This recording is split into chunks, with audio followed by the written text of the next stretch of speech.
The Book of Jasher, Chapter 1. This is the book of the generations of man whom God created. Upon the earth on the day when the Lord God made heaven and earth. 1. And God said, Let us make man in our image after our likeness. And God created man in his own image.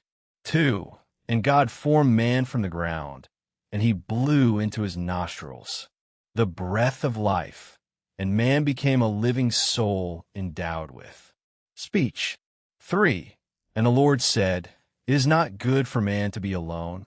I will make unto him a helpmeet. 4. And the Lord caused a deep sleep to fall upon Adam, and he slept. And he took away one of his ribs, and he built flesh upon it, and formed it and brought it to Adam.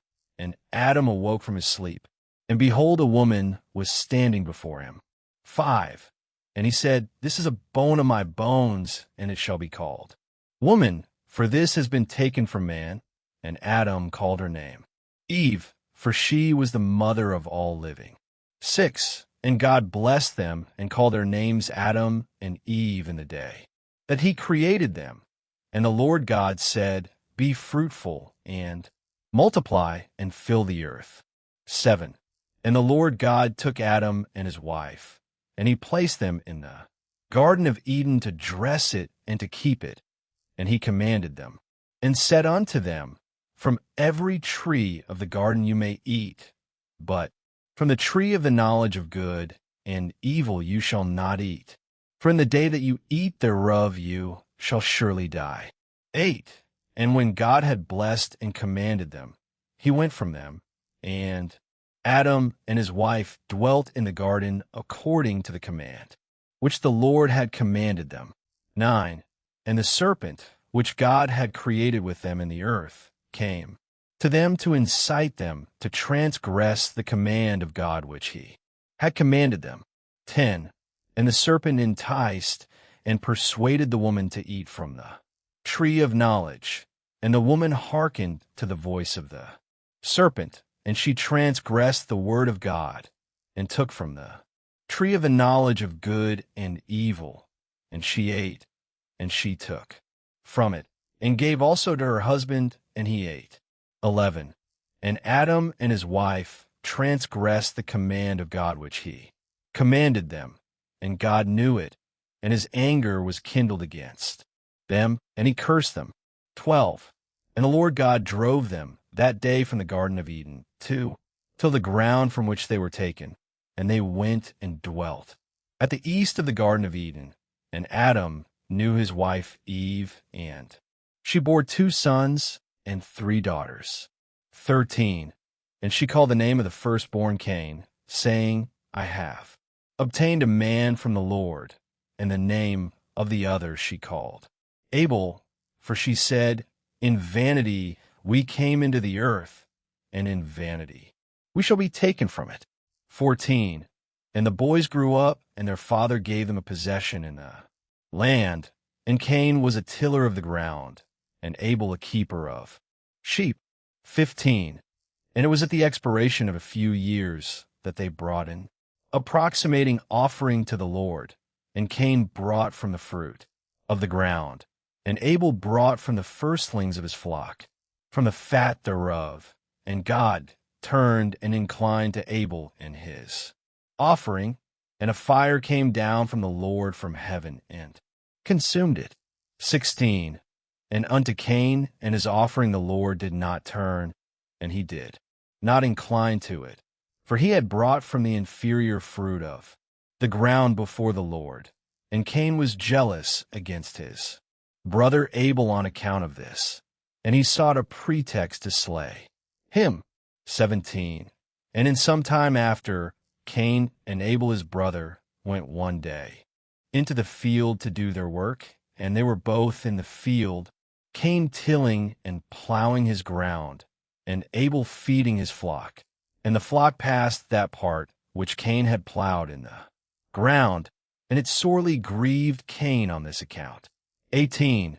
And Cain approached his brother Abel in anger, and he said unto him, What is there between me and thee, that thou comest to dwell and bring thy flock to feed in my land?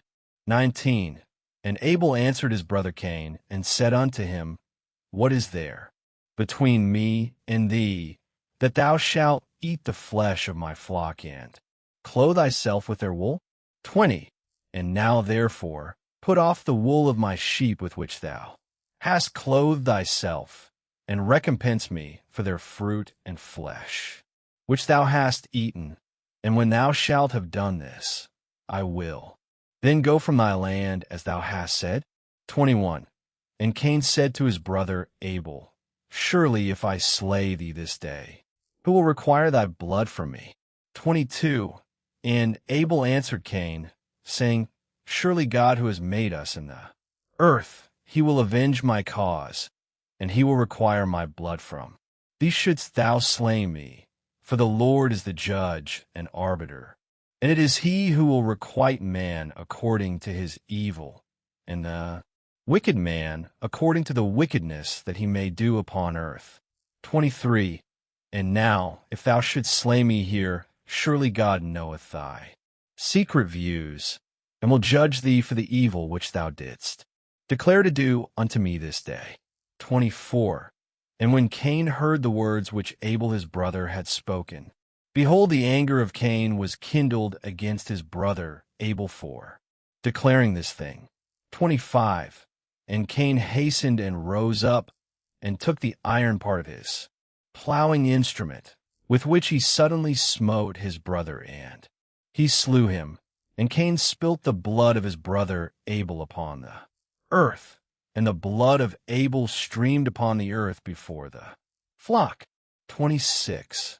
And after this Cain repented having slain his brother, and he was sadly grieved, and he wept over him, and it vexed him exceedingly.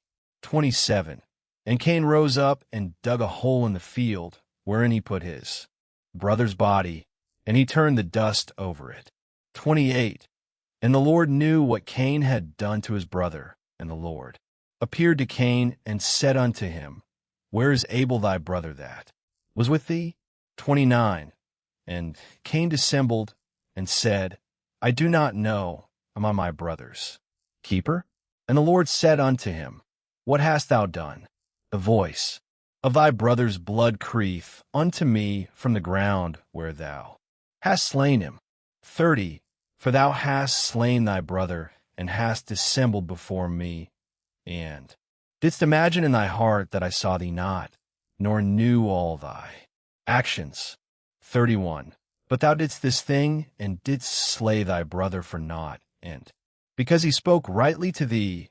And now, therefore, cursed be thou from the ground, which opened its mouth to receive thy brother's blood from thy hand, and wherein thou didst bury him. 32.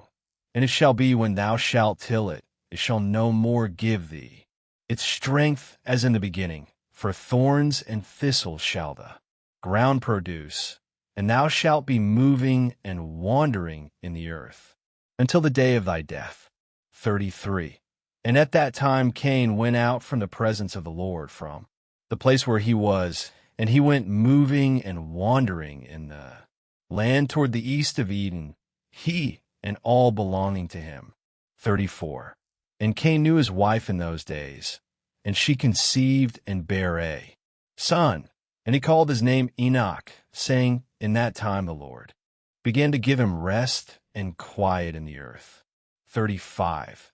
And at that time Cain also began to build a city, and he built the city, and he called the name of the city Enoch, according to the name of his son.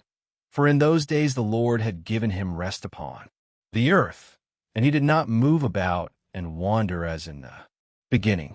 36. And Irad was born to Enoch, and Irad begot Mechuel, and Mechuel begot Methuselah. Underscore.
The Book of Jasher, Chapter 2, 1. And it was in the 130th year of the life of Adam, upon the earth, that he again knew Eve his wife, and she conceived, and bare a son in his likeness and in his image, and she called his name Seth, saying, Because God has appointed me another seed in the place of Abel, for Cain has slain him. 2. And Seth lived 105 years, and he begot a son. And Seth called the name of his son Enosh, saying, Because in that time the sons of men began to multiply and to afflict their souls and hearts by transgressing and rebelling against God. 3. And it was in the days of Enosh that the sons of men continued to rebel and transgress against God, to increase the anger of the Lord against the sons of men. 4. And the sons of men went, and they served other gods, and they forgot the Lord who had created them in the earth. And in those days the sons of men made images of brass and iron, wood and stone, and they bowed down and served them. 5. And every man made his god, and they bowed down to them. And the sons of men forsook the Lord all the days of Enosh and his children. And the anger of the Lord was kindled on account of their works and abominations which they did in the earth. 6. And the Lord caused the waters of the river Gin to overwhelm them, and he destroyed and consumed them, and he destroyed the third part of the earth. And notwithstanding this, the sons of men did not turn from their evil ways, and their hands were yet extended to do evil in the sight of the Lord. 7. And in those days there was neither sowing nor reaping in the earth, and there was no food for the sons of men, and the famine was very great in those days. 8. And the seed which they sowed in those days in the ground became thorns, thistles, and briars.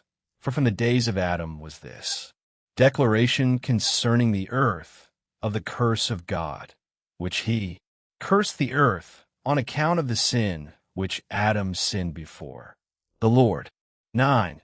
And it was when men continued to rebel and transgress against God, and to corrupt their ways, that the earth also became corrupt. 10. And Enosh lived 90 years, and he begot Cainan. 11. And Cainan grew up, and he was 40 years old, and he became wise, and had knowledge and skill in all wisdom, and he reigned over all the sons of men. And he led the sons of men to wisdom and knowledge. For Cainan was a very wise man, and had understanding in all wisdom. And with his wisdom he ruled over spirits and demons. 12. And Cainan knew by his wisdom that God would destroy the sons of men for having sinned upon earth, and that the Lord would in the latter days bring upon them the waters of the flood. 13. And in those days Cainan wrote upon tablets of stone what was to take place in time to come, and he put them in his treasures. 14. And Cainan reigned over the whole earth, and he turned some of the sons of men to the service of God. 15. And when Cainan was 70 years old, he begot 3 sons and 2 daughters. 16. And these are the names of the children of Cainan, the name of the firstborn Malalel, the second Anan, and the third Mered, and their sisters were Ada and Zillah. These are the 5 children of Cainan that were born to him. 17. And Lamech, the son of Methuselah, became related to Cainan by Marriage. And he took his 2 daughters for his wives, and Ada conceived and bare a son to Lamech, and she called his name Jabal. 18.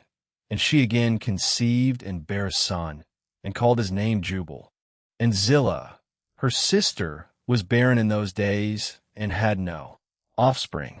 19. For in those days the sons of men began to trespass against God, and to transgress the commandments which he had commanded to Adam, to be fruitful and multiply in the earth. 20.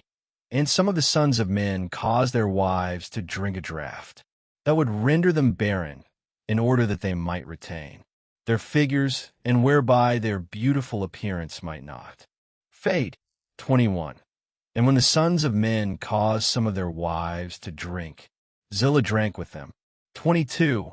And the childbearing women appeared abominable in the sight of their husbands as widows, whilst their husbands lived, for to the barren ones only they were attached. 23. And in the end of days and years, when Zillah became old, the Lord opened her womb. 24. And she conceived and bare a son, and she called his name Tubal Cain, saying, After I had withered away have I obtained him from the Almighty God. 25. And she conceived again and bare a daughter, and she called her name Naamah, for she said, After I had withered away have I obtained pleasure and delight. 26. And Lamech was old and advanced in years, and his eyes were dim, that he could not see. And Tubal Cain, his son, was leading him. And it was one day that Lamech went into the field, and Tubal Cain his son was with him. And whilst they were walking in the field, Cain, the son of Adam, advanced towards them. For Lamech was very old, and could not see much, and Tubal Cain his son was very young. 27. And Tubal Cain told his father to draw his bow, and with the arrows he smote Cain, who was yet far off, and he slew him, for he appeared to them to be an animal. 28. And the arrows entered Cain's body, although he was distant from them, and he fell to the ground and died. 29.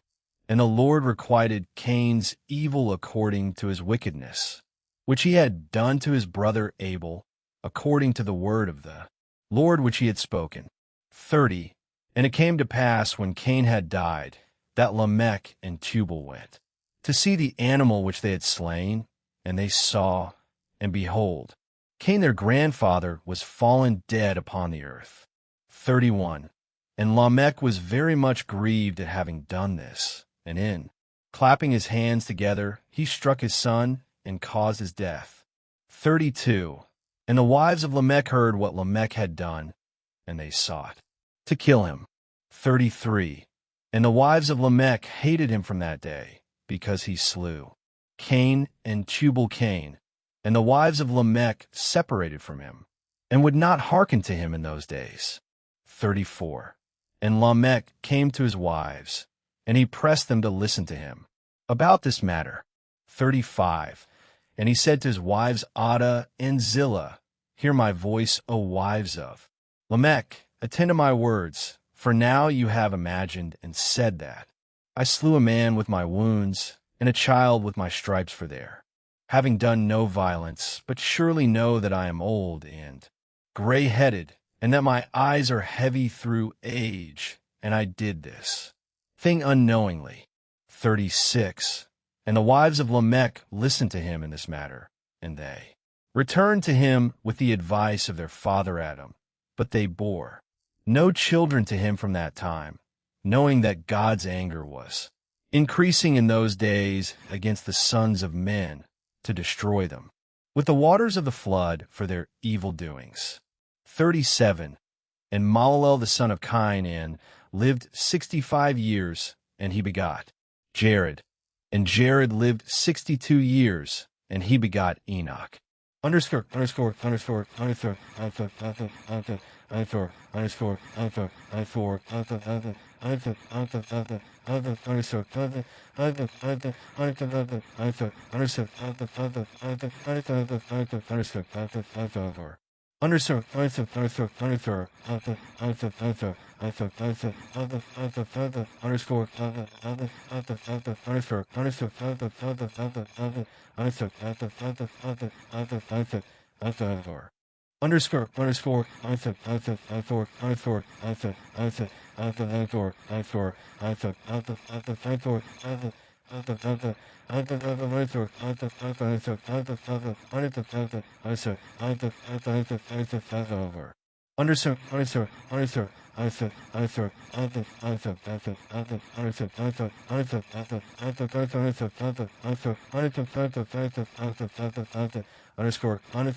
The Book of Jasher, Chapter 3. 1. And Enoch lived 65 years, and he begot Methuselah, and Enoch walked with God after having begot Methuselah, and he served the Lord, and despised the evil ways of men. 2. And the soul of Enoch was wrapped up in the instruction of the Lord, in knowledge and in understanding, and he wisely retired from the sons of men, and secreted himself from them for many days. 3. And it was at the expiration of many years, whilst he was serving the Lord, and praying before him in his house, that an angel of the Lord called to him from heaven, and he said, Here am I. 4.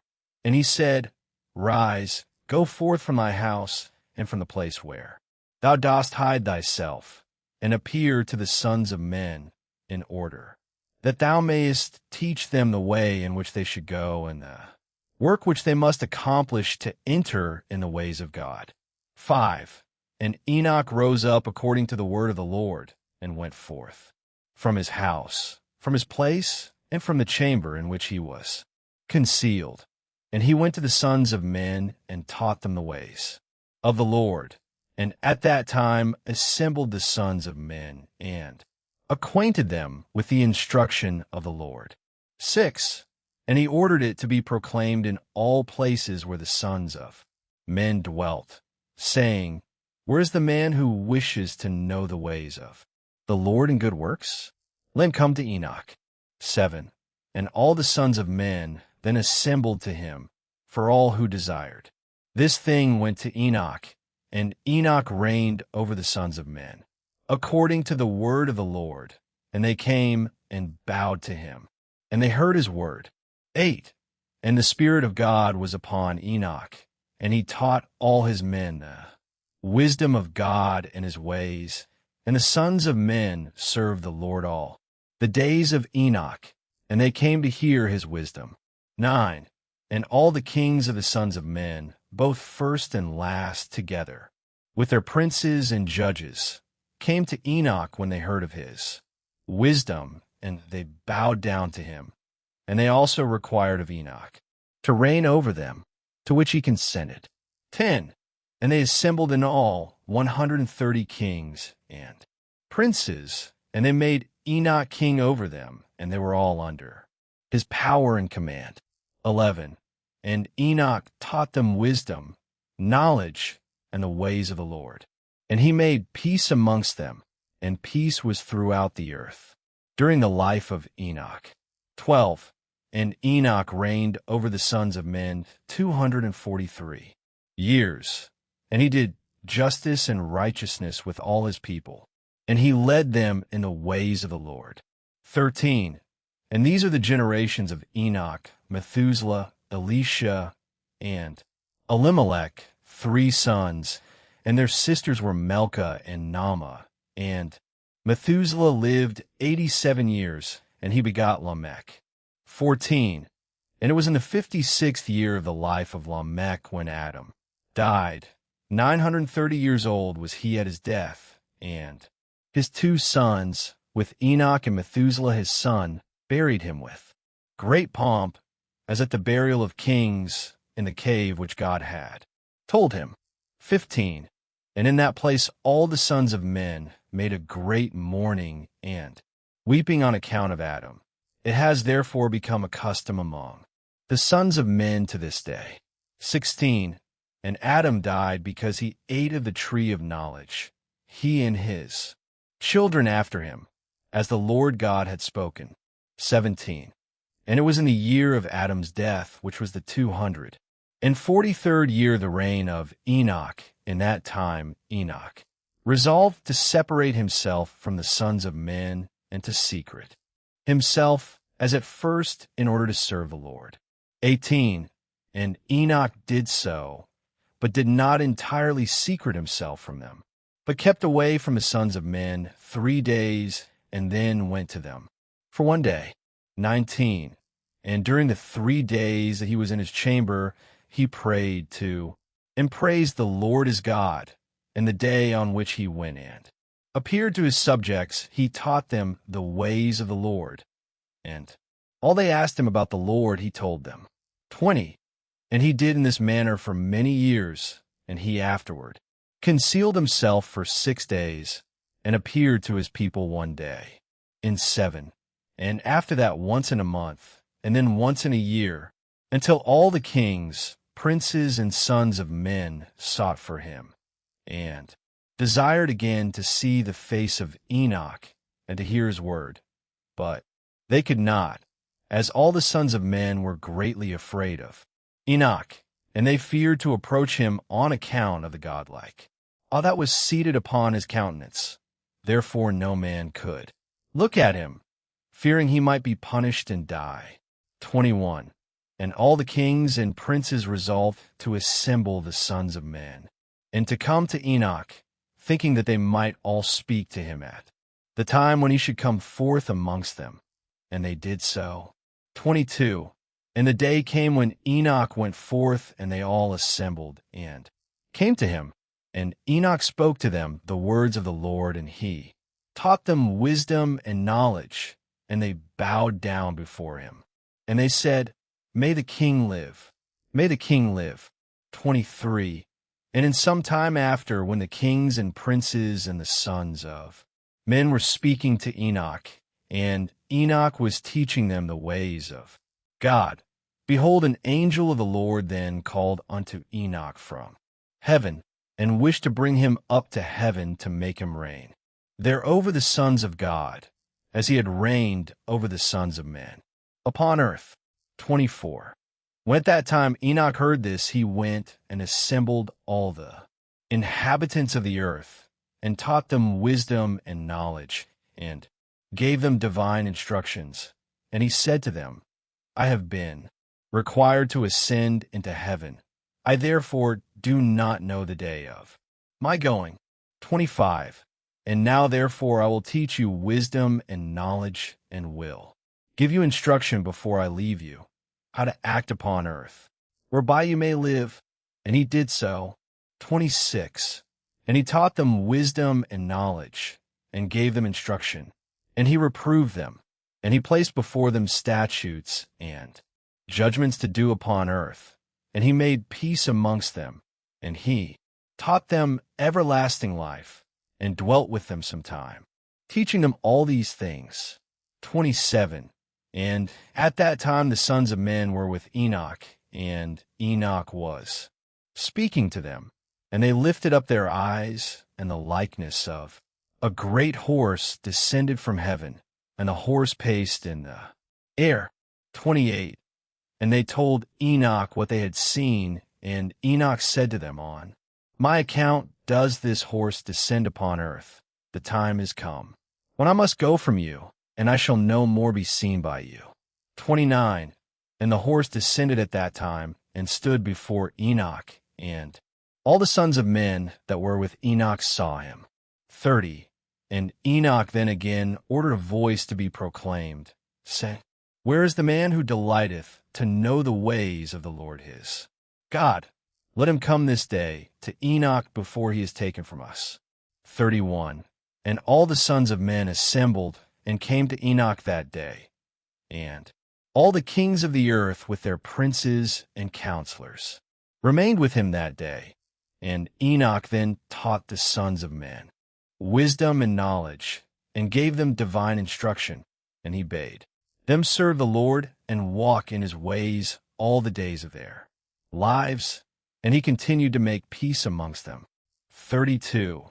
And it was after this that he rose up and rode upon the horse, and He went forth, and all the sons of men went after him, about 800,000 men, and they went with him 1 day's journey. 33. And the second day he said to them, Return home to your tents. Why will you go? Perhaps you may die. And some of them went from him, and those that remained went with him 6 days' journey. And Enoch said to them every day, Return to your tents, lest you may die. But they were not willing to return, and they went with him. 34. And on the 6th day some of the men remained and clung to him. And they said to him, We will go with thee to the place where thou goest. As the Lord liveth, death only shall separate us. 35. And they urged so much to go with him, that he ceased speaking to them. And they went after him and would not return. 36. And when the kings returned, they caused a census to be taken in order to know the number of remaining men that went with Enoch. And it was upon the 7th day that Enoch ascended into heaven in a whirlwind, with horses and chariots of fire. 37. And on the 8th day all the kings that had been with Enoch sent to bring back the number of men that were with Enoch in that place, from which he ascended into heaven. 38. And all those kings went to the place, and they found the earth there filled with snow, and upon the snow were large stones of snow. And one said to the other, Come, let us break through the snow and see. Perhaps the men that remained with Enoch are dead, and are now under the stones of snow. And they searched, but could not find him, for he had ascended into heaven. Underscore.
The Book of Jasher, Chapter 4. 1. And all the days that Enoch lived upon earth were 365 years. 2. And when Enoch had ascended into heaven, all the kings of the earth rose and took Methuselah his son and anointed him, and they caused him to reign over them in the place of his father. 3. And Methuselah acted uprightly in the sight of God as his father Enoch had taught him, and he likewise during the whole of his life taught the sons of men wisdom, knowledge, and the fear of God. And he did not turn from the good way, either to the right or to the left. 4. But in the latter days of Methuselah, the sons of men turned from the Lord. They corrupted the earth. They robbed and plundered each other, and they rebelled against God, and they transgressed, and they corrupted their ways, and would not hearken to the voice of Methuselah, but rebelled against him. 5. And the Lord was exceedingly wroth against them, and the Lord continued to destroy the seed in those days, so that there was neither sowing nor reaping in the earth. 6. For when they sowed the ground, in order that they might obtain food for their support, behold, thorns and thistles were produced, which they did not sow. 7. And still the sons of men did not turn from their evil ways, and their hands were still extended to do evil in the sight of God. And they provoked the Lord with their evil ways, and the Lord was very wroth, and repented that he had made man. 8. And he thought to destroy and annihilate them, and he did so. 9. In those days, when Lamech the son of Methuselah was 160 years old, Seth the son of Adam died. 10. And all the days that Seth lived were 912 years, and he died. 11. And Lamech was 180 years old when he took Ashmua, the daughter of Elisha the son of Enoch his uncle, and she conceived. 12. And at that time the sons of men sowed the ground, and a little food was produced. Yet the sons of men did not turn from their evil ways, and they trespassed and rebelled against God. 13. And the wife of Lamech conceived and bare him a son at that time, at the revolution of the year. 14. And Methuselah called his name Noah, saying, the earth was in his days at rest and free from corruption. And Lamech his father called his name Monechim, saying, this one shall comfort us in our works, and miserable toil in the earth, which God had cursed. 15. And the child grew up and was weaned, and he went in the ways of his father Methuselah, perfect and upright with God. 16. And all the sons of men departed from the ways of the Lord in those days, as they multiplied upon the face of the earth with sons and daughters, and they taught one another their evil practices, and they continued sinning against the Lord. 17. And every man made unto himself a god, and they robbed and plundered every man his neighbor as well as his relative, and they corrupted the earth, and the earth was filled with violence. 18. And their judges and rulers went to the daughters of men and took their wives by force from their husbands according to their choice. And the sons of men in those days took from the cattle of the earth, the beasts of the field, and the fowls of the air, and taught the mixture of animals of one species with the other, in order therewith to provoke the Lord. And God saw the whole earth, and it was corrupt, for all flesh had corrupted its ways upon earth, all men and all animals. 19. And the Lord said, I will blot out man that I created from the face of the earth, yet from man to the birds of the air, together with cattle and beasts that are in the field, for I repent that I made them. 20. And all men who walked in the ways of the Lord died in those days, before the Lord brought the evil upon man, which he had declared.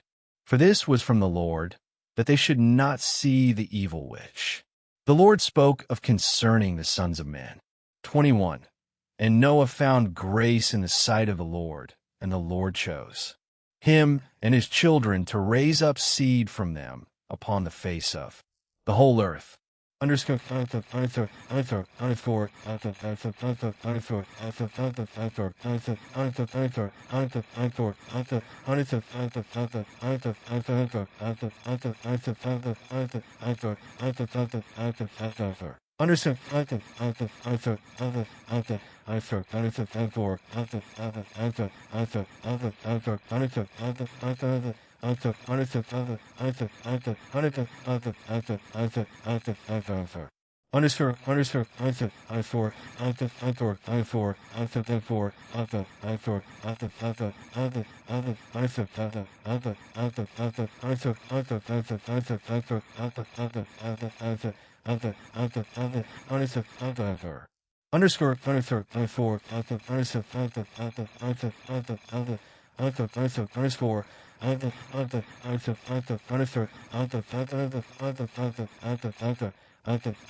The Book of Jasher, Chapter 5.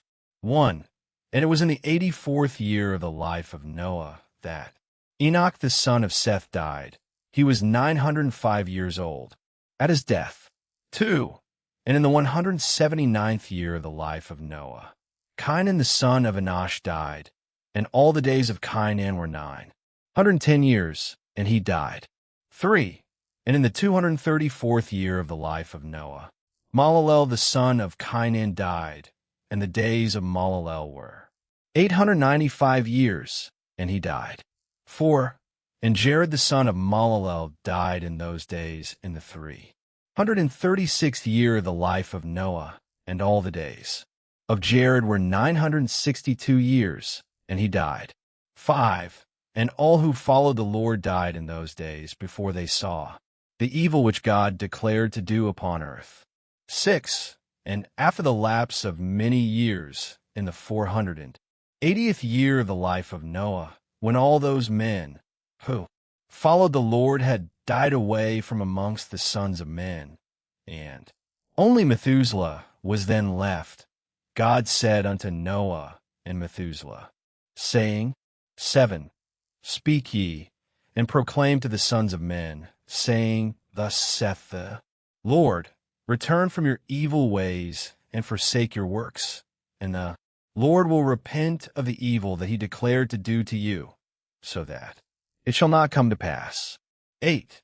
For thus saith the Lord, Behold, I give you a period of 120 years, if you will turn to me and forsake your evil ways, then will I also turn away from the evil which I told you, and it shall not exist, saith the Lord. 9. And Noah and Methuselah spoke all the words of the Lord to the sons of men, day after day, constantly speaking to them. 10. But the sons of men would not hearken to them, nor incline their ears to their words, and they were stiff-necked. 11. And the Lord granted them a period of 120 years, saying, If they will return, then will God repent of the evil, so as not to destroy the earth. 12.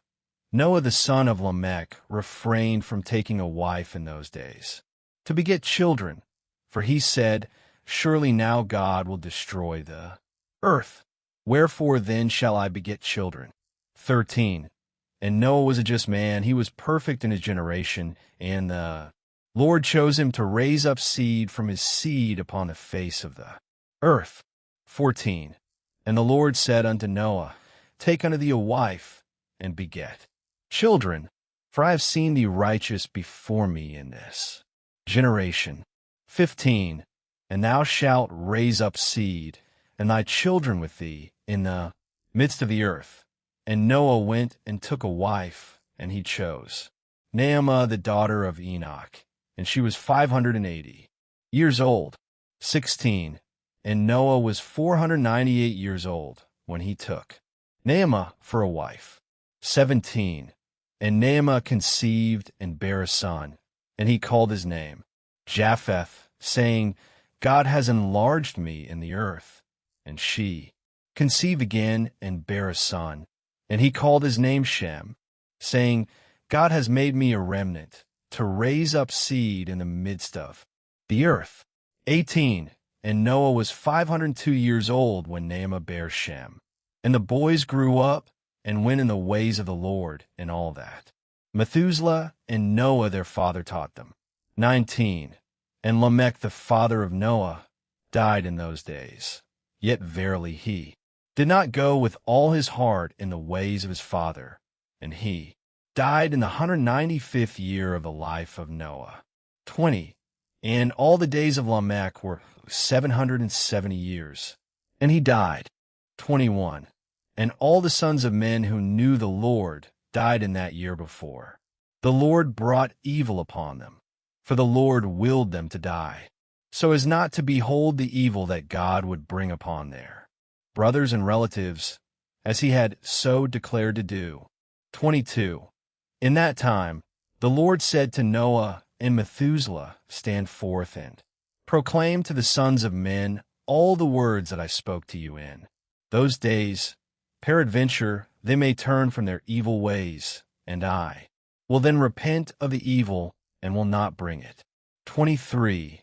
And Noah and Methuselah stood forth, and said in the ears of the sons of men all that God had spoken concerning them. 24. But the sons of men would not hearken, neither would they incline their ears to all their declarations. 25. And it was after this that the Lord said to Noah, the end of all flesh is come before me, on account of their evil deeds, and behold, I will destroy the earth. 26. And do thou take unto thee gopher wood, and go to a certain place, and make a large ark, and place it in that spot. 27. And thus shalt thou make it, 300 cubits its length, 50 cubits broad, and 30 cubits high. 28. And thou shalt make unto thee a door, open at its side, and to a cubit thou shalt finish above, and cover it within and without with pitch. 29. And behold, I will bring the flood of waters upon the earth, and all flesh be destroyed. From under the heavens all that is upon earth shall perish. 30. And thou and thy household shall go and gather 2 couple of all living things, male and female, and shall bring them to the ark, to raise up seed from them upon earth. 31. And gather unto thee all food that is eaten by all the animals, that there may be food for thee and for them. 32. And thou shalt choose for thy sons 3 maidens from the daughters of men, and they shall be wives to thy sons. 33. And Noah rose up, and he made the ark in the place where God had commanded him, and Noah did as God had ordered him. 34. In his 595th year, Noah commenced to make the ark, and he made the ark in 5 years, as the Lord had commanded. 35.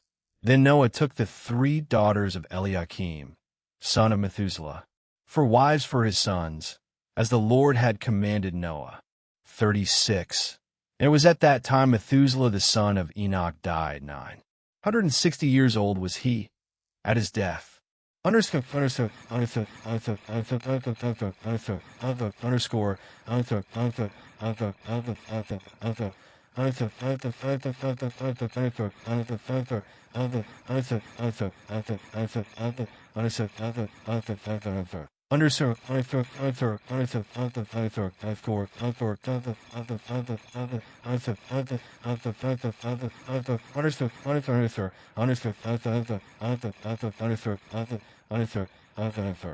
Underscore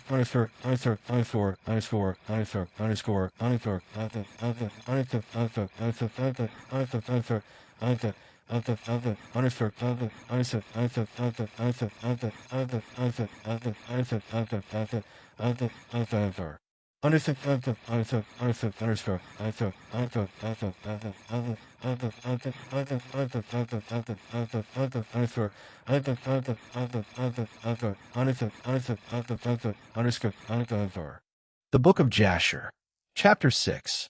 1. At that time, after the death of Methuselah, the Lord said to Noah, Go thou with thy household into the ark. Behold, I will gather to thee all the animals of the earth, the beasts of the field, and the fowls of the air, and they shall all come and surround the ark. 2. And thou shalt go and seat thyself by the doors of the ark, and all the beasts, the animals, and the fowls shall assemble in place themselves before thee, and such of them as shall come and crouch before thee shalt thou take and deliver into the hands of thy sons, who shall bring them to the ark, and all that will stand before thee thou shalt leave. 3. And the Lord brought this about on the next day, and animals, beasts, and fowls came in great multitudes and surrounded the ark. 4. And Noah went and seated himself by the door of the ark, and of all flesh that crouched before him he brought into the ark, and all that stood before him he left upon earth. 5. And a lioness came, with her 2 whelps, male and female, and the 3 crouched before Noah, and the 2 whelps rose up against the lioness and smote her, and made her flee from her place, and she went away, and they returned to their places and crouched upon the earth before Noah. 6. And the lioness ran away and stood in the place of the lions. 7. And Noah saw this and wondered greatly, and he rose and took the 2 whelps and brought them into the ark. 8.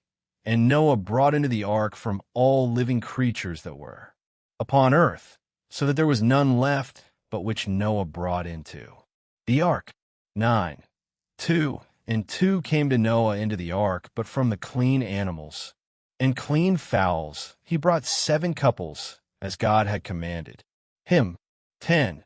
And all the animals and beasts and fowls were still there, and they surrounded the ark at every place, and the rain had not descended till 7 days after. 11. And on that day the Lord caused the whole earth to shake, and the sun darkened, and the foundations of the world raged, and the whole earth was moved violently, and the lightning flashed, and the thunder roared, and all the fountains in the earth were broken up, such as was not known to the inhabitants before. And God did this mighty act in order to terrify the sons of men, that there might be no more evil upon earth. 12. And still the sons of men would not return from their evil ways, and they increased the anger of the Lord at that time, and did not even direct their hearts to all this. 13. And at the end of 7 days, in the 600th year of the life of Noah, the waters of the flood were upon the earth. 14. And all the fountains of the deep were broken up, and the windows of heaven were opened, and the rain was upon the earth 40 days and 40 nights. 15. And Noah and his household, and all the living creatures that were with him, came into the ark on account of the waters of the flood, and the Lord shut him in. 16. And all the sons of men that were left upon the earth became exhausted through evil on account of the rain, for the waters were coming more violently upon the earth, and the animals and beasts were still surrounding the ark. 17. And the sons of men assembled together, about 700,000 men and women, and they came unto Noah to the ark. 18. And they called to Noah, saying, Open for us that we may come to thee in the ark, and wherefore shall we die? 19. And Noah, with a loud voice, answered them from the ark, saying, Have you not all rebelled against the Lord, and said that he does not exist? And therefore the Lord brought upon you this evil, to destroy and cut you off from the face of the earth. 20. Is not this the thing that I spoke to you of 120 years back, and you would not hearken to the voice of the Lord? And now do you desire to live upon earth? 21. And they said to Noah, We are ready to return to the Lord. Only open for us that we may live and not die. 22. And Noah answered them, saying, Behold, now that you see the trouble of your souls, you wish to return to the Lord. Why did you not return during these 120 years, which the Lord granted you as the determined period? 23. But now you come and tell me this on account of the troubles of your souls. Now also the Lord will not listen to you, neither will he give ear to you on this day, so that you will not now succeed in your wishes. 24. And the sons of men approached in order to break into the ark to come in on account of the rain, for they could not bear the rain upon them.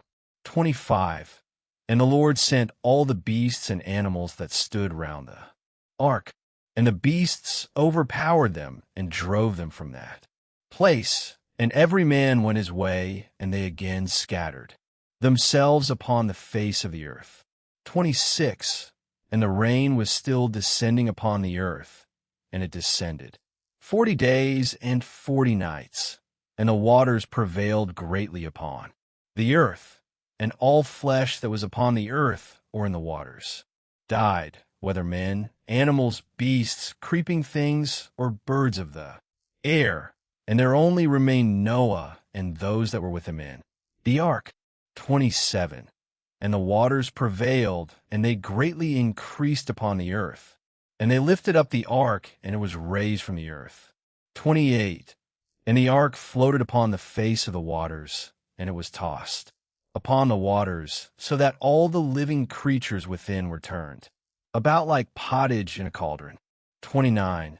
And great anxiety seized all the living creatures that were in the ark, and the ark was like to be broken. 30. And all the living creatures that were in the ark were terrified. And the lions roared, and the oxen lowed, and the wolves howled. And every living creature in the ark spoke and lamented in its own language, so that their voices reached to a great distance. And Noah and his sons cried and wept in their troubles. They were greatly afraid that they had reached the gates of death. 31. And Noah prayed unto the Lord, and cried unto him on account of this. And he said, O Lord, help us, for we have no strength to bear this evil that has encompassed us, for the waves of the waters have surrounded us. Mischievous torrents have terrified us. The snares of death have come before us. Answer us, O Lord, answer us, light up thy countenance toward us, and be gracious to us. Redeem us and deliver us. 32. And the Lord hearkened to the voice of Noah, and the Lord remembered him. 33. And a wind passed over the earth, and the waters were still, and the ark rested. 34. And the fountains of the deep and the windows of heaven were stopped, and the rain from heaven was restrained. 35. And the waters decreased in those days, and the ark rested upon the mountains of Ararat. 36. And Noah then opened the windows of the ark, and Noah still called out to the Lord at that time, and he said, O Lord, who didst form the earth and the heavens and all that are therein, bring forth our souls from this confinement, and from the prison wherein thou hast placed us, for I am much wearied with sighing. 37. And the Lord hearkened to the voice of Noah, and said to him, When thou shalt have completed a full year, thou shalt then go forth. 38. And at the revolution of the year, when a full year was completed, to Noah's dwelling in the ark, the waters were dried from off the earth, and Noah put off the covering of the ark. 39. At that time, on the 27th day of the second month, the earth was dry, but Noah and his sons, and those that were with him, did not go out from the ark until the Lord told them. 40. And the day came that the Lord told them to go out, and they all went out from the ark. 41. And they went and returned every one to his way and to his place. And Noah and his sons dwelt in the land that God had told them. And they served the Lord all their days, and the Lord blessed Noah and his sons on their going out from the ark. 42. And he said to them, Be fruitful and fill all the earth, become strong and increase abundantly in the earth, and multiply therein.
The Book of Jasher, Chapter 7.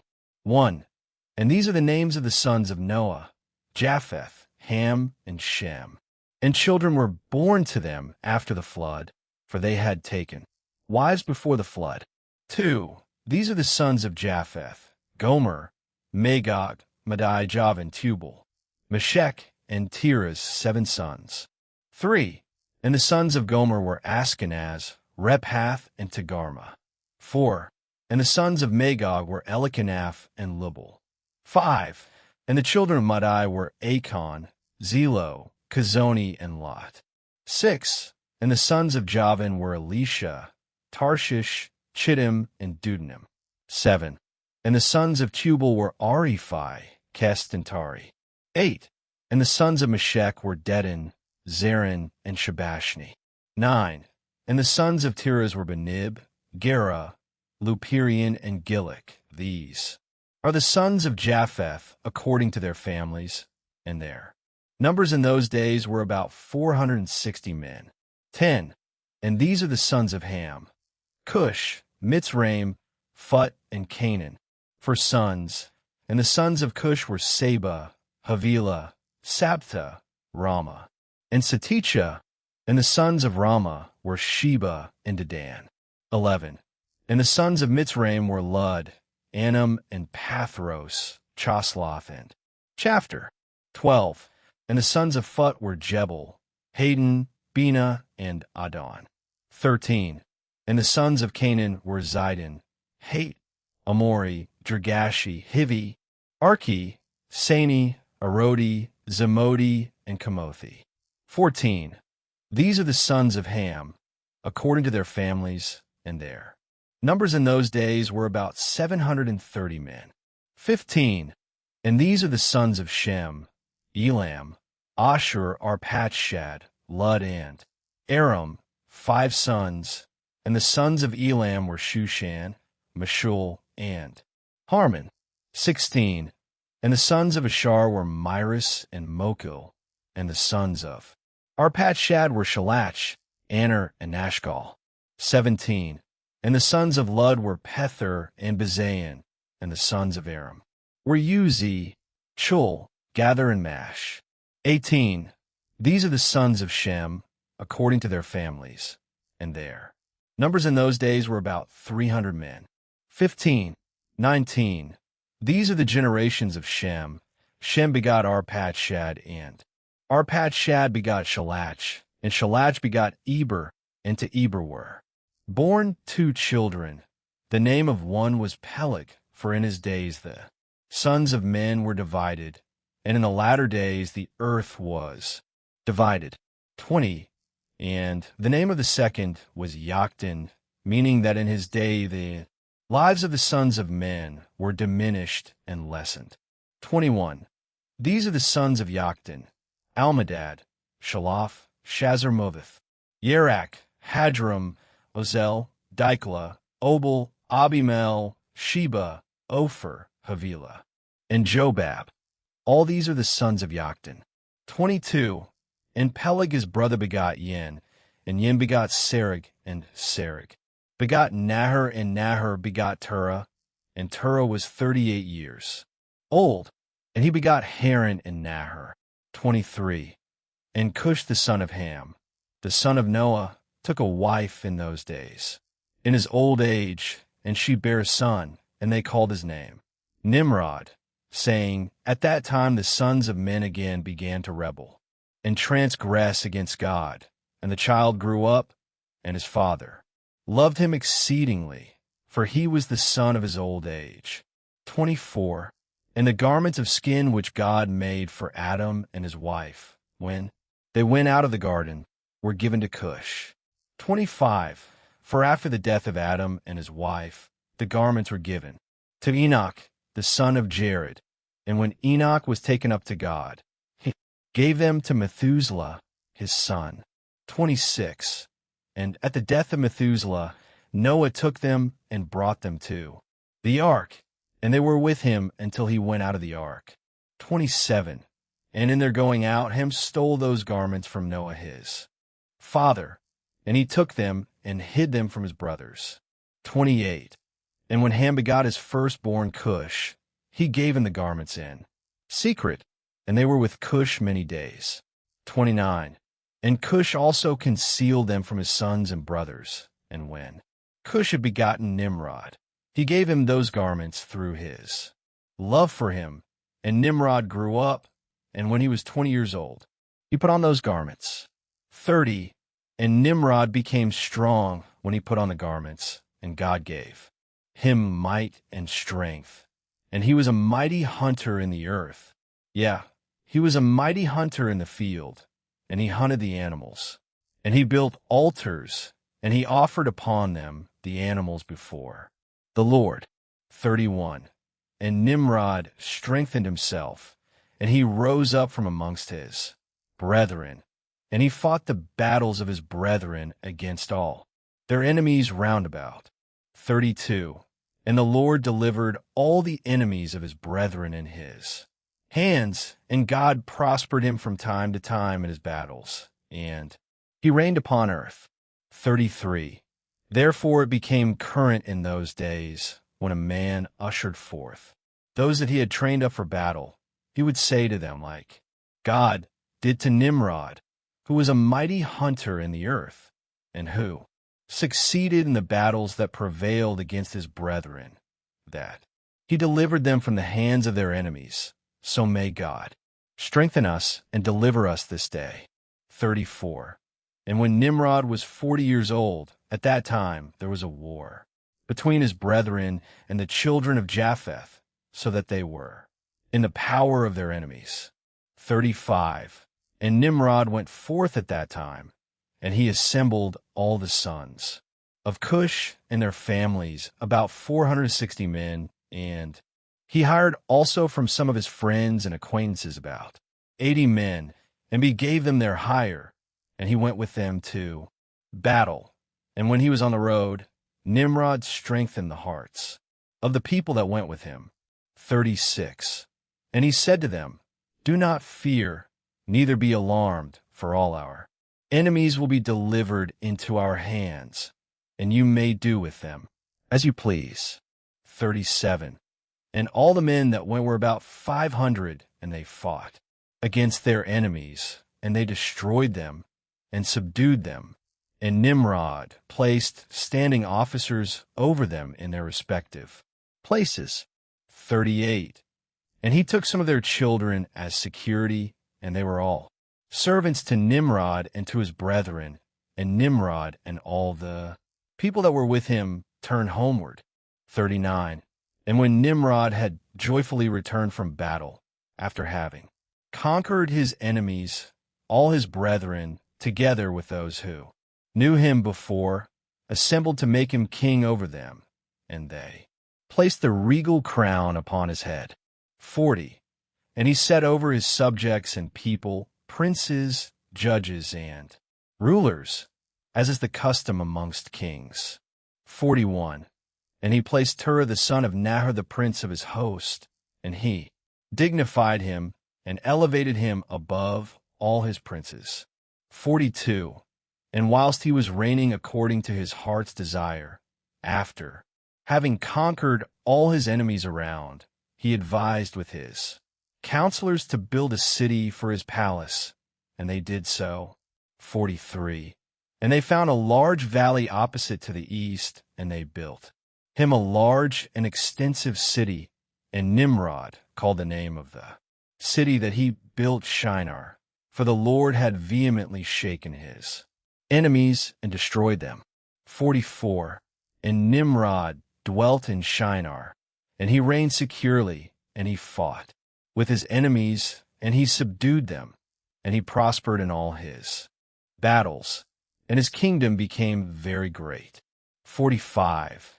And all nations and tongues heard of his fame, and they gathered themselves to him, and they bowed down to the earth, and they brought him offerings, and he became their lord and king, and they all dwelt with him in the city at Shinar, and Nimrod reigned in the earth over all the sons of Noah, and they were all under his power and counsel.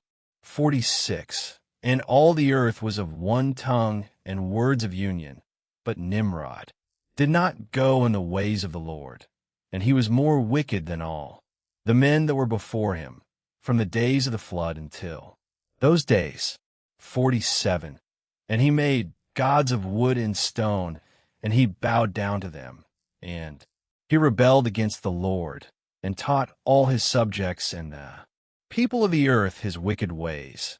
And Mardon his son was more wicked than his father. 48. And every one that heard of the acts of Mardon the son of Nimrod would say concerning him, From the wicked goeth forth wickedness.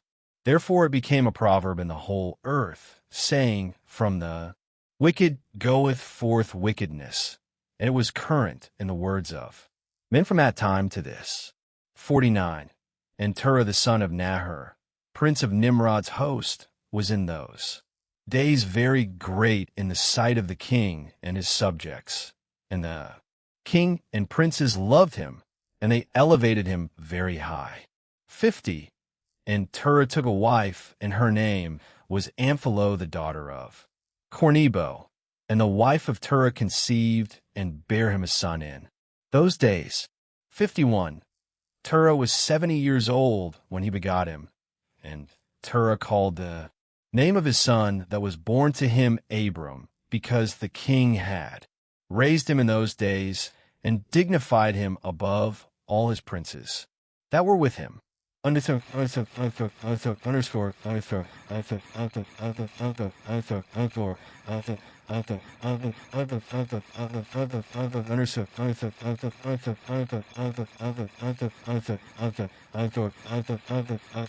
Underscore.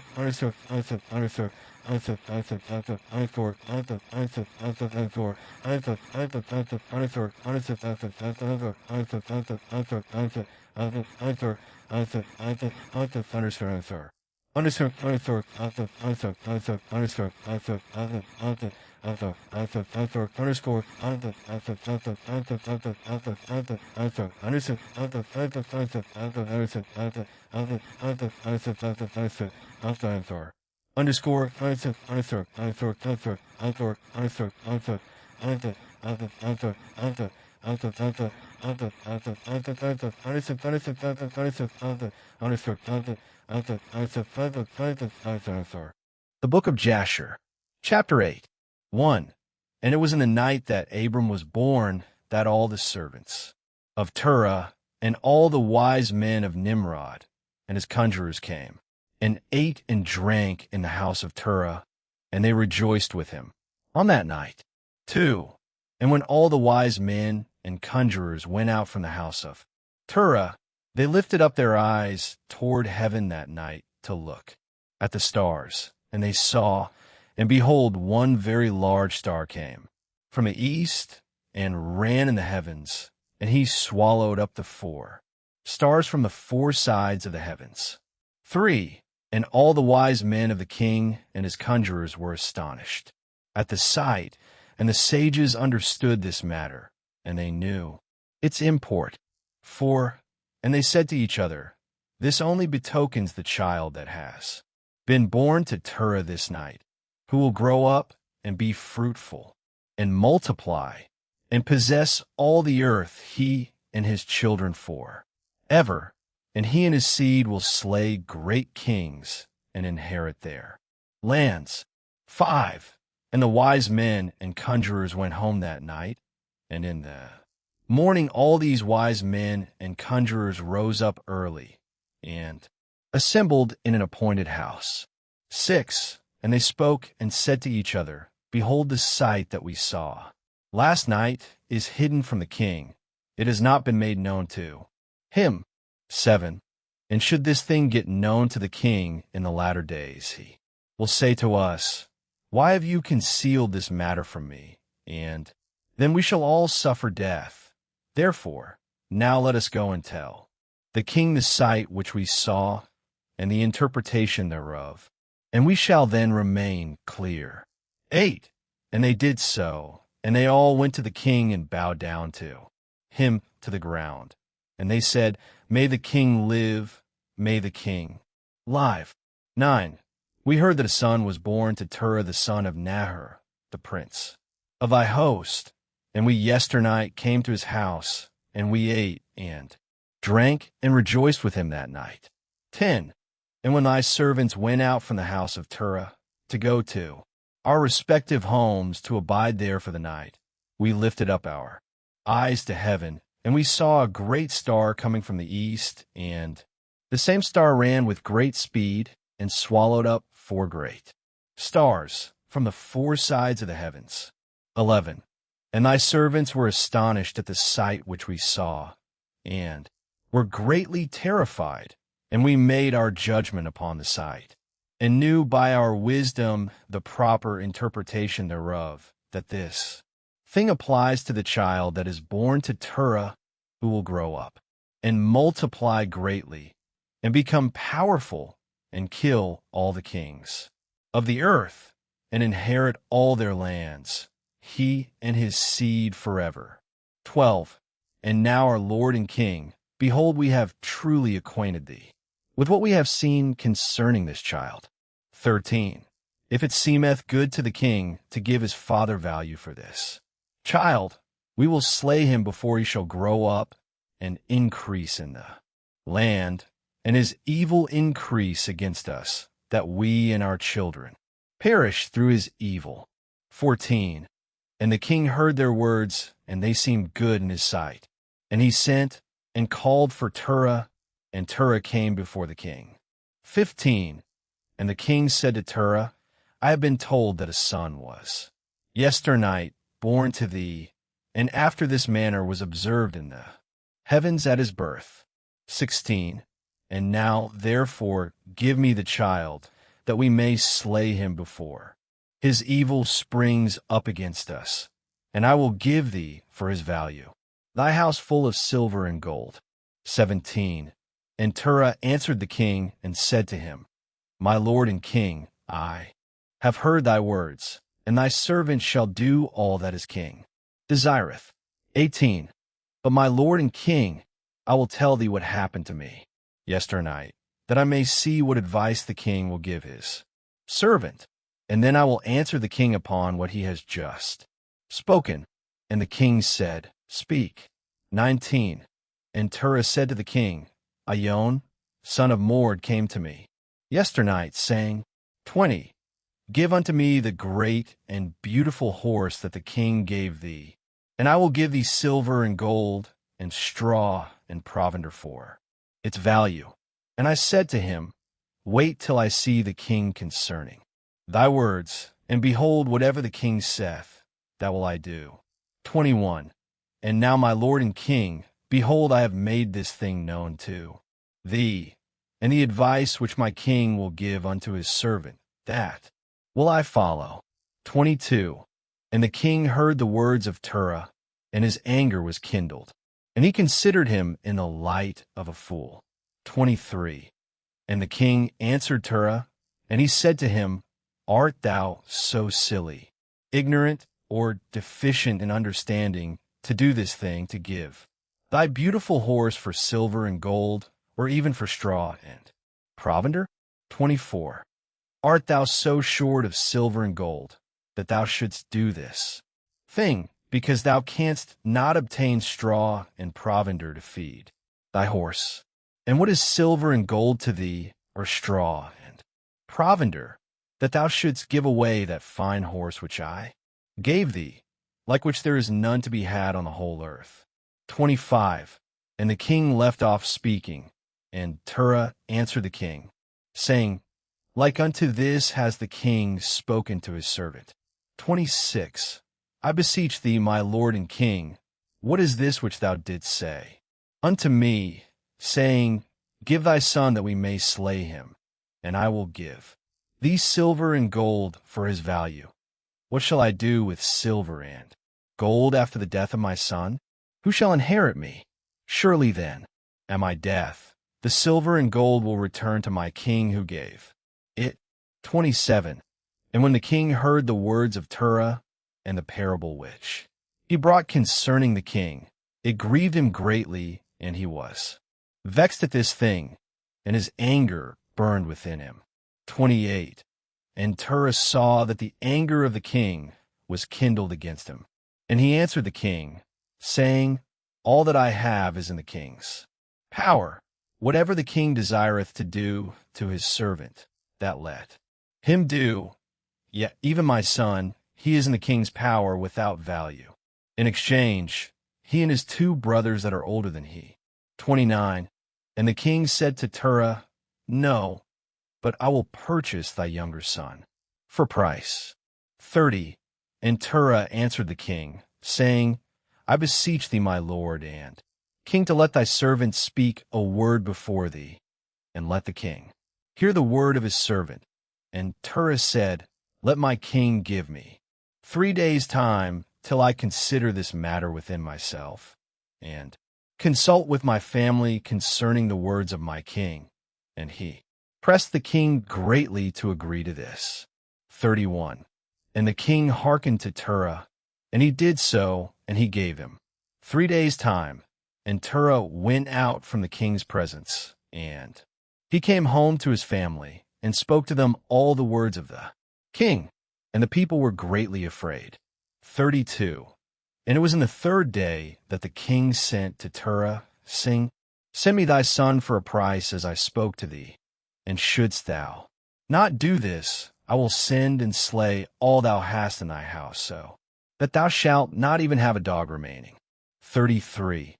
And Terah hastened, as the thing was urgent from the king, and he took a child from one of his servants, which his handmaid had borne, to him that day. And Terah brought the child to the king, and received value for him. 34. And the Lord was with Terah in this matter, that Nimrod might not cause Abram's death. And the king took the child from Terah, and with all his might dashed his head to the ground, for he thought it had been Abram. And this was concealed from him from that day, and it was forgotten by the king, as it was the will of providence not to suffer Abram's death. 35. And Terah took Abram his son secretly, together with his mother and nurse, and he concealed them in a cave, and he brought them there. Provisions monthly. 36. And the Lord was with Abram in the cave, and he grew up, and Abram was in the cave 10 years. And the king and his princes, soothsayers and sages, thought that the king had killed Abram.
The Book of Jasher, Chapter 9. 1. And Haran, the son of Terah, Abram's oldest brother, took a wife in those days. 2. Haran was 39 years old when he took her, and the wife of Haran conceived and bare a son, and he called his name Lot. 3. And she conceived again and bare a daughter, and she called her name Milcah. And she again conceived and bare a daughter, and she called her name Sarai. 4. Haran was 42 years old when he begot Sarai, which was in the 10th year of the life of Abram. And in those days Abram and his mother and nurse went out from the cave, as the king and his subjects had forgotten the affair of Abram. 5. And when Abram came out from the cave, he went to Noah and his son Shem, and he remained with them to learn the instruction of the Lord in his ways. And no man knew where Abram was, and Abram served Noah and Shem his son for a long time. 6. And Abram was in Noah's house 39 years, and Abram knew the Lord from 3 years old, and he went in the ways of the Lord, until the day of his death, as Noah and his son Shem had taught him. And all the sons of the earth in those days greatly transgressed against the Lord, and they rebelled against him, and they served other gods, and they forgot the Lord who had created them in the earth, and the inhabitants of the earth made unto themselves at that time every man his god, gods of wood and stone. which could neither speak, hear, nor deliver, and the sons of men served them, and they became their gods. 7. And the king and all his servants, and Terah with all his household, were then the first of those that served gods of wood and stone. 28. And Terah had 12 gods of large size, made of wood and stone, after the 12 months of the year, and he served each one monthly, and every month Terah would bring his meat offering and drink offering to his gods. Thus did Terah all the days. 9. And all that generation were wicked in the sight of the Lord, and they thus made every man his god, but they forsook the Lord who had created them. 10. And there was not a man found in those days in the whole earth who knew the Lord, for they served each man his own god, except Noah and his household, and all those who were under his counsel knew the Lord in those days. 11. And Abram the son of Terah was waxing great in those days in the house of Noah, and no man knew it, and the Lord was with him. 12. And the Lord gave Abram an understanding heart, and he knew all the works of that generation were vain, and that all their gods were vain and were of no avail. 13. And Abram saw the sun shining upon the earth, and Abram said unto himself, surely now this sun that shines upon the earth is God, and him will I serve. 14. And Abram served the sun in that day, and he prayed to him. And when evening came, the sun set as usual. And Abram said within himself, surely this cannot be God. 15. And Abram still continued to speak within himself, who is he who made the heavens and the earth? Who created upon earth? Where is he? 16. And night darkened over him, and he lifted up his eyes toward the west, north, south, and east, and he saw that the sun had vanished from the earth, and the day became dark. 17. And Abram saw the stars and moon before him, and he said, surely this is the God who created the whole earth as well as man. And behold, these his servants are gods around him. And Abram served the moon and prayed to it all that night. 18. And in the morning when it was light and the sun shone upon the earth as usual, Abram saw all the things that the Lord God had made upon earth. 19. And Abram said unto himself, surely these are not gods that made the earth and all mankind, but these are the servants of God. And Abram remained in the house of Noah, and there knew the Lord and his ways. And he served the Lord all the days of his life, and all that generation forgot the Lord, and served other gods of wood and stone, and rebelled all their days. 20. And King Nimrod reigned securely, and all the earth was under his control, and all the earth was of one tongue and words of union. 21.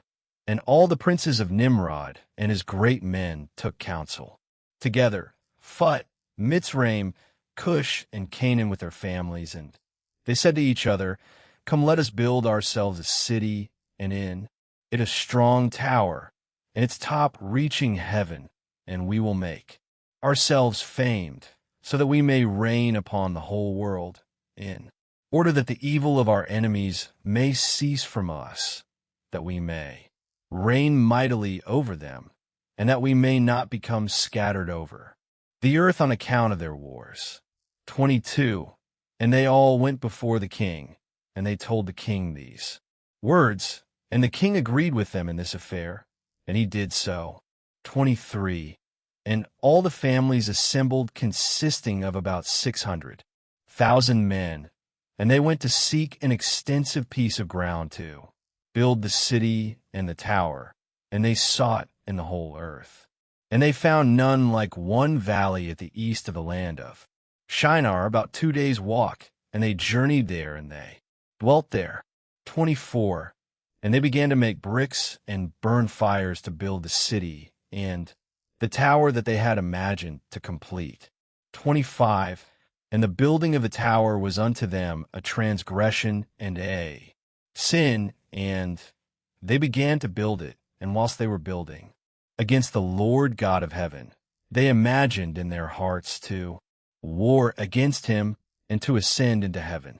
26. And all these people and all the families divided themselves in 3 parts. The first said, We will ascend into heaven and fight against him. The second said, We will ascend to heaven and place our own gods there and serve them. And the third part said, We will ascend to heaven and smite him with bows and spears. And God knew all their works and all their evil thoughts. And he saw the city and the tower which they were building. 27. And when they were building, they built themselves a great city and a very high and strong tower. And on account of its height, the mortar and bricks did not reach the builders in their ascent to it, until those who went up had completed a full year. And after that, they reached to the builders and gave them the mortar and the bricks. Thus was it done daily. 28. And behold, these ascended, and others descended the whole day. And if a brick should fall from their hands and get broken, they would all weep over it. And if a man fell and died, none of them would look at him. 29. And the Lord knew their thoughts, and it came to pass when they were building, they cast the arrows toward the heavens, and all the arrows fell upon them filled with blood. And when they saw them, they said to each other, Surely we have slain all those that are in heaven. 30. For this was from the Lord in order to cause them to err, and in order to destroy them from off the face of the ground. 31. And they built the tower and the city, and they did this thing daily until many days and years were elapsed. 32. And God said to the 70 angels who stood foremost before him, to those who were near to him, saying, Come, let us descend and confuse their tongues, that one man shall not understand the language of his neighbor. And they did so unto them. 33. And from that day following, they forgot each man his neighbor's tongue, and they could not understand to speak in one tongue. And when the builder took from the hands of his neighbor lime or stone, which he did not order, the builder would cast it away and throw it upon his neighbor, that he would die. 34. And they did so many days, and they killed many of them in this manner. 35. And the Lord smote the 3 divisions that were there, and he punished them according to their works and designs. Those who said, We will ascend to heaven and serve our gods, became like apes and elephants. And those who said, We will smite the heaven with arrows, the Lord killed them, one man through the hand of his neighbor. And the 3rd division of those who said, We will ascend to heaven and fight against him, the Lord scattered them throughout the earth. 36. And those who were left amongst them, when they knew and understood the evil which was coming upon them, they forsook the building, and they also became scattered upon the face of the whole earth. 37. And they ceased building the city and the tower. Therefore he called that place Babel, for there the Lord confounded the language of the whole earth. Behold, it was at the east of the land of Shinar. 38. And as to the tower which the sons of men built, the earth opened its mouth and swallowed up 1/3 part thereof, and a fire also descended from heaven and burned another 1/3, and the other 1/3 is left to this day, and it is of that part which was aloft, and its circumference is 3 days' walk. 39. And many of the sons of men died in that tower, a people without number. Underscore.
The Book of Jasher, Chapter 10. 1. And Peleg the son of Eber died in those days, in the 48th year of the life of Abram son of Terah, and all the days of Peleg were 239 years. 2. And when the Lord had scattered the sons of men on account of their sin at the tower, behold, they spread forth into many divisions, and all the sons of men were dispersed into the four corners of the earth. 3. And all the families became each according to its language, its land, or its city. 4. And the sons of men built many cities according to their families, in all the places where they went, and throughout the earth where the Lord had scattered them. 5. And some of them built cities in places from which they were afterward extirpated, and they called these cities after their own names, or the names of their children, or after their particular occurrences. 6. And the sons of Japheth the son of Noah went and built themselves cities in the places where they were scattered, and they called all their cities after their names. And the sons of Japheth were divided upon the face of the earth into many divisions and languages. 7. And these are the sons of Japheth, according to their families: Gomer, Magog, Madai, Javan, Tubal, Meshech, and Tiras. These are the children of Japheth, according to their generations. 8. And the children of Gomer, according to their cities, were the Francum, who dwell in the land of Franza, by the river Franza, by the river Sina. 9. And the children of Rephath are the Bardanim, who dwell in the land of Bartonia by the river Leda, which empties its waters in the great sea Gin, that is Oceanus. 10. And the children of Togarmah are 10 families, and these are their names: Buzer, Parzanak, Balgar, Alicanum, Ragbib, Tarkibid, Zebuk, Ongal, and Tilmaz. All these spread and rested in the north, and built themselves cities. 11. And they called their cities after their own names. Those are they who abide by the rivers Hithla and Idalak unto this day. 12. But the families of Angali, Balgar, and Parzanak, they dwell by the great river Dubne, and the names of their cities are also according to their own names. 13. And the children of Javan are the Javanim, who dwell in the land of Macedonia. And the children of Medair are the Orlam that dwell in the land of Curson. And the children of Tubal are those that dwell in the land of Tuscana by the river Pashia. 14. And the children of Meshech are the Shabashni, and the children of Tiras are Rushash, Cushni, and Ongalis. All these went and built themselves cities. Those are the cities that are situate by the sea, Jabus by the river Kurah, which empties itself in the river Tragon. 15. And the children of Elisha are the Almanim, and they also went and built themselves cities. Those are the cities situate between the mountains of Job and Shabathmo, and of them were the people of Lombardy, who dwell opposite the mountains of Job and Shabathmo. And they conquered the land of Italia and remained there unto this day. 16. And the children of Chittim are the Romim, who dwell in the valley of Canopia by the river Tibru. 17. And the children of Dudanim are those who dwell in the cities of the sea Gin in the land of Bordna. 18. These are the families of the children of Japheth, according to their cities and languages, when they were scattered after the tower. And they called their cities after their names and occurrences. And these are the names of all their cities according to their families, which they built in those days after the tower. 19. And the children of Ham were Cush, Mitzrayim, Phut, and Canaan, according to their generation and cities. 20. All these went and built themselves cities as they found fit places for them, and they called their cities after the names of their fathers: Cush, Mitzrayim, Phut, and Canaan. 21. And the children of Mitzrayim are the Ludim, Anamim, Lehabim, Naphtachim, Pathrusim, Caslukim, and Kaphjerim, 7 families. 22. All these dwell by the river Sire, that is the brook of Egypt, and they built themselves cities and called them after their own names. 23. And the children of Pathros and Casloch intermarried together, and from them went forth the Pelishtim, the Azathim, and the Gerarim, the Githim, and the Ekranim, in all 5 families. These also built themselves cities, and they called their cities after the names of their fathers unto this day.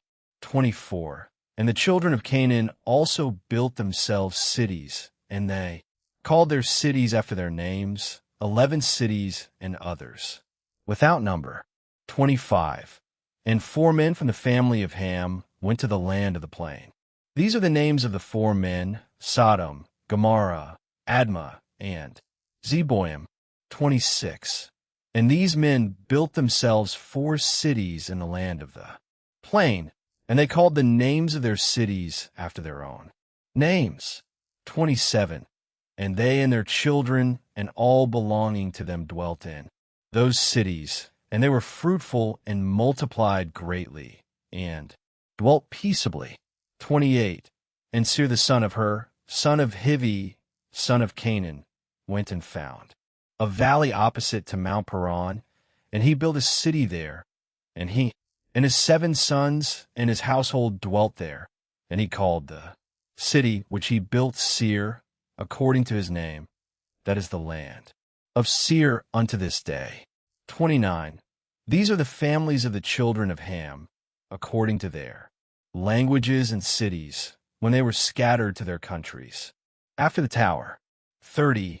And some of the children of Shem, son of Noah, father of all the children of Eber, also went and built themselves cities in the places wherein they were scattered, and they called their cities after their names. 31. And the sons of Shem were Elam, Ashur, Arpachshad, Lud, and Aram. And they built themselves cities and called the names of all their cities after their names. 32. And Ashur son of Shem and his children and household went forth at that time, a very large body of them, and they went to distant land that they found, and they met with a very extensive valley in the land that they went to, and they built themselves 4 cities, and they called them after their own names and occurrences. 33. And these are the names of the cities which the children of Ashur built: Nineveh, Rezin, Kalach, and Rehoboth, and the children of Ashur dwell there unto this day. 34. And the children of Aram also went and built themselves a city, and they called the name of the city Uzi, after their eldest brother, and they dwell therein. That is the land of Uzi to this day. 35. And in the 2nd year after the tower, a man from the house of Ashur, whose name was Bela, went from the land of Nineveh to sojourn with his household wherever he could find a place. And they came until opposite the cities of the plain against Sodom, and they dwelt there. 36. And the man rose up and built there a small city, and called its name Bela, after his name. That is the land of Zor unto this day. 37. And these are the families of the children of Shem, according to their language and cities, after they were scattered upon the earth, after the tower. 38. and every kingdom, city, and family of the families of the children of Noah built themselves many cities after this.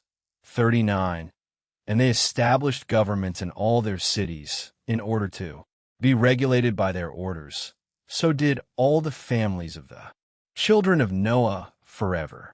Underscore, underscore, underscore, underscore, underscore, underscore, underscore, underscore, underscore, underscore, underscore, underscore, underscore, underscore, underscore, underscore, underscore,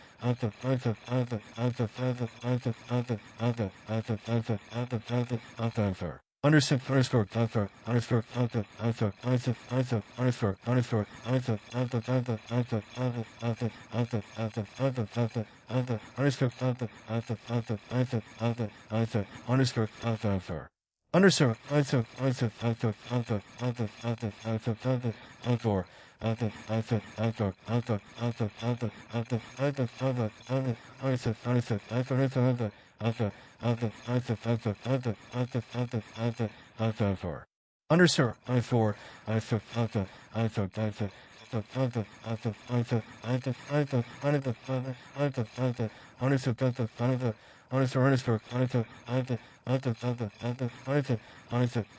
underscore, The Book of Jasher, Chapter 11.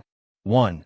And Nimrod son of Cush was still in the land of Shinar, and he reigned over it and dwelt there, and he built cities in the land of Shinar. 2. And these are the names of the 4 cities which he built, and he called their names after the occurrences that happened to them in the building of the tower. 3. And he called the first Babel, saying, because the Lord there confounded the language of the whole earth, and the name of the second he called Erech, because from their God dispersed them. 4. And the third he called Esht, saying there was a great battle at that place. And the fourth he called Calneh, because his princes and mighty men were consumed there, and they vexed the Lord, they rebelled and transgressed against him. 5. And when Nimrod had built these cities in the land of Shinar, he placed in them the remainder of his people, his princes and his mighty men that were left in his kingdom. 6. And Nimrod dwelt in Babel, and he there renewed his reign over the rest of his subjects, and he reigned securely, and the subjects and princes of Nimrod called his name Amraphel, saying that at the tower his princes and men fell through his means. 7. And notwithstanding this, Nimrod did not return to the Lord, and he continued in wickedness and teaching wickedness to the sons of men. And Mardon, his son, was worse than his father, and continued to add to the abominations of his father. 8. And he caused the sons of men to sin. Therefore it is said, from the wicked goeth forth wickedness. 9. At that time there was war between the families of the children of Ham, as they were dwelling in the cities which they had built. 10. And Kedorlaomer, king of Elam, went away from the families of the children of Ham, and he fought with them, and he subdued them. And he went to the 5 cities of the plain, and he fought against them. And he subdued them, and they were under his control. 11. And they served him 12 years, and they gave him a yearly tax. 12. At that time died Nahor, son of Serug, in the 49th year of the life of Abram son of Terah. 13. And in the 50th year of the life of Abram son of Terah, Abram came forth from the house of Noah, and went to his father's house. 14. And Abram knew the Lord, and he went in his ways and instructions, and the Lord his God was with him. 15. And Terah his father was in those days still captain of the host of King Nimrod, and he still followed strange gods. 16. And Abram came to his father's house, and saw 12 gods standing there in their temples. And the anger of Abram was kindled when he saw these images in his father's house. 17. And Abram said, as the Lord liveth, these images shall not remain in my father's house. So shall the Lord who created me do unto me, if In 3 days' time I do not break them all. 18. And Abram went from them, and his anger burned within him. And Abram hastened and went from the chamber to his father's outer court. And he found his father sitting in the court, and all his servants with him. And Abram came and sat before him. 19. And Abram asked his father, saying, Father, tell me, where is God, who created heaven and earth, and all the sons of men upon earth, and who created thee and me?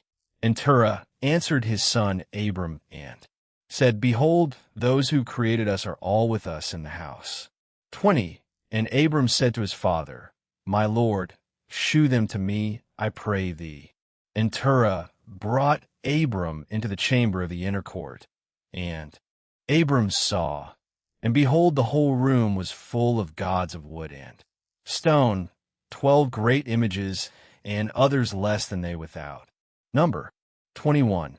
And Terah said to his son, Behold, these are they which made all thou sayest upon earth, and which created me and thee and all mankind.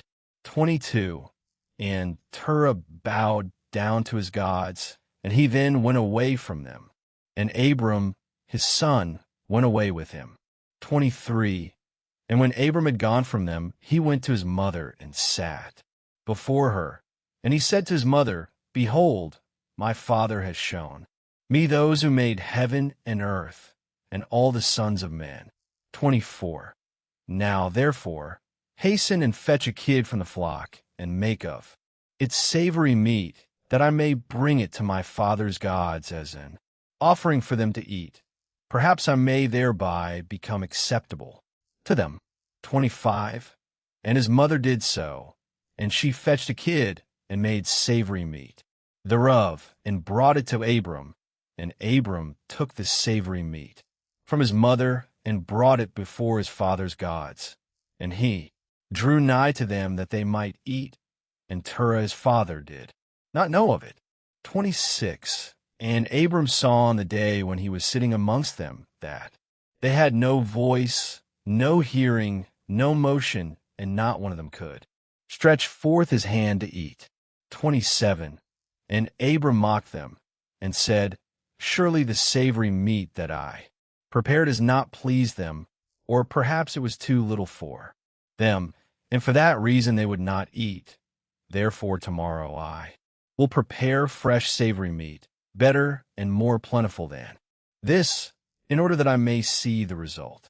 28. And it was on the next day that Abram directed his mother concerning the savory meat. And his mother rose and fetched 3 fine kid from the flock, and she made of them some excellent savory meat, such as her son was fond of, and she gave it to her son Abram. And Terah his father did not know of it. 29.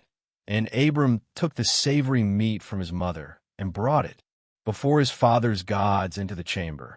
And he came nigh unto them, that they might eat, and he placed it before them.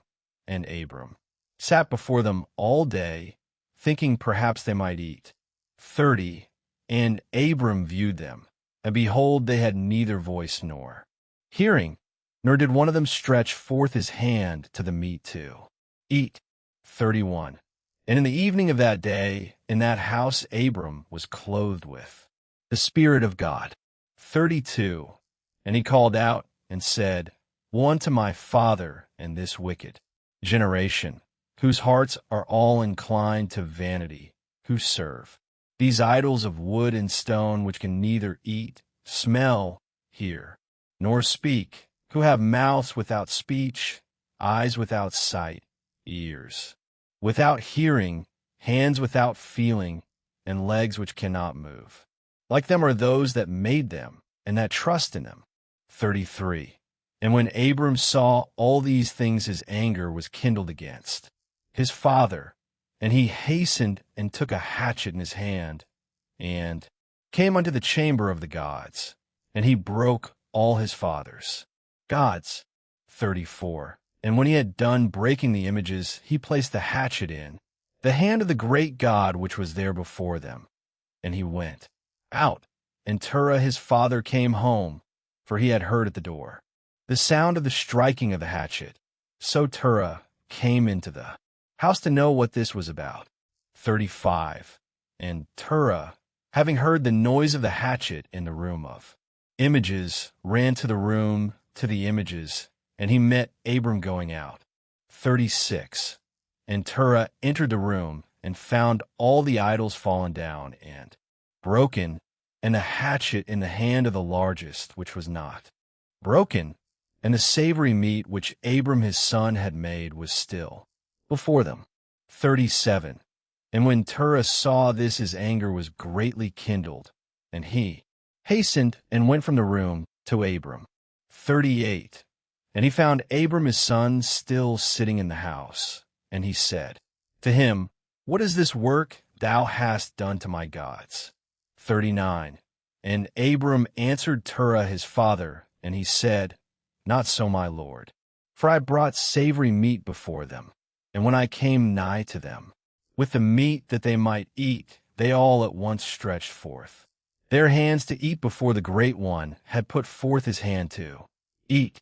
40. And the large one saw their works that they did before him, and his anger was violently kindled against them. And he went and took the hatchet that was in the house, and came to them, and broke them all. And behold, the hatchet is yet in his hand, as thou sayest. 41.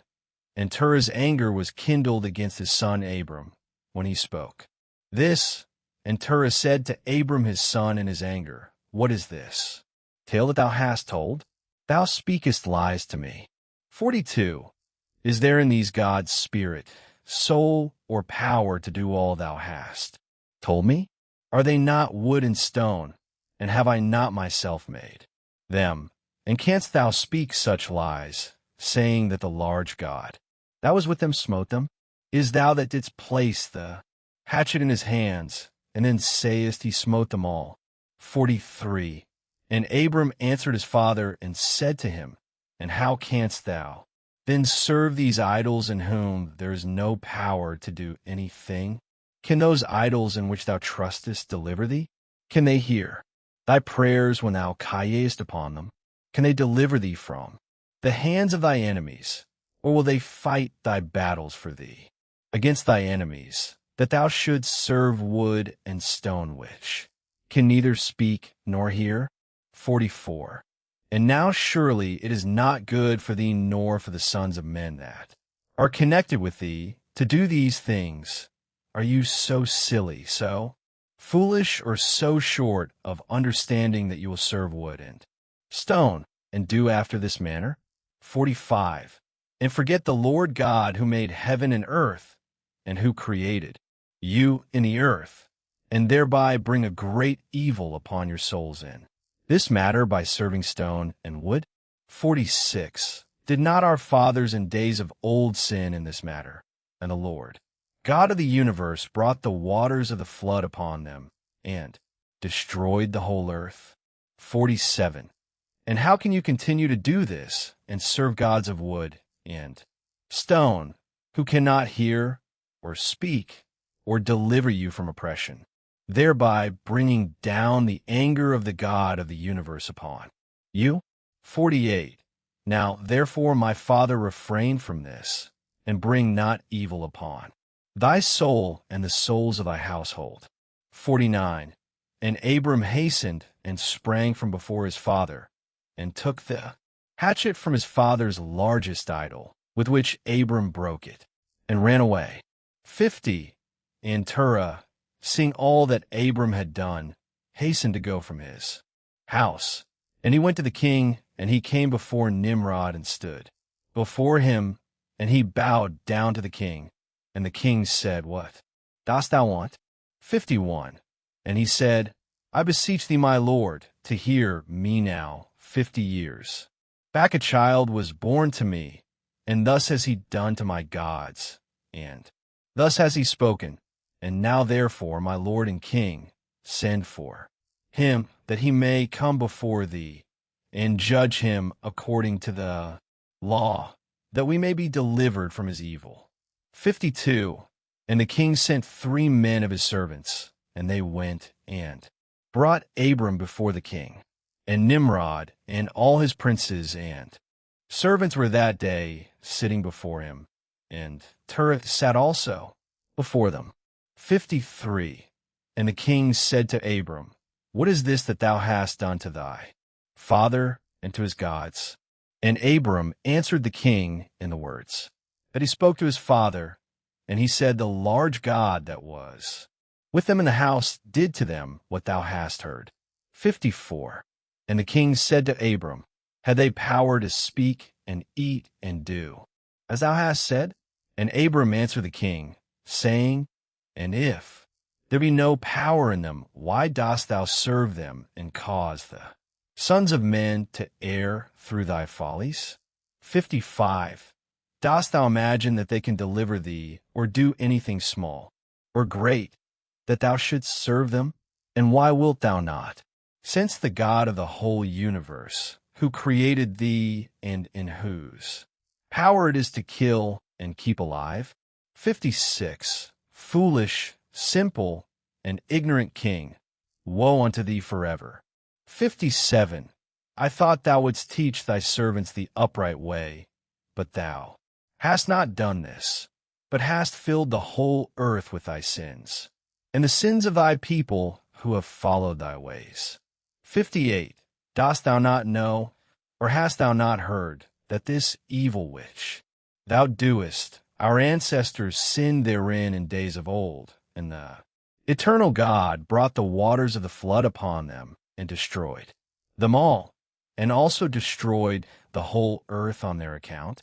And wilt thou and thy people rise up now and do like unto this work, in order to bring down the anger of the Lord God of the universe, and to bring evil upon thee and the whole earth? 59. Now therefore put away this evil deed which thou doest, and serve the God of the universe, as thy soul is in his hands, and then it will be well with thee. 60. And if thy wicked heart will not hearken to my words to cause thee to forsake thy evil ways, and to serve the eternal God, then wilt thou die in shame in the latter days, thou, thy people, and all who are connected with thee, hearing thy words or walking in thy evil ways. 61. And when Abram had ceased speaking before the king and princes, Abram lifted up his eyes to the heavens, and he said, The Lord seeth all the wicked, and he will judge them. Underscore.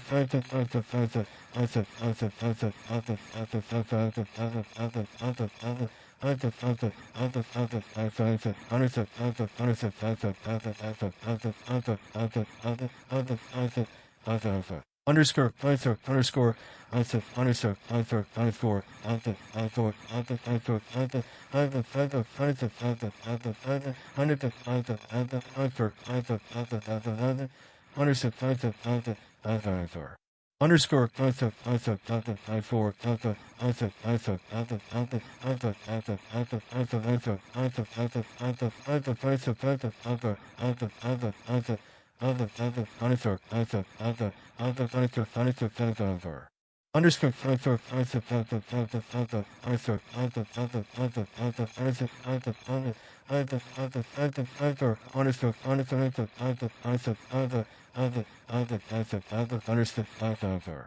The Book of Jasher, Chapter 12.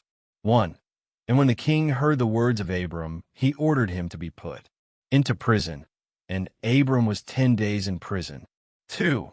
And at the end of those days the king ordered that all the kings, princes, and governors of different provinces, and the sages should come before him. And they sat before him, and Abram was still in the house of confinement. 3. And the king said to the princes and sages, Have you heard what Abram, the son of Terah, has done to his father? Thus has he done to him, and I ordered him to be brought before me. And thus has he spoken. His heart did not misgive him, neither did he stir in my presence. And behold, now he is confined in the prison. 4. And therefore decide what judgment is due to this man who reviled the king, who spoke and did all the things that you heard. 5. And they all answered the king, saying, The man who reveleth the king should be hanged upon a tree, but having done all the things that he said, and having despised our gods, he must therefore be burned to death, for this is the law in this matter. 6. If it pleaseth the king to do this, let him order his servants to kindle a fire both night and day in thy brick furnace, and then we will cast this man into it. And the king did so, and he commanded his servants that they should prepare a fire for 3 days and 3 nights in the king's furnace, that is in Casdim. And the king ordered them to take Abram from prison and bring him out to be burned. 7. And all the king's servants, princes, lords, governors, and judges, and all the inhabitants of the land, about 900,000 men, stood opposite the furnace to see Abram. 8. And all the women and little ones crowded upon the roofs and towers to see what was doing with Abram, and they all stood together at a distance, and there was not a man left that did not come on that day to behold the scene. 9. And when Abram was come, the conjurers of the king and the sages saw Abram, and they cried out to the king, saying, Our sovereign Lord, surely this is the man whom we know to have been the child at whose birth the great star swallowed the 4 stars, which we declared to the king now 50 years since. 10. And behold, now his father has also transgressed thy commands, and mocked thee by bringing thee another child, which thou didst kill. 11. And when the king heard their words, he was exceedingly wroth, and he ordered Terah to be brought before him. 12. And the king said, Hast thou heard what the conjurers have spoken? Now tell me truly, how didst thou? And if thou shalt speak truth, thou shalt be acquitted. 13. And seeing that the king's anger was so much kindled, Terah said to the king, My lord and king, thou hast heard the truth, and what the sages have spoken is right. And the king said, How couldst thou do this thing, to transgress my orders, and to give me a child that thou didst not beget, and to take value for him? 14. And Terah answered the king, Because my tender feelings were excited for my son at that time, and I took a son of my handmaid, and I brought him to the king. 15. And the king said, Who advised thee to this? Tell me, do not hide aught from me, and then thou shalt not die. 16. And Terah was greatly terrified in the king's presence, and he said to the king, It was Haran my eldest son who advised me to this. And Haran was in those days that Abram was born 32 years old. 17. But Haran did not advise his father to anything, for Terah said this to the king in order to deliver his soul from the king, for he feared greatly. And the king said to Terah, Haran thy son who advised thee to this shall die through fire with Abram, for the sentence of death is upon him for having rebelled against the king's desire in doing this thing. 18. And Haran at that time felt inclined to follow the ways of Abram, but he kept it within himself. 19. And Haran said in his heart, Behold, now the king has seized Abram, on account of these things which Abram did. And it shall come to pass that if Abram prevail over the king, I will follow him. But if the king prevail, I will go after the king. 20. And when Terah had spoken this to the king concerning Haran his son, the king ordered Haran to be seized with Abram. 21. And they brought them both, Abram and Haran his brother, to cast them into the fire, and all the inhabitants of the land, and the king's servants and princes, and all the women and little ones were there, standing that day over them. 22. And the king's servants took Abram and his brother, and they stripped them of all their clothes, excepting their lower garments, which were upon them. 23. And they bound their hands and feet with linen cords, and the servants of the king lifted them up and cast them both into the furnace. 24. And the Lord loved Abram, and he had compassion over him. Lord came down and delivered Abram from the fire, and he was not burned. 25. But all the cords with which they bound him were burned, while Abram remained and walked about in the fire. 26. And Haran died when they had cast him into the fire, and he was burned to ashes, for his heart was not perfect with the Lord. And those men who cast him into the fire, the flame of the fire spread over them, and they were burned, and 12 men of them died. 27. And Abram walked in the midst of the fire 3 days and 3 nights, and all the servants of the king saw him walking in the fire. And they came and told the king, saying, Behold, we have seen Abram walking about in the midst of the fire, and even the lower garments which are upon him are not burned, but the cord with which he was bound is burnt. 28. And when the king heard their words, his heart fainted, and he would not believe them. So he sent other faithful princes to see this matter. And they went and saw it, and told it to the king. And the king rose to go and see it.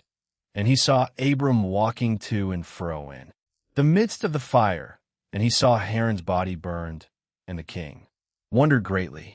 29. And the king ordered Abram to be taken out from the fire, and his servants approached to take him out, and they could not, for the fire was round about, and the flame ascending toward them from the furnace. 30. And the king's servants fled from it, and the king rebuked them, saying, Make haste, and bring Abram out of the fire, that you shall not die. 31. And the servants of the king again approached to bring Abram out, and the flames came upon them, and burned their faces, so that 8 of them died. 32. And when the king saw that his servants could not approach the fire, lest they should be burned, the king called to Abram, O servant of the God who is in heaven, go forth from amidst the fire, and come hither before me. And Abram hearkened to the voice of the king, and he went forth from the fire, and came and stood before the king. 33. And when Abram came out, the king and all his servants saw Abram coming before the king, with his lower garments upon him, for they were not burned, but the cord with which he was bound was burned. 34.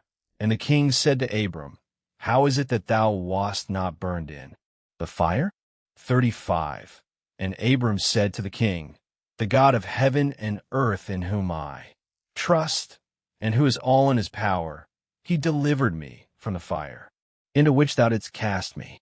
36. And Haran the brother of Abram was burned to ashes, and they sought for his body, and they found it consumed. 37.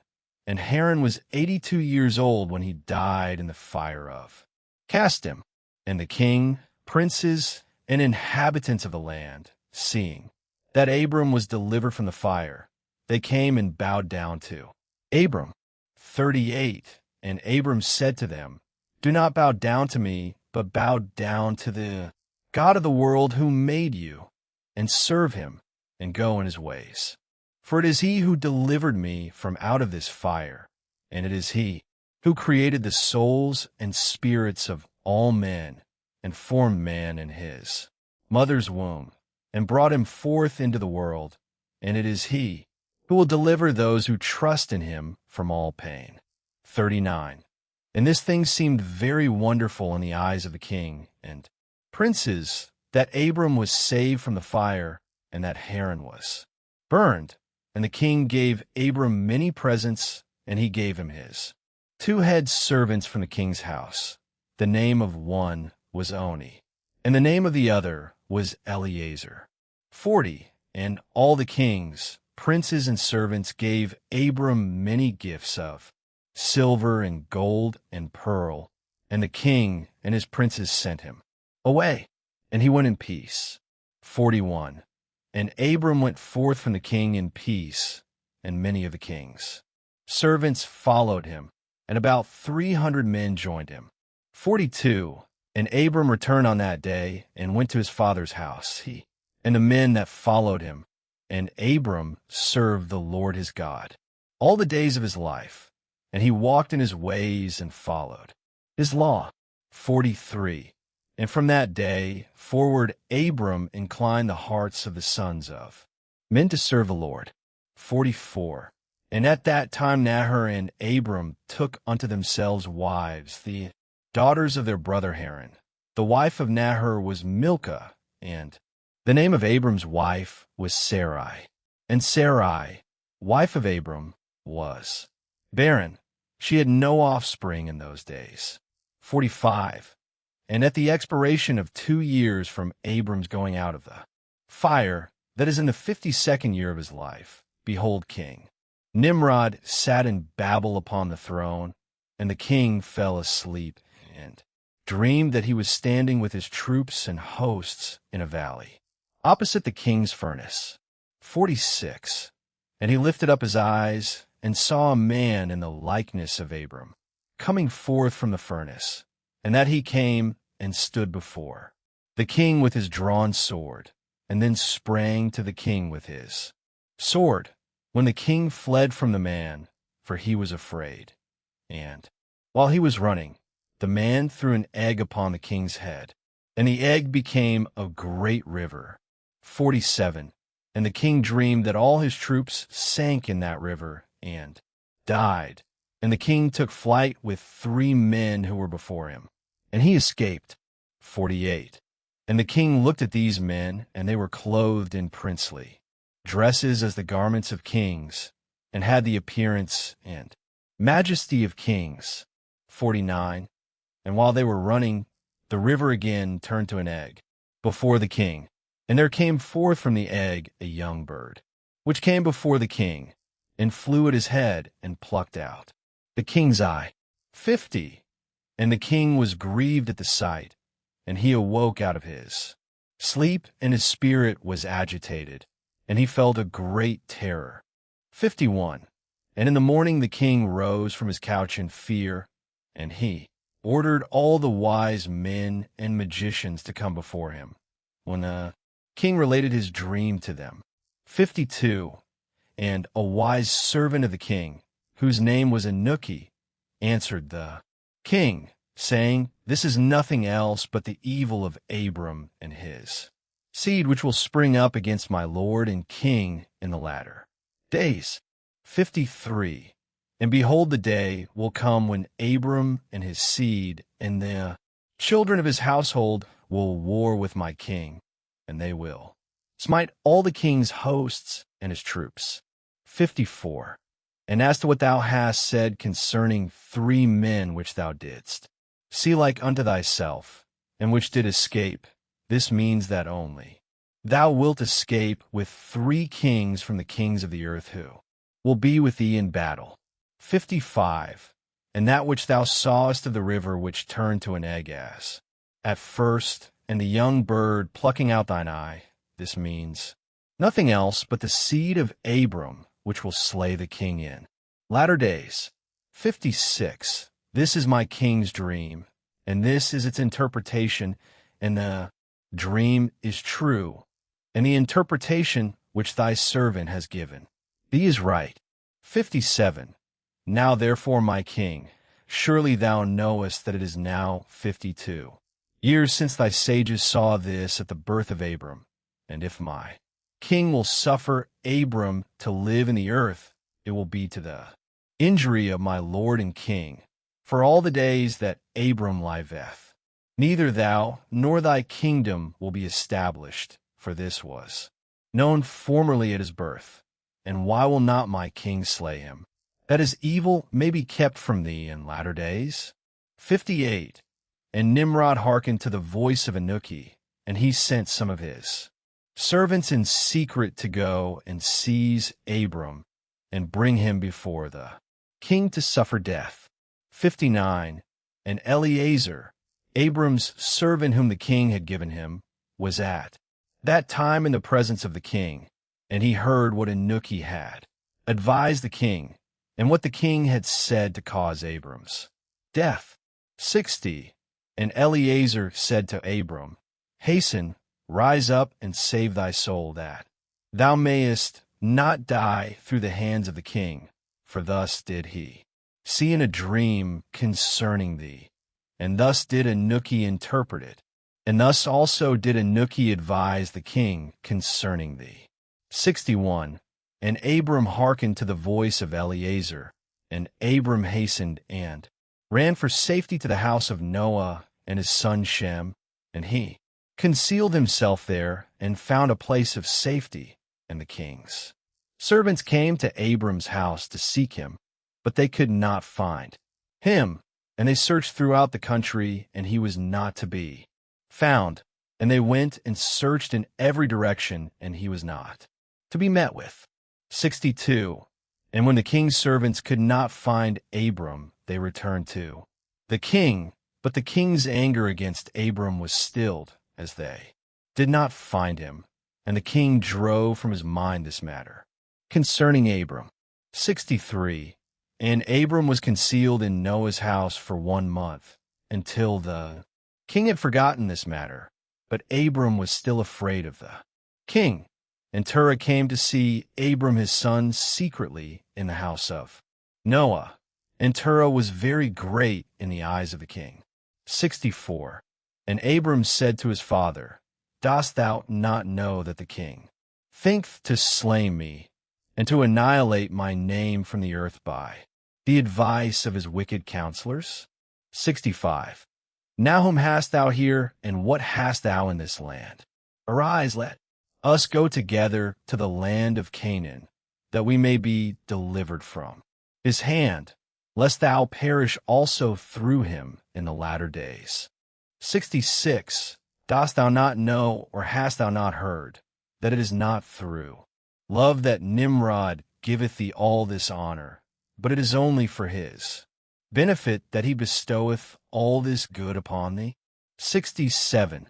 And if he do unto thee greater good than this, surely these are only vanities of the world, for wealth and riches cannot avail in the day of wrath and anger. 68. Now, therefore, hearken to my voice, and let us arise and go to the land of Canaan, out of the reach of injury from Nimrod, and serve thou the Lord who created thee in the earth, and it will be well with thee, and cast away all the vain things which thou pursuest. 69. And Abram ceased to speak, when Noah and his son Shem answered Terah, saying, True is the word which Abram hath said unto thee. 70.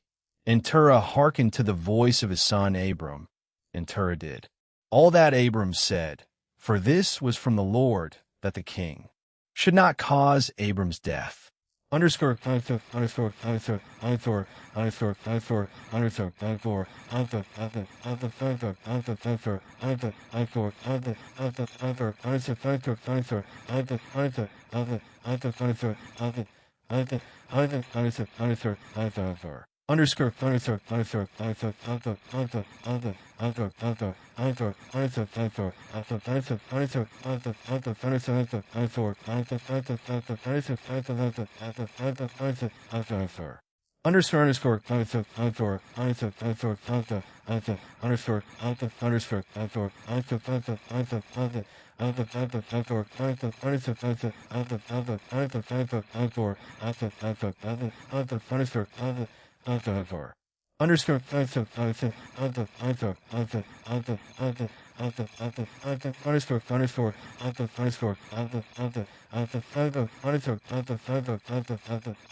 The Book of Jasher, Chapter 13.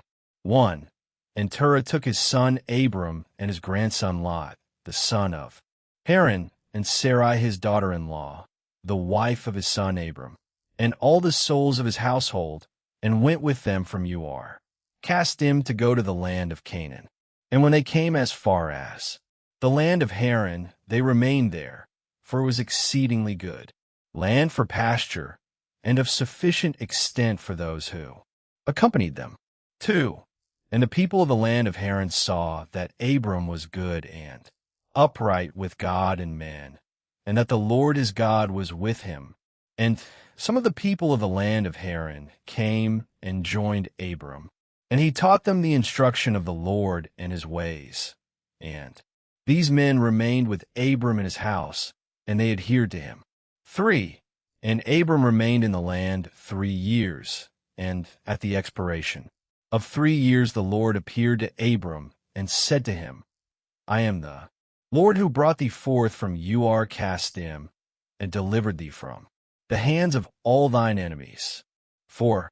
And now therefore, if thou wilt hearken to my voice and keep my commandments, my statutes, and my laws, then will I cause thy enemies to fall before thee, and I will multiply thy seed like the stars of heaven, and I will send my blessing upon all the works of thy hands, and thou shalt lack nothing.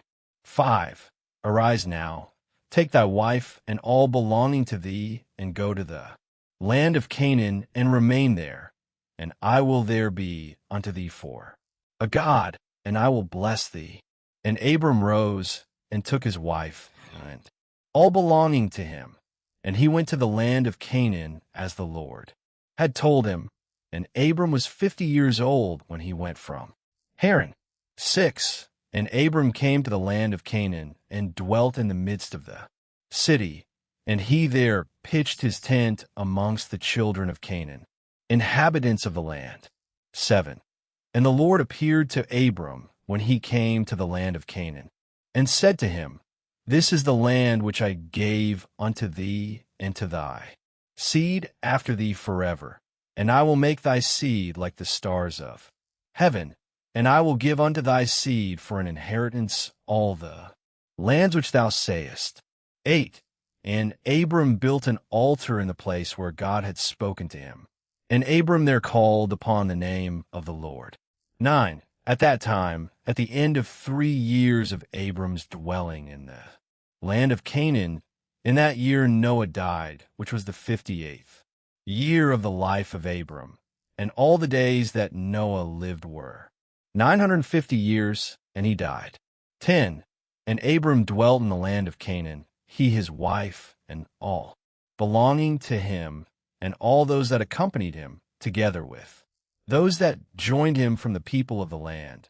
But now Abram's brother, and Terah his father, and Lot the son of Haran, and all belonging to them dwelt in Haran.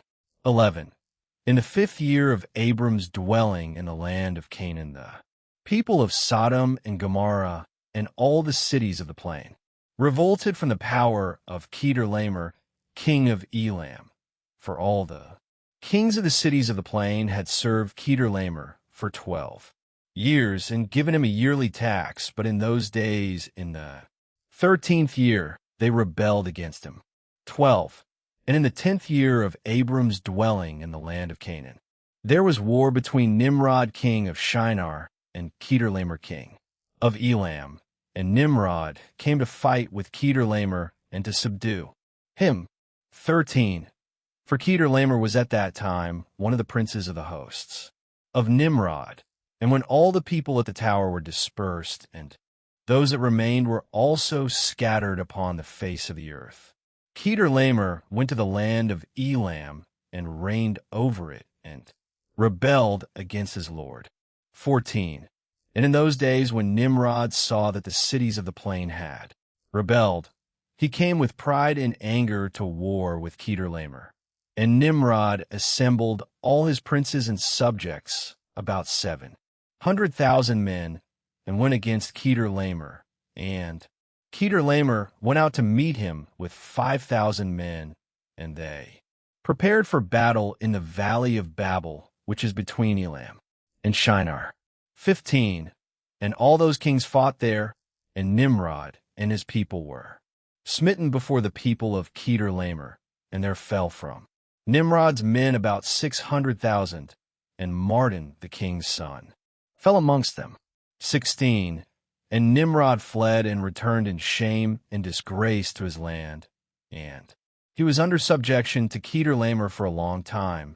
And Kedorlaomer returned to his land and sent princes of his host to the kings that dwelt around him, to Arioch king of Elasar, and to Tidal king of Goyim, and made a covenant with them, and they were all obedient to his commands. 17. And it was in the 15th year of Abram's dwelling in the land of Canaan, which is the 70th year of the life of Abram.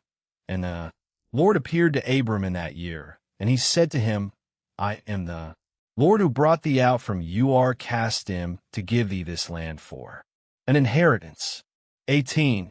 Now therefore walk before me, and be perfect, and keep my commands. For to thee and to thy seed I will give this land for an inheritance from the river Mitzrayim unto the great river Euphrates. 19. And thou shalt come to thy fathers in peace and in good age, and the fourth generation shall return here in this land, and shall inherit it forever. And Abram built an altar, and he called upon the name of the Lord who appeared to him, and he brought up sacrifices upon the altar to the Lord. 20. At that time Abram returned and went to Haran to see his father and mother, and his father's household, and Abram and his wife and all belonging to him returned to Haran, and Abram dwelt in Haran 5 years. 21.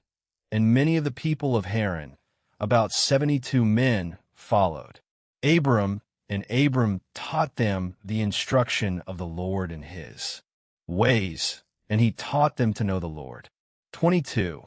In those days the Lord appeared to Abram in Haran, and he said to him, Behold, I spoke unto thee these 20 years back, saying, 23. Go forth from thy land, from thy birthplace, and from thy father's house, to the land which I have shown thee to give it to thee, and to thy children. For there in that land will I bless thee, and make thee a great nation, and make thy name great, and in thee shall the families of the earth be blessed. 24. Now therefore arise, go forth from this place, thou, thy wife, and all belonging to thee, also every one born in thy house, and all the souls thou hast made in Haran, and bring them out with thee from here, and rise to return to the land of Canaan. 25. And Abram arose, and took his wife Sarai, and all belonging to him, and all that were born to him in his house, and the souls which they had made in Haran, and they came out to go to the land of Canaan. 26. And Abram went and returned to the land of Canaan, according to the word of the Lord. And Lot the son of his brother Haran went with him. And Abram was 75 years old when he went forth from Haran to return to the land of Canaan. 27. And he came to the land of Canaan according to the word of the Lord, to Abram. And he pitched his tent, and he dwelt in the plain of Mamre. And with him was Lot his brother's son, and all belonging to him. 28. And the Lord again appeared to Abram, and said, To thy seed will I give this land. And he there built an altar to the Lord who appeared to him, which is still to this day in the plains of Mamre. Underscore.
The Book of Jasher, Chapter 14.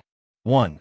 In those days there was in the land of Shinar a wise man who had understanding in all wisdom, and of a beautiful appearance, but he was poor and indigent. His name was Rikaon, and he was hard set to support himself. 2. And he resolved to go to Egypt, to Oswiris the son of Anim king of Egypt, to show the king his wisdom, for perhaps he might find grace in his sight, to raise him up and give him maintenance. And Rikaon did so. 3. And when Rikaon came to Egypt, he asked the inhabitants of Egypt concerning the king, and the inhabitants of Egypt told him the custom of the king of Egypt, for it was then the custom of the king of Egypt that he went from his royal palace and was seen abroad only one day in the year, and after that the king would return to his palace to remain there. 4. And on the day when the king went forth, he passed judgment in the land, and every one having a suit came before the king that day to obtain his request. 5. And when Rikaon heard the custom in Egypt, and that he could not come into the presence of the king, he grieved greatly and was very sorrowful. 6. And in the evening Rikaon went out and found a house in ruins, formerly a bakehouse in Egypt, and he abode there all night in bitterness of soul, and pinched with hunger, and sleep was removed from his eyes. 7. And Rikaon considered within himself what he should do in the town, until the king made his appearance, and how he might maintain himself there. 8.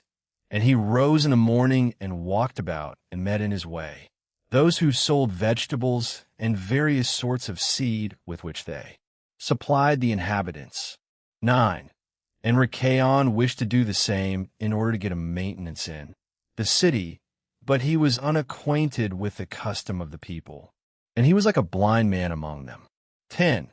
And he went and obtained vegetables to sell them for his support, and the rabble assembled about him and ridiculed him, and took his vegetables from him and left him nothing. 11. And he rose up from there in bitterness of soul, and went sighing to the bakehouse in which he had remained all the night before, and he slept there the second night. 12. And on that night again he reasoned within himself how he could save himself from starvation, and he devised a scheme how to act. 13. And he rose up in the morning and acted ingeniously, and went and hired 30 strong men of the rabble, carrying their war instruments in their hands, and he led them to the top of the Egyptian sepulchre, and he placed them there. 14. And he commanded them, saying, Thus saith the king, Strengthen yourselves, and be valiant men, and let no man be buried here until 200 pieces of silver be given, and then he may be buried. And those men did according to the order of Rikaon to the people of Egypt the whole of that year. 15. And in 8 months' time Rikaon and his men gathered great riches of silver and gold. And Rikaon took a great quantity of horses and other animals, and he hired more men, and he gave them horses, and they remained with him. 16. And when the year came round, at the time the king went forth into the town, all the inhabitants of Egypt assembled together to speak to him concerning the work of Rikaon and his men. 17. And the king went forth on the appointed day, and all the Egyptians came before him and cried unto him, saying, 18. May the king live forever. What is this thing thou doest in the town to thy servants, not to suffer a dead body to be buried until so much silver and gold be given? Was there ever the like unto this, done in the whole earth, from the days of former kings, yea, even from the days of Adam, unto this day, that the dead should not be buried only for a set price? 19. We know it to be the custom of kings to take a yearly tax from the living, but thou dost not only do this, but from the dead also thou exactest the tax day by day. 20. Now, O king, we can no more bear this, for the whole city is ruined on this account, and dost thou not know it? 21. And when the king heard all that they had spoken, he was very wroth. And his anger burned within him at this affair, for he had known nothing of it. 22. And the king said, Who and where is he that dares to do this wicked thing in my land without my command? Surely you will tell me. 23. And they told him all the works of Rechaon and his men, and the king's anger was aroused. And he ordered Rechaon and his men to be brought before him. 24. And Rechaon took about 1,000 children, sons and daughters, and clothed them in silk and embroidery, and he set them upon horses, and sent them to the king by means of his men. And he also took a great quantity of silver and gold and precious stones, and a strong and beautiful horse, as a present for the king, with which he came before the king and bowed down to the earth before him. And the king, his servants, and all the inhabitants of Egypt wondered at the work of Rechaon, and they saw his riches and the present that he had brought to the king. 25. And it greatly pleased the king, and he wondered at it. And when Rechaon sat before him, the king asked him concerning all his works. And Rechaon spoke all his words wisely before the king, his servants, and all the inhabitants of Egypt. 26. And when the king heard the words of Rechaon and his wisdom, Rechaon found grace in his sight, and he met with grace and kindness from all the servants of the king and from all the inhabitants of Egypt, on account of his wisdom and excellent speeches, and from that time they loved him exceedingly. 27. And the king answered and said to Rechaon, Thy name shall no more be called Rechaon, but Pharaoh shall be thy name, since thou didst exact a tax from the dead. And he called his name Pharaoh. 28. And the king and his subjects loved Rechaon for his wisdom, and they consulted with all the inhabitants of Egypt to make him prefect under the king. 29. And all the inhabitants of Egypt and its wise men did so, and it was made a law in Egypt. 30. And they made Rechaon Pharaoh prefect under Oswiris king of Egypt. And Rechaon Pharaoh governed over Egypt, daily administering justice to the whole city. But Oswiris the king would judge the people of the land one day in the year, when he went out to make his appearance. 31. And Rechaon Pharaoh cunningly usurped the government of Egypt, and he exacted a tax from all the inhabitants of Egypt. 32. And all the inhabitants of Egypt greatly loved Rechaon Pharaoh, and they made a decree to call every king that should reign over them, and their seed in Egypt, Pharaoh. 33. Therefore all the kings that reigned in Egypt from that time forward were called Pharaoh unto this day.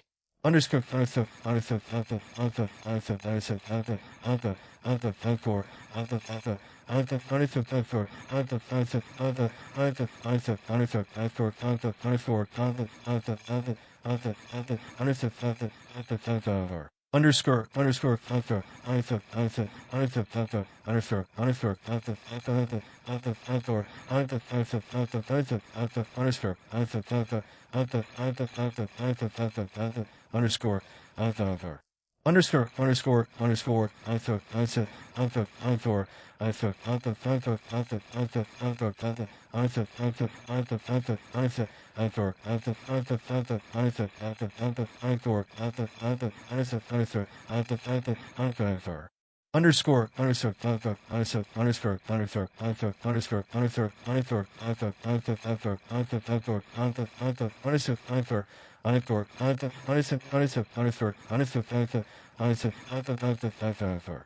The Book of Jasher, Chapter 15. 1. And in that year there was a heavy famine throughout the land of Canaan, and the inhabitants of the land could not remain on account of the famine, for it was very grievous. 2. And Abram and all belonging to him rose and went down to Egypt on account of the famine, and when they were at the brook Mitzrayim, They remained there some time to rest from the fatigue of the road. 3. And Abram and Sarai were walking at the border of the brook Mitzrayim, and Abram beheld his wife Sarai, that she was very beautiful. 4. And Abram said to his wife Sarai, Since God has created thee with such a beautiful countenance, I am afraid of the Egyptians, lest they should slay me and take thee away, for the fear of God is not in these places. 5. Surely then thou shalt do this, say thou art my sister at all that may ask thee, in order that it may be well with me, and that we may live and not be put to death. 6. And Abram commanded the same to all those that came with him to Egypt on account of the famine. Also his nephew Lot he commanded, saying, If the Egyptians ask thee concerning Sarai, say, She is the sister of Abram. 7. And yet with all these orders Abram did not put confidence in them, but he took Sarai and placed her in a chest and concealed it amongst their vessels, for Abram was greatly concerned about Sarai, on account of the wickedness of the Egyptians. 8. And Abram and all belonging to him rose up from the brook Mitzrayim, and came to Egypt, and they had scarcely entered the gates of the city when the guard stood up to them, saying, Give tithe to the king from what you have, and then you may come into the town. And Abram and those that were with him did so. 9. And Abram with the people that were with him came to Egypt, and when they came, they brought the chest in which Sarai was concealed, and the Egyptians saw the chest. 10.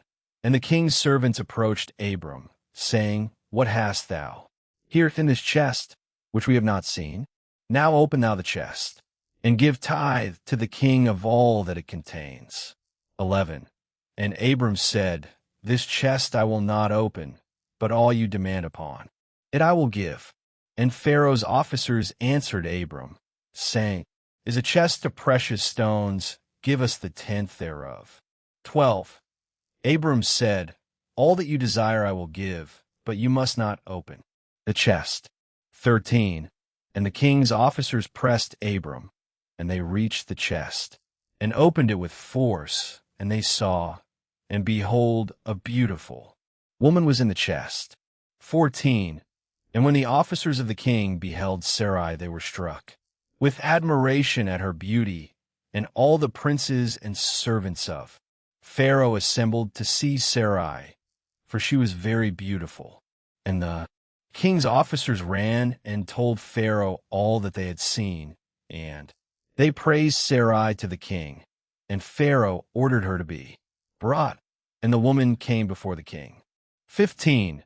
And Pharaoh beheld Sarai, and she pleased him exceedingly, and he was struck with her beauty, and the king rejoiced greatly on her account, and made presents to those who brought him the tidings concerning her. 16. And the woman was then brought to Pharaoh's house, and Abram grieved on account of his wife, and he prayed to the Lord to deliver her from the hands of Pharaoh. 17. And Sarai also prayed at that time, and said, O Lord God, thou didst tell my lord Abram to go from his land and from his father's house to the land of Canaan, and thou didst promise to do well with him, if he would perform thy commands. Now behold, we have done that which thou didst command us, and we left our land and our families, and we went to a strange land, and to a people whom we have not known before. 18. And we came to this land to avoid the famine, and this evil accident has befallen me. Now therefore, O Lord God, deliver us, and save us from the hand of this oppressor, and do well with me for the sake of thy mercy. 19. And the Lord hearkened to the voice of Sarai, and the Lord sent an angel to deliver Sarai from the power of Pharaoh. 20. And the king came and sat before Sarai, and behold, an angel of the Lord was standing over them. And he appeared to Sarai, and said to her, Do not fear, for the Lord has heard thy prayer. 21. And the king approached Sarai, and said to her, What is that man too? Thee who brought thee hither? And she said, He is my brother. 22. And the king said, It is incumbent upon us to make him great, to elevate him, and to do unto him all the good which thou shalt. Command us. And at that time the king sent to Abram silver and gold, and precious stones in abundance, together with cattle, men, servants, and maidservants. And the king ordered Abram to be brought, and he sat in the court of the king's house, and the king greatly exalted Abram on that night. 23. And the king approached to speak to Sarai, and he reached out his hand to touch her, when the angel smote him heavily, and he was terrified, and he refrained from reaching to her. 24. And when the king came near to Sarai, the angel smote him to the ground, and acted thus to him the whole night, and the king was terrified. 25. And the angel on that night smote heavily all the servants of the king and his whole household on account of Sarai, and there was a great lamentation that night amongst the people of Pharaoh's house. 26. And Pharaoh, seeing the evil that befell him, said, Surely on account of this woman has this thing happened to me. And he removed himself at some distance from her, and spoke pleasing words to her. 27. And the king said to Sarai, Tell me, I pray thee, concerning the man with whom thou camest here. And Sarai said, This man is my husband. And I said to thee that he was my brother, for I was afraid, lest thou shouldst put him to death through wickedness. 28.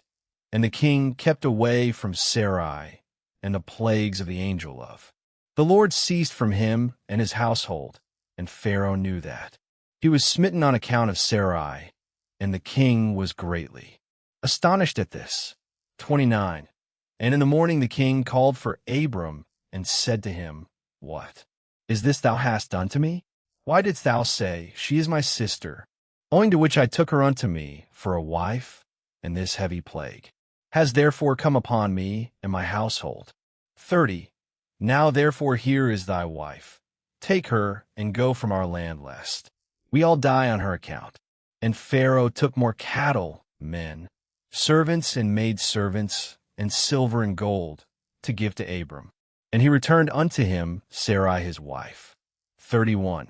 And the king took a maiden whom he begot by his concubines, and he gave her to Sarai for a handmaid. 32. And the king said to his daughter, It is better for thee, my daughter, to be a handmaid in this man's house than to be mistress in my house, after we have beheld the evil that befell us on account of this woman. 33. And Abram arose, and he and all belonging to him went away from Egypt. And Pharaoh ordered some of his men to accompany him, and all that went with him. 34. And Abram returned to the land of Canaan, to the place where he had made the altar where he at first had pitched his tent. 35. And Lot the son of Haran, Abram's brother, had a heavy stock of cattle, flocks, and herds and tents, for the Lord was bountiful to them on account of Abram. 36. And when Abram was dwelling in the land, the herdsmen of Lot quarreled with the herdsmen of Abram, for their property was too great for them to remain together in the land, and the land could not bear them on account of their cattle. 37. And when Abram's herdsmen went to feed their flock, they would not go into the fields of the people of the land, but the cattle of Lot's herdsmen did otherwise, for they were suffered to feed in the fields of the people of the land. 38. And the people of the land saw this occurrence daily, and they came to Abram and quarreled with him on account of Lot's herdsmen. 39. And Abram said to Lot, What is this thou art doing to me, to make me despicable to the inhabitants of the land, that thou orderest thy herdsmen to feed thy cattle in the fields of other people? Dost thou not know that I am a stranger in this land amongst the children of Canaan? And why wilt thou do this unto me? 40. And Abram quarreled daily with Lot on account of this, but Lot would not listen to Abram, and he continued to do the same. And the inhabitants of the land came and told Abram. 41. And Abram said unto Lot, How long wilt thou be to me for a stumbling block with the inhabitants of the land? Now I beseech thee, let there be no more quarreling between us, for we are kinsmen. 42. But I pray thee, separate from me. Go and choose a place where thou mayest dwell with thy cattle and all belonging to thee, but keep thyself at a distance from me, thou and thy household. 43. And be not afraid in going from me, for if any one do an injury to thee, let me know, and I will avenge thy cause from him. Only remove from me. 44. And when Abram had spoken all these words to Lot, then Lot arose and lifted up his eyes toward the plain of Jordan. 45. And he saw that the whole of this place was well watered and good, for man as well as a fording pasture for the cattle. 46. And Lot went from Abram to that place, and he there pitched his tent, and he dwelt in Sodom, and they were separated from each other. 47. And Abram dwelt in the plain of Mamre, which is in Hebron, and he pitched his tent there, and Abram remained in that place many years. Underscore.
The Book of Jasher, Chapter 16.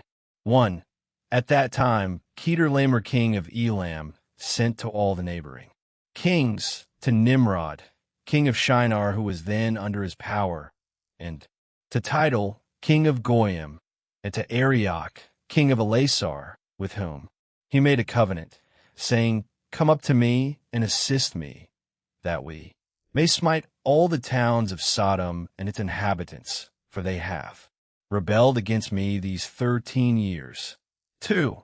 And these 4 kings went up with all their camps, about 800,000 men, and they went as they were, and smote every man they found in their road.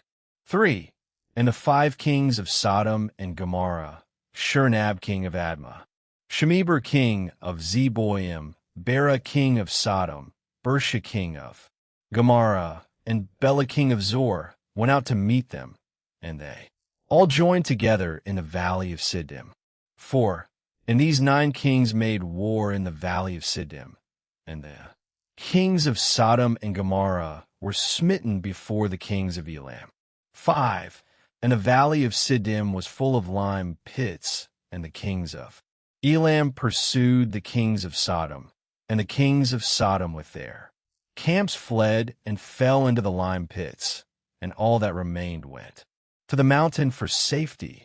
And the 5 kings of Elam came after them and pursued them to the gates of Sodom, and they took all that there was in Sodom. 6. And they plundered all the cities of Sodom and Gomorrah, and they also took Lot, Abram's brother's son, and his property, and they seized all the goods of the cities of Sodom, and they went away. And Eunuch, Abram's servant, who was in the battle, saw this, and told Abram all that the kings had done to the cities of Sodom, and that Lot was taken captive by them. 7. And Abram heard this, and he rose up with about 300 18 men that were with him, and he that night pursued these kings and smote them, and they all fell before Abram and his men. And there was none remaining but the 4 kings who fled, and they went each his own road. 8.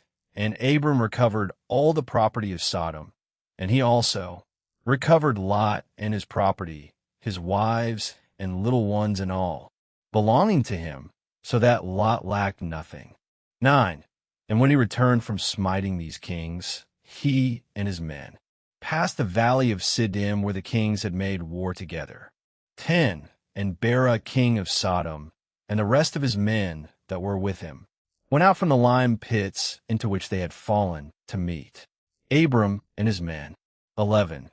And Adonizedek king of Jerusalem, the same with Shem, went out with his men to meet Abram and his people with bread and wine, and they remained together in the valley of Melech.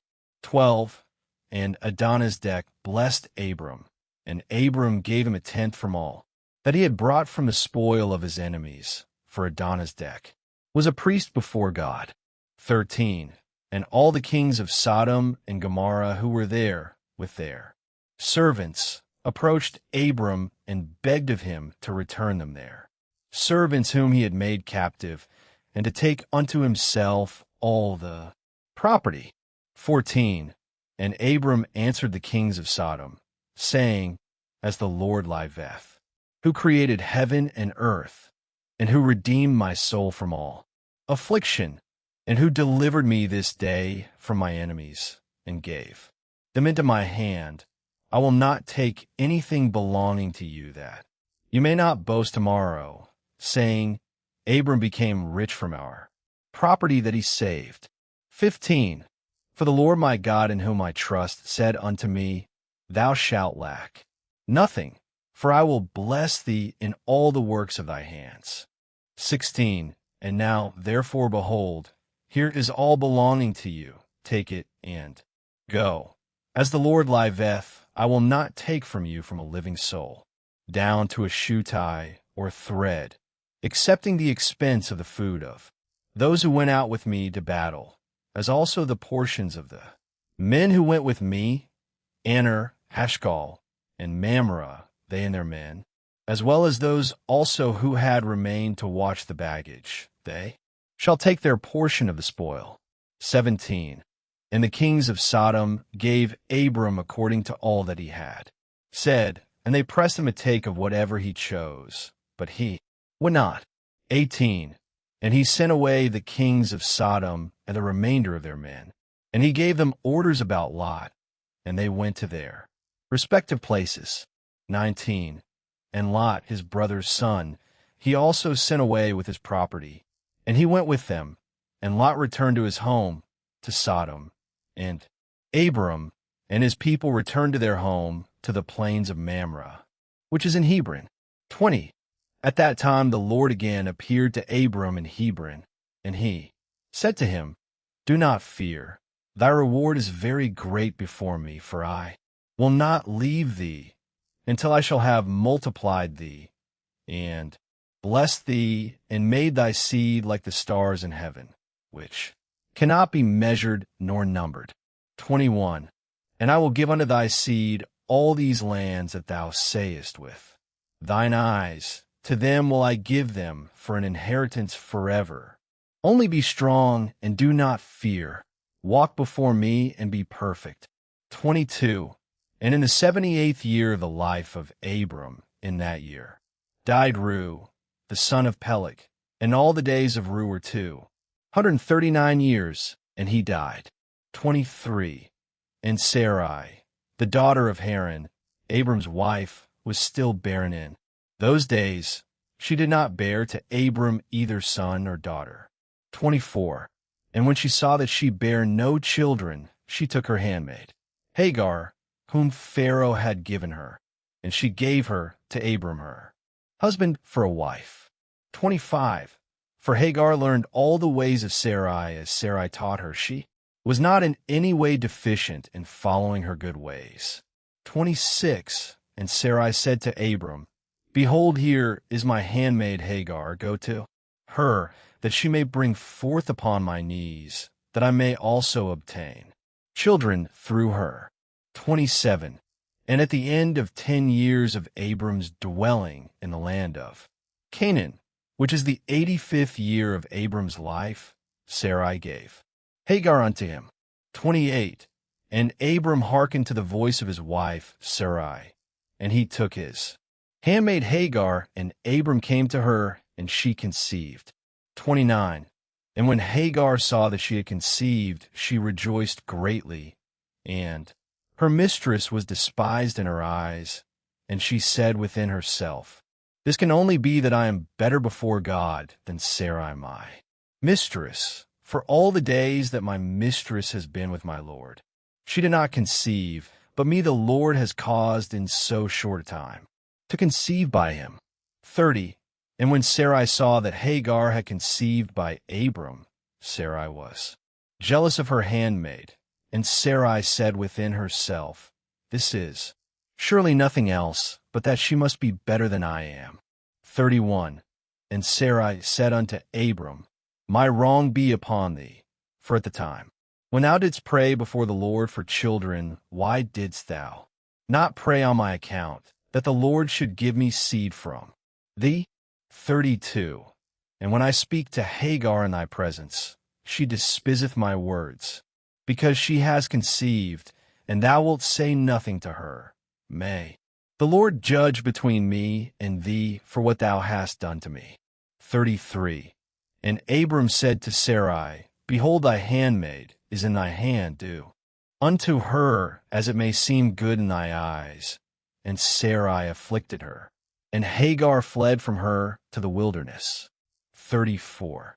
And an angel of the Lord found her in the place where she had fled, by a well, and he said to her, Do not fear, for I will multiply thy seed, for thou shalt bear a son, and thou shalt call his name Ishmael. Now then return to Sarai thy mistress, and submit thyself under her hands. 35. And Hagar called the place of that well Beer-lahai-roi, it is, between Kadesh and the wilderness of Bered. 36. And Hagar at that time returned to her master's house, and at the end of days Hagar bare a son to Abram, and Abram called his name Ishmael. And Abram was 86 years old when he begot him. 34.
The Book of Jasher, Chapter 17.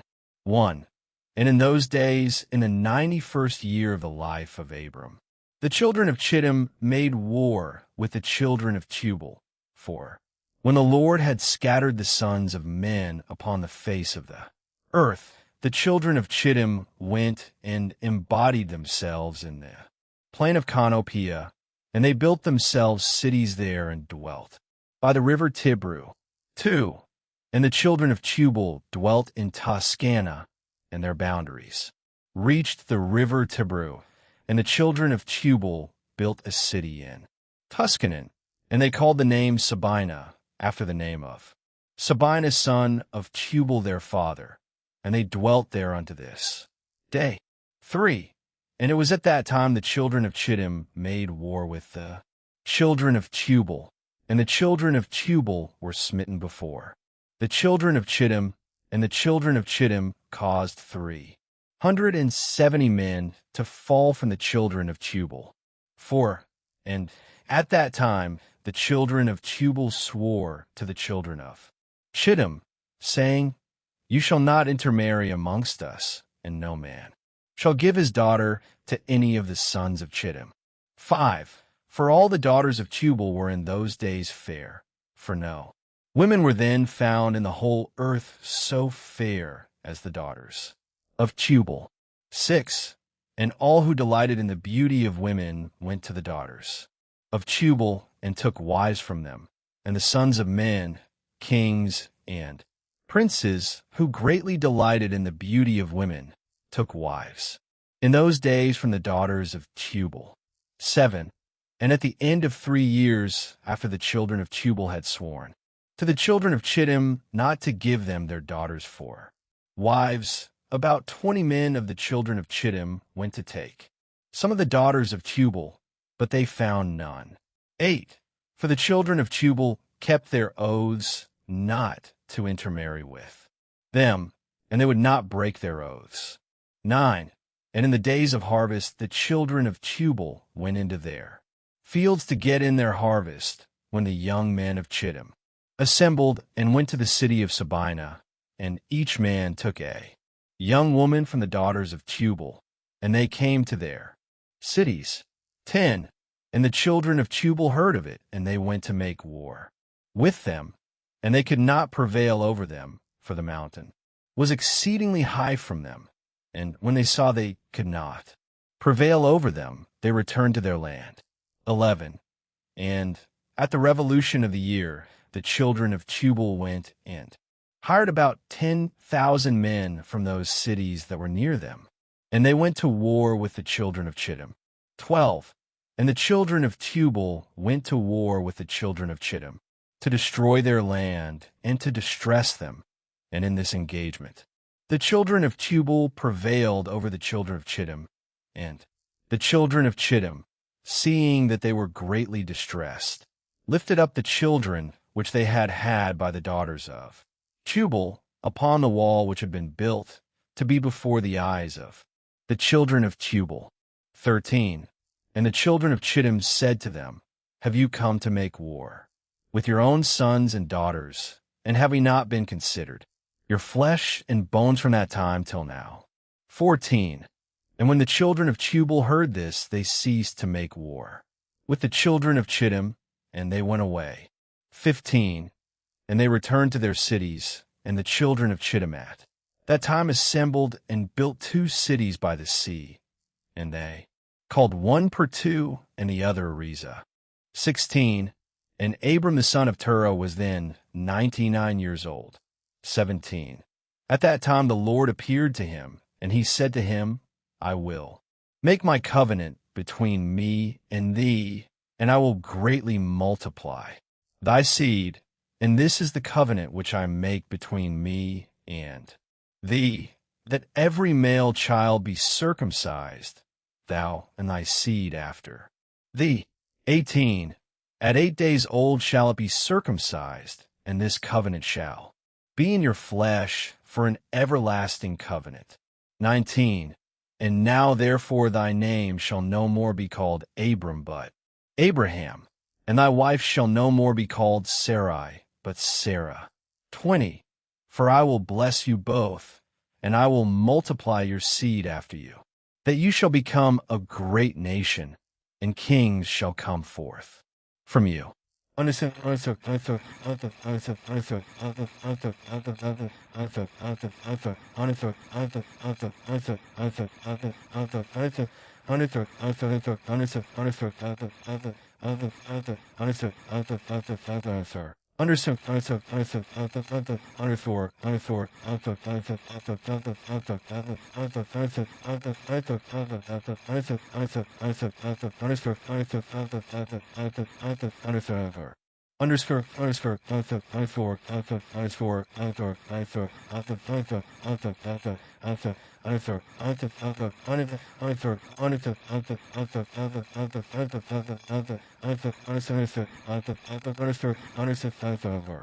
underscore underscore underscore underscore underscore underscore underscore underscore underscore underscore underscore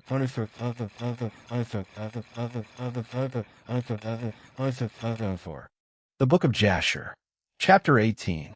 1. And Abraham rose and did all that God had ordered him, and he took the men of his household and those bought with his money, and he circumcised them as the Lord had commanded him. 2. And there was not one left whom he did not circumcise, and Abraham and his son Ishmael were circumcised in the flesh of their foreskin. 13 years old was Ishmael when he was circumcised in the flesh of his foreskin. 3. And the third day Abraham went out of his tent and sat at the door to enjoy the heat of the sun during the pain of his flesh. 4. And the Lord appeared to him in the plain of Mamre and sent 3 of his ministering angels to visit him. And he was sitting at the door of the tent, and he lifted his eyes and saw, and lo, 3 men were coming from a distance. And he rose up and ran to meet them, and he bowed down to them and brought them into his house. 5. And he said to them, If now I have found favor in your sight, turn in and eat a morsel of bread. And he pressed them, and they turned in, and he gave them water, and they washed their feet, and he placed them under a tree at the door of the tent. 6. And Abraham ran and took a calf, tender and good, and he hastened to kill it, and gave it to his servant Eliezer to dress. 7. And Abraham came to Sarah into the tent, and he said to her, Make ready quickly 3 measures of fine meal, knead it, and make cakes, to cover the pot containing the meat. And she did so. 8. And Abraham hastened and brought before them butter and milk, beef and mutton, and gave it before them to eat before the flesh of the calf was sufficiently done, and they did eat. 9. And when they had done eating, one of them said to him, I will return to thee according to the time of life, and Sarah thy wife shall have a son. 10. And the men afterward departed and went their ways to the places to which they were sent. 11. In those days all the people of Sodom and Gomorrah and of the whole 5 cities were exceedingly wicked and sinful against the Lord, and they provoked the Lord with their abominations, and they strengthened in aging abominably and scornfully before the Lord. And their wickedness and crimes were in those days great before the Lord. 12. And they had in their land a very extensive valley, about half a day's walk, and in it there were fountains of water and a great deal of herbage surrounding the water. 13. And all the people of Sodom and Gomorrah went there 4 times in the year, with their wives and children and all belonging to them. And they rejoiced there with timbrels and dances. 14. And in the time of rejoicing they would all rise and lay hold of their neighbors' wives, and some the virgin daughters of their neighbors, and they enjoyed them. And each man saw his wife and daughter in the hands of his neighbor, and did not say a word. 15. And they did so from morning to night, and they afterward returned home, each man to his house, and each woman to her tent. So they always did 4 times in a year. 16. Also when a stranger came into their cities and brought goods which he had purchased with a view to dispose of there, the people of these cities would assemble, men, women, and children, young and old, and go to the man and take his goods by force, giving a little to each man until there was an end to all the goods of the owner, which he had brought into the land. 17. And if the owner of the goods quarreled with them, saying, What is this work which you have done to me? Then they would approach to him one by one, and each would show him the little which he took, and taunt him, saying, I only took that little which thou didst give me. And when he heard this from them all, he would arise and go from them in sorrow and bitterness of soul, when they would all arise and go after him. and drive him out of the city with great noise and tumult. 18. And there was a man from the country of Elam who was leisurely, going on the road, seated upon his ass, which carried a fine mantle, of divers colors, and the mantle was bound with a cord upon the ass. 19. And the man was on his journey passing through the street of Sodom, when the sun set in the evening, and he remained there in order to abide during the night, but no one would let him into his house. And at that time there was in Sodom a wicked and mischievous man, one skillful to do evil, and his name was Hadad. 20. And he lifted up his eyes and saw the traveler in the street of the city, and he came to him and said, Whence comest thou, and whither dost thou go? 21. And the man said to him, I am traveling from Hebron to Elam, where I belong. And as I passed the sun set, and no one would suffer me to enter his house, though I had bread and water, and also straw, and provender for my ass, and am short of nothing. 22. And Hadad answered and said to him, All that thou shalt want shall be supplied by me, but in the street thou shalt not abide all night. 23. And Hadad brought him to his house, and he took off the mantle from the ass with the cord, and brought them to his house, and he gave the ass straw and provender, whilst the traveler ate and drank in Hadad's house, and he abode there that night. 24. And in the morning the traveler rose up early to continue his journey, when Hadad said to him, Wait, comfort thy heart with a morsel of bread, and then go. And the man did so, and he remained with him, and they both ate and drank together during the day, when the man rose up to go. 25. And Hadad said to him, Behold, now the day is declining. Thou hadst better remain all night, that thy heart may be comforted. And he pressed him so that he tarried there all night, and on the second day he rose up early to go away, when Hadad pressed him, saying, Comfort thy heart with a morsel of bread, and then go.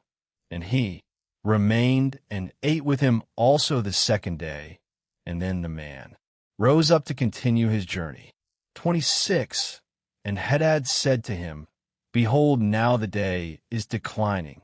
Remain with me to comfort thy heart, and in the morning rise up early and go thy way.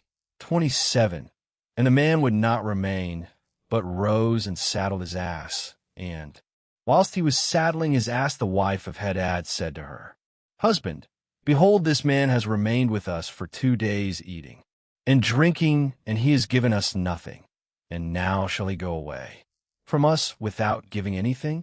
And Hadad said to her, Be silent. 28.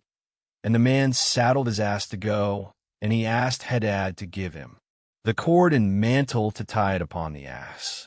29. And Hadad said to him, What sayest thou? And he said to him that, Thou, my lord, shalt give me the cord and the mantle made with divers colors, which thou didst conceal with thee in thy house, to take care of it. 30. And Hadad answered the man, saying, This is the interpretation of thy dream. The cord which thou didst see means that thy life will be lengthened out like a cord, and having seen the mantle colored with all sorts of colors, means that thou shalt have a vineyard in which thou wilt plant trees of all fruits. 31. And the traveler answered, saying, Not so, my lord, for I was awake when I gave thee the cord, and also a mantle woven with different colors, which thou didst take off the ass to put them by for me. And Hadad answered and said, Surely I have told thee the interpretation of thy dream, and it is a good dream, and this is the interpretation thereof. 32. Now the sons of men give me 4 pieces of silver, which is my charge for interpreting dreams, and of the only I require 3 pieces of silver. 33. And the man was provoked at the words of Hadad, and he cried bitterly, and he brought Hadad to Sirach, judge of Sodom. 34. And the man laid his cause before Sirach the judge, when Hadad replied, saying, It is not so, but thus the matter stands. And the judge said to the traveler, This man Hadad telleth thee truth, for he is famed in the cities for the accurate interpretation of dreams. 35. And the man cried at the word of the judge, and he said, Not so, my Lord, for it was in the day that I gave him the cord and mantle, which was upon the ass, in order to put them by in his house. And they both disputed before the judge, the one saying, Thus the matter was, and the other declaring otherwise. 36. And Hadad said to the man, Give me 4 pieces of silver that I charge for my interpretations of dreams. I will not make any allowance. And give me the expense of the 4 meals that thou didst eat in my house. 37. And the man said to Hadad, Truly I will pay thee for what I ate in thy house. Only give me the cord and mantle which thou didst conceal in thy house. 38. And Hadad replied before the judge, and said to the man, Did I not tell thee the interpretation of thy dream? The cord means that thy days shall be prolonged like a cord, and the mantle that thou wilt have a vineyard in which thou wilt plant all kinds of fruit trees. 39. This is the proper interpretation of thy dream. Now give me the 4 pieces of silver that I require as a compensation, for I will make thee no allowance. 40. And the man cried at the words of Hadad, and they both quarreled before the judge. And the judge gave orders to his servants, who drove them rashly from the house. 41. And they went away quarreling from the judge when the people of Sodom heard them, and they gathered about them, and they exclaimed against the stranger, and they drove him rashly from the city. 42. And the man continued his journey upon his ass with bitterness of soul, lamenting and weeping. 43. And whilst he was going along, he wept at what had happened to him in the corrupt city of Sodom.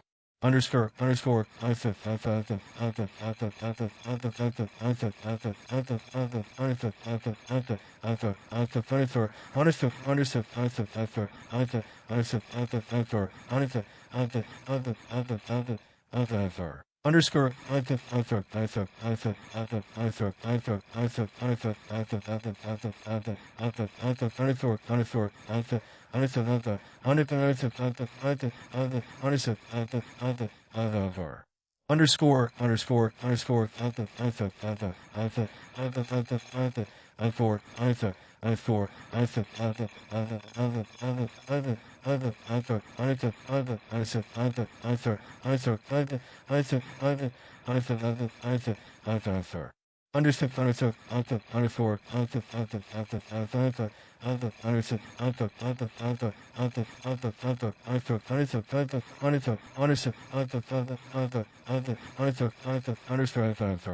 The Book of Jasher, Chapter 19. 1. And the cities of Sodom had 4 judges to 4 cities, and these were their names: Sirach in the city of Sodom, Sharkid and Gomorrah, Zabnak and Admah, and Minon and Zeboim. 2. And Eleazar, Abraham's servant, applied to them different names, and he converted Sirach to Shakra, Sharkid to Shakrura, Zebnak to Kezabim, and Minon to Matzlidin. 3. And by desire of their 4 judges, the people of Sodom and Gomorrah had beds erected in the streets of the cities, and if a man came to these places, they laid hold of him and brought him to one of their beds, and by force made him to lie in them. 4. And as he lay down, 3 men would stand at his head and 3 at his feet, and measure him by the length of the bed. And if the man was less than the bed, these 6 men would stretch him at each end. And when he cried out to them, they would not answer him. 5. And if he was longer than the bed, they would draw together the 2 sides of the bed at each end, until the man had reached the gates of death. 6. And if he continued to cry out to them, they would answer him, saying, Thus shall it be done to a man that cometh into our land. 7. And when men heard all these things that the people of the cities of Sodom did, they refrained from coming there. 8. And when a poor man came to their land, they would give him silver and gold, and cause a proclamation in the whole city not to give him a morsel of bread to eat. And if the stranger should remain there some days and die from hunger, not having been able to obtain a morsel of bread, then at his death all the people of the city would come and take their silver and gold which they had given to him. 9. And those that could recognize the silver or gold which they had given him took it back, and at his death they also stripped him of his garments, and they would fight about them, and he that prevailed over his neighbor took them. 10. They would after that carry him and bury him under some of the shrubs in the deserts. So they did all the days to any one that came to them and died in their land. 11. And in the course of time, Sarah sent Eliezer to Sodom to see Lot, and inquire after his welfare. 12. And Eliezer went to Sodom, and he met a man of Sodom fighting with a stranger, and the man of Sodom stripped the poor man of all his clothes and went away. 13. And this poor man cried to Eliezer and supplicated his favor on account of what the man of Sodom had done to him. 14. And he said to him, Why dost thou act thus to the poor man who came to thy land? 15. And the man of Sodom answered Eliezer, saying, Is this man thy brother? Or have the people of Sodom made thee a judge this day, that thou speakest about this man? 16. And Eliezer strove with the man of Sodom on account of the poor man. And when Eliezer approached to recover the poor man's clothes from the man of Sodom, he hastened and with a stone smote Eliezer in the forehead. 17. And the blood flowed copiously from Eliezer's forehead.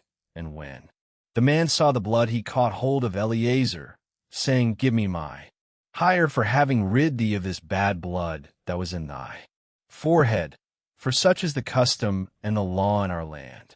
18. And Eliezer said to him, Thou hast wounded me, and requirest me to pay thee thy hire. And Eliezer would not hearken to the words of the man of Sodom. 19. And the man laid hold of Eliezer, and brought him to Shachra, the judge of Sodom, for judgment. 20. And the man spoke to the judge, saying, I beseech thee, my lord, thus has this man done, for I smote him with a stone that the blood flowed from his forehead, and he is unwilling to give me my hire. 21. And the judge said to Eliezer, This man speaketh truth to thee. Give him his hire, for this is the custom in our land. And Eliezer heard the words of the judge, and he lifted up a stone and smote the judge, and the stone struck on his forehead, and the blood flowed copiously from the forehead of the judge. And Eliezer said, If this then is the custom in your land, give thou unto this man what I should have given him, for this has been thy decision, thou didst decree it. 22. And Eliezer left the man of Sodom with the judge, and he went away. 23. And when the kings of Elam had made war with the kings of Sodom, the kings of Elam captured all the property of Sodom, and they took Lot captive with his property. And when it was told to Abraham, he went and made war with the kings of Elam, and he recovered from their hands all the property of Lot, as well as the property of Sodom. 24. At that time the wife of Lot bare him a daughter, and he called her, named Paltith, saying, Because God had delivered him and his whole household from the kings of Elam. And Paltith, daughter of Lot, grew up, and one of the men of Sodom took her for a wife. 25. And a poor man came into the city to seek a maintenance, and he remained in the city some days, and all the people of Sodom caused a proclamation of their custom not to give this man a morsel of bread to eat until he dropped dead upon the earth, and they did so. 26. And Paltith the daughter of Lot saw this man lying in the streets, starved with hunger, and no one would give him anything to keep him alive, and he was just upon the point of death. 27. And her soul was filled with pity on account of the man, and she fed him secretly with bread for many days, and the soul of this man was revived. 28. For when she went forth to fetch water, she would put the bread in the water pitcher, and when she came to the place where the poor man was, she took the bread from the pitcher and gave it him to eat. So she did many days. 29. And all the people of Sodom and Gomorrah wondered how this man could bear starvation for so many days. 30. And they said to each other, this can only be that he eats and drinks, for no man can bear starvation for so many days or live as this man has, without even his countenance changing. And 3 men concealed themselves in a place where the poor man was stationed, to know who it was that brought him bread to eat. 31. And Paltith daughter of Lot went forth that day to fetch water, and she put bread in her pitcher of water, and she went to draw water by the poor man's place. And she took out the bread from the pitcher and gave it to the poor man, and he ate it. 32. And the 3 men saw what Paltith did to the poor man, and they said to her, it is thou then who hast supported him, and therefore has he not starved, nor changed in appearance, nor died like the rest. 33. And the 3 men went out of the place in which they were concealed, and they seized Paltith and the bread which was in the poor man's hand. 34. And they took Paltith and brought her before their judges, and they said to them, thus did she do, and it is she who supplied the poor man with bread. Therefore did he not die all this time.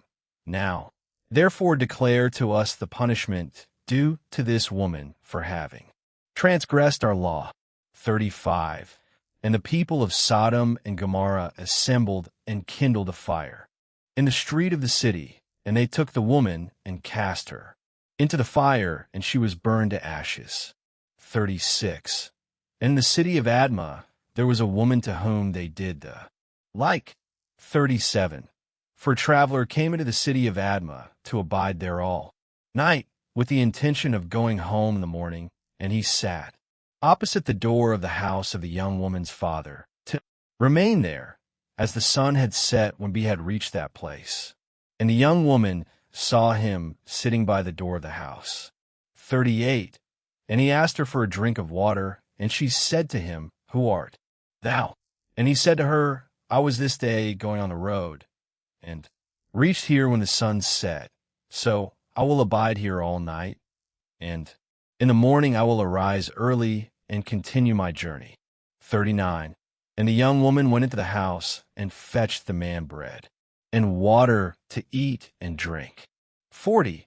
And this affair became known to the people of Admah, and they assembled and brought the young woman before the judges, that they should judge her for this act. 41. And the judge said, the judgment of death must pass upon this woman, because she transgressed our law, and this therefore is the decision concerning her. 42. And the people of those cities assembled and brought out the young woman, and anointed her with honey from head to foot, as the judge had decreed, and they placed her before a swarm of bees which were then in their hives, and the bees flew upon her and stung her that her whole body was swelled. 43. And the young woman cried out on account of the bees, but no one took notice of her or pitied her, and her cries ascended to heaven. 44.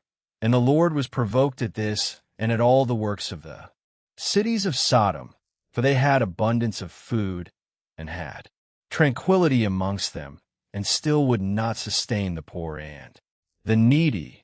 And in those days their evil doings and sins became great before the Lord. 45.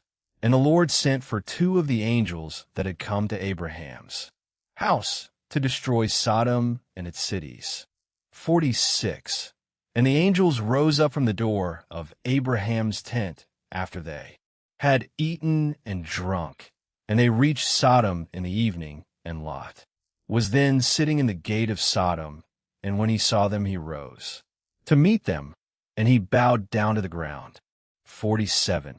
And he pressed them greatly, and brought them into his house, and he gave them victuals which they ate, and they abode all night in his house. 48. And the angel said to Lot, Arise, go forth from this place, thou, and all belonging to thee, lest thou be consumed in the iniquity of this city, for the Lord will destroy this place. 49. And the angels laid hold upon the hand of Lot, and upon the hand of his wife, and upon the hands of his children, and all belonging to him. And they brought him forth and set him without the cities. 50. And they said to Lot, Escape for thy life. And he fled, and all belonging to him. 51.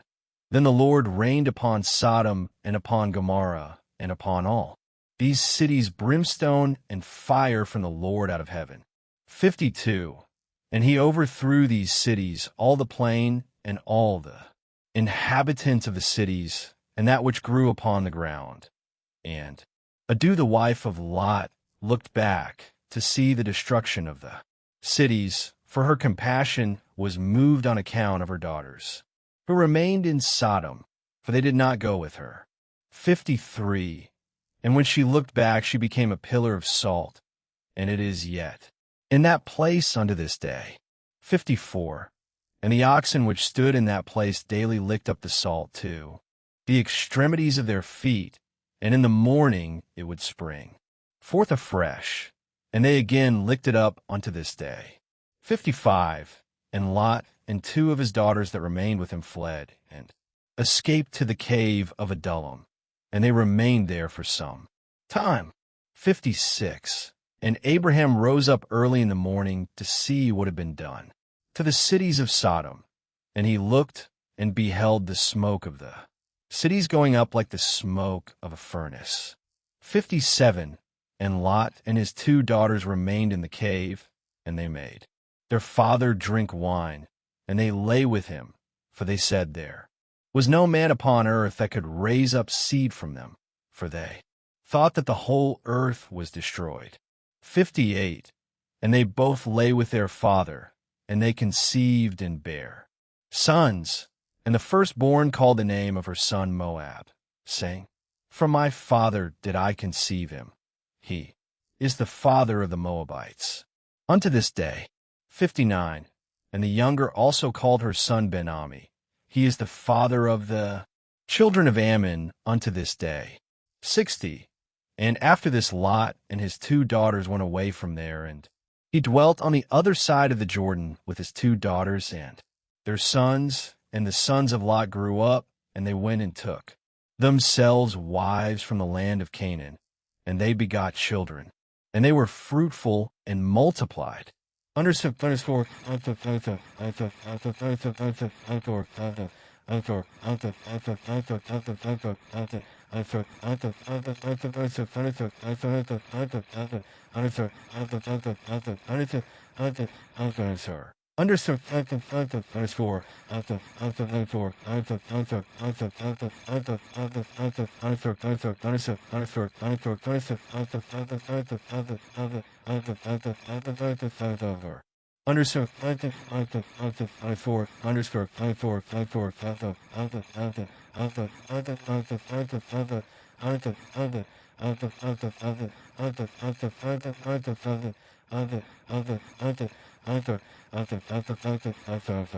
Underscore.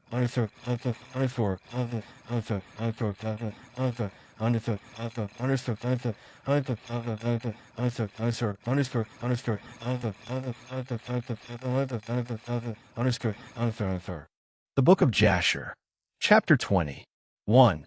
And at that time Abraham journeyed from the plain of Mamre, and he went to the land of the Philistines, and he dwelt in Gerar.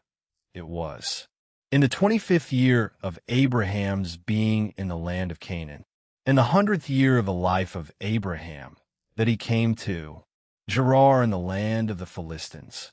2. And when they entered the land, he said to Sarah his wife, Say thou, art my sister, to any one that shall ask thee, in order that we may escape the evil of the inhabitants of the land. 3. And as Abraham was dwelling in the land of the Philistines, the servants of Abimelech, king of the Philistines, saw that Sarah was exceedingly beautiful, and they asked Abraham concerning her.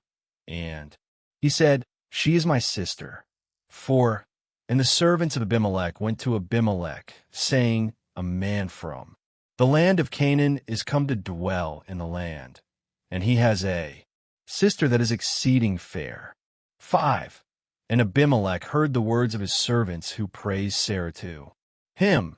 And Abimelech sent his officers, and they brought Sarah to the king. 6. And Sarah came to the house of Abimelech, and the king saw that Sarah was beautiful, and she pleased him exceedingly. 7. And he approached her and said to her, What is that man to thee, with whom thou didst come to our land? And Sarah answered and said, He is my brother, and we came from the land of Canaan to dwell, wherever we could find a place. 8. And Abimelech said to Sarah, Behold, my land is before thee, place thy brother in any part of this land that pleases thee, and it will be our duty to exalt and elevate him above all the people of the land, since he is thy brother. 9. And Abimelech sent for Abraham, and Abraham came to Abimelech. 10. And Abimelech said to Abraham, Behold, I have given orders that thou shalt be honored as thou desirest on account of thy sister Sarah. 11. And Abraham went forth from the king, and the king's present followed him. 12.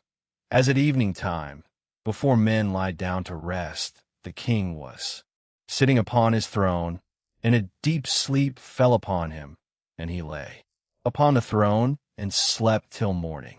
13.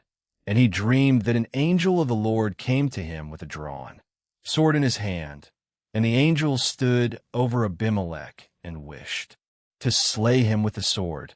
And the king was terrified in his dream, and said to the angel, In what have I sinned against thee, that thou comest to slay me with thy sword? 52. 14. And the angel answered and said to Abimelech, Behold, thou didst on account of the woman which thou didst yesternight bring to thy house, for she is a married woman, the wife of Abraham who came to thy house. Now therefore return that man his wife, for she is his wife. And shouldst thou not return her, know that thou wilt surely die, thou and all belonging to thee. 15. And on that night there was a great outcry in the land of the Philistines, and the inhabitants of the land saw the figure of a man standing with a drawn sword in his hand, and he smote the inhabitants of the land with the sword, yet he continued to smite them. 16. And the angel of the Lord smote the whole land of the Philistines on that night, and there was a great confusion on that night and on the following morning. 17. And every womb was closed, and all their issues, and the hand of the Lord was upon them on account of Sarah, wife of Abraham, whom Abimelech had taken. 18. And in the morning Abimelech rose with terror and confusion and with a great dread, and he sent and had his servants called in, and he related his dream to them, and the people were greatly afraid. 19. And one man, standing amongst the servants of the king, answered the king, saying, O sovereign king, restore this woman to her husband, for he is her husband, for the like happened to the king of Egypt, when this man came to Egypt. 20. And he said concerning his wife, She is my sister, for such is his manner of doing when he cometh to dwell in the land in which he is a stranger. 21. And Pharaoh sent and took this woman for a wife, and the Lord brought upon him grievous plagues until he returned the woman to her husband. 22.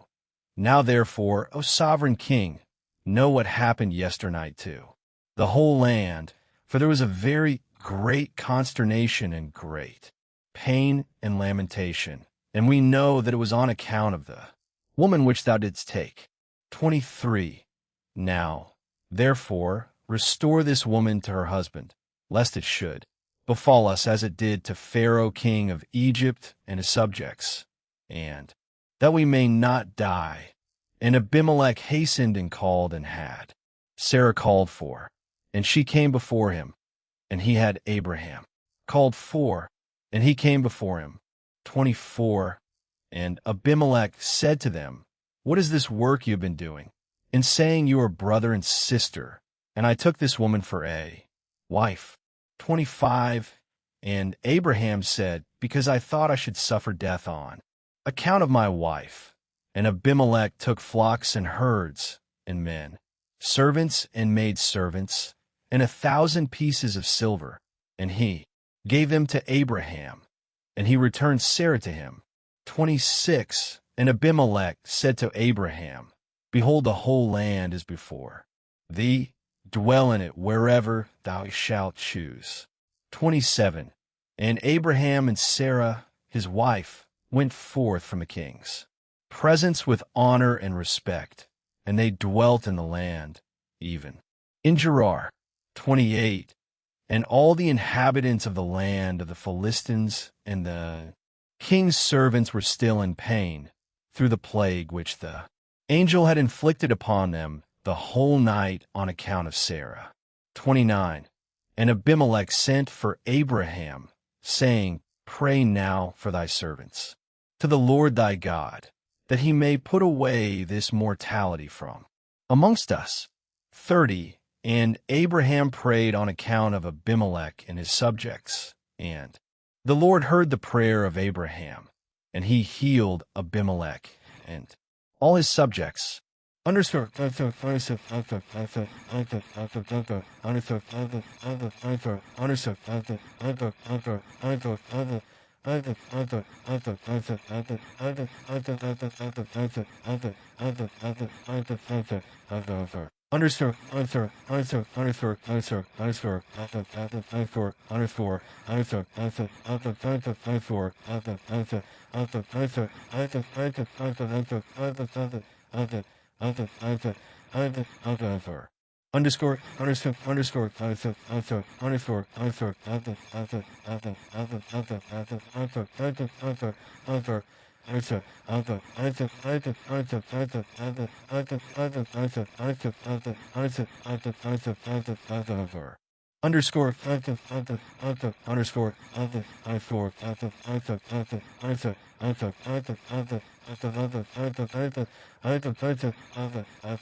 The Book of Jasher, Chapter 21.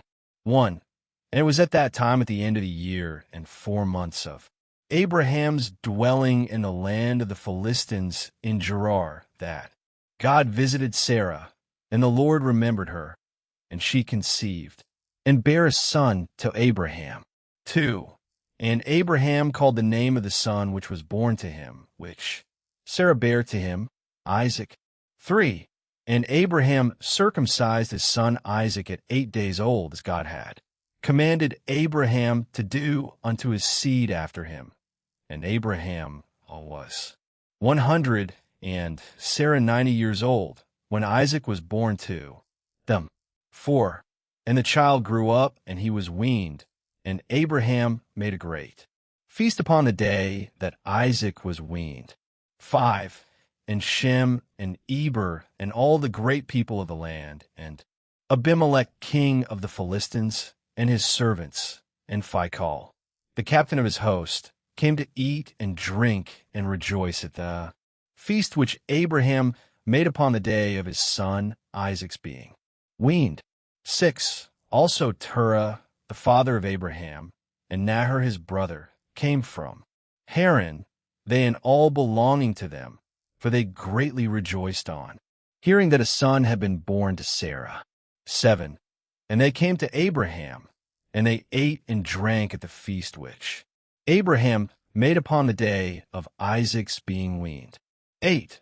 And Terah and Nahor rejoiced with Abraham, and they remained with him many days in the land of the Philistines. 9. At that time Serug the son of Ru died in the first year of the birth of Isaac son of Abraham. 10. And all the days of Serug were 239 years, and he died. 11. And Ishmael the son of Abraham was grown up in those days. He was 14 years old when Sarah bare Isaac to Abraham. 12. And God was with Ishmael the son of Abraham, and he grew up, and he learned to use the bow and became an archer. 13. And when Isaac was 5 years old, he was sitting with Ishmael at the door of the tent. 14. And Ishmael came to Isaac and seated himself opposite to him. And he took the bow and drew it and put the arrow in it and intended to slay Isaac. 15. And Sarah saw the act which Ishmael desired to do to her son Isaac, and it grieved her exceedingly on account of her son. And she sent for Abraham and said to him, Cast out this bondwoman and her son, for her son shall not be heir with my son. For thus did he seek to do unto him this day. 16. And Abraham hearkened to the voice of Sarah, and he rose up early in the morning, and he took 12 loaves and a bottle of water, which he gave to Hagar, and sent her away with her son. And Hagar went with her son to the wilderness, and they dwelt in the wilderness of Paran with the inhabitants of the wilderness. And Ishmael was an archer, and he dwelt in the wilderness a long time. 17. And he and his mother afterward went to the land of Egypt, and they dwelt there. And Hagar took a wife for her son from Egypt, and her name was Meribah. 18. And the wife of Ishmael conceived, and bare 4 sons and 2 daughters, and Ishmael and his mother and his wife and children afterward went and returned to the wilderness. 19. And they made themselves tents in the wilderness in which they dwelt, and they continued to travel, and then to rest monthly and yearly.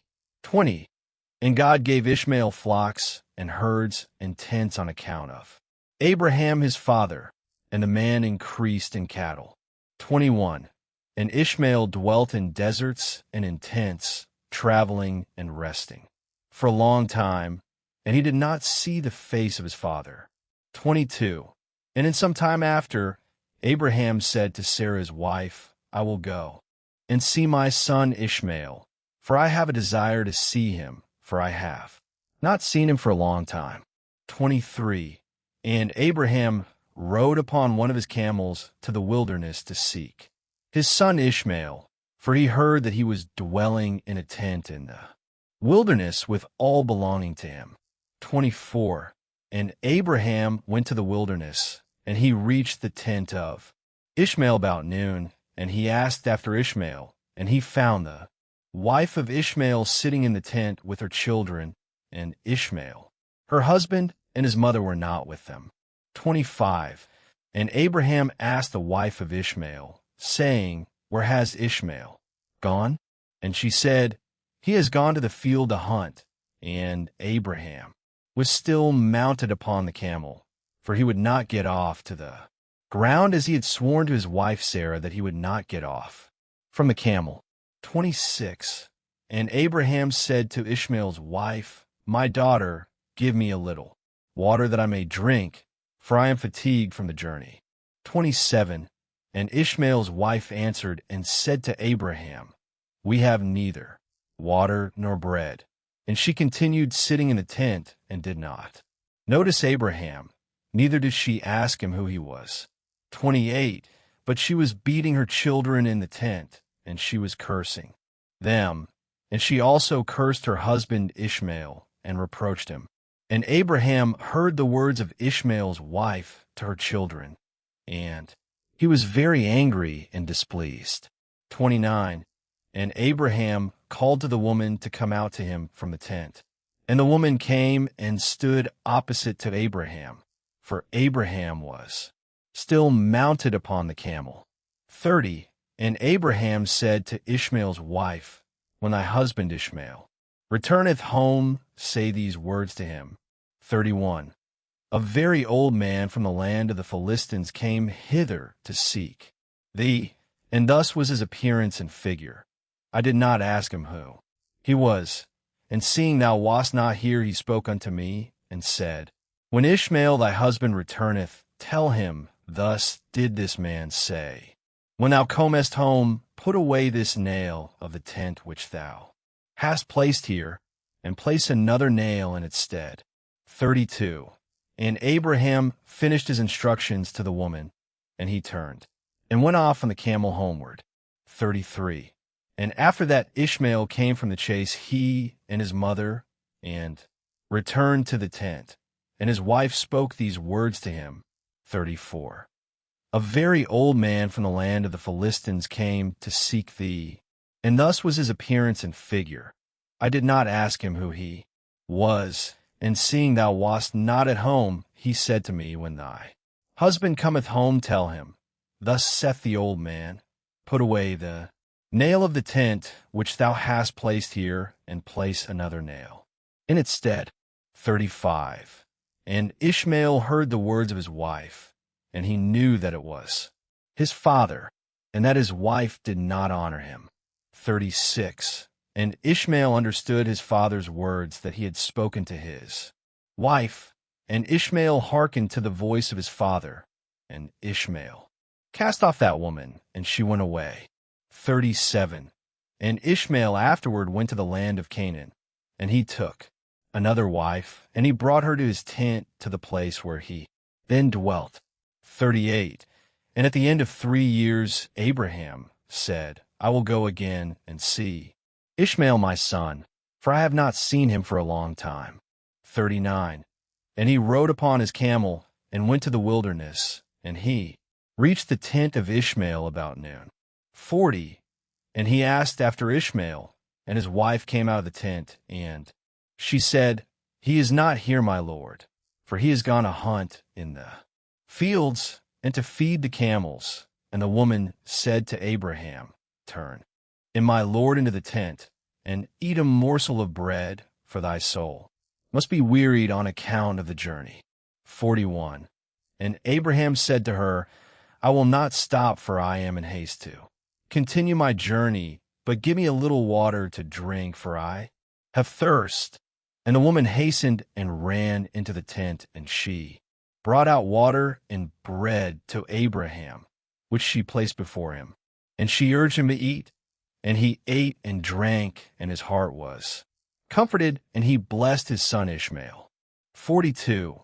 And he finished his meal, and he blessed the Lord, and he said to Ishmael's wife, When Ishmael cometh home, say these words to him. 43. A very old man from the land of the Philistines came hither, and asked after thee, and thou wast not here, and I brought him out bread and water, and he ate and drank, and his heart was comforted. 44. And he spoke these words to me, When Ishmael thy husband cometh home, say unto him, The nail of the tent which thou hast is very good. Do not put away from the tent. 45. And Abraham finished commanding the woman, and he rode off to his home to the land of the Philistines. And when Ishmael came to his tent, his wife went forth to meet him with joy and a cheerful heart. 46. And she said to him, An old man came here from the land of the Philistines, and thus was his appearance, and he asked after thee. And thou wast not here, so I brought out bread and water, and he ate and drank, and his heart was comforted. 47. And he spoke these words to me, When Ishmael thy husband cometh home, say to him, The nail of the tent which thou hast is very good. Do not put it away from the tent. 48. And Ishmael knew that it was his father, and that his wife had honored him, and the Lord blessed Ishmael.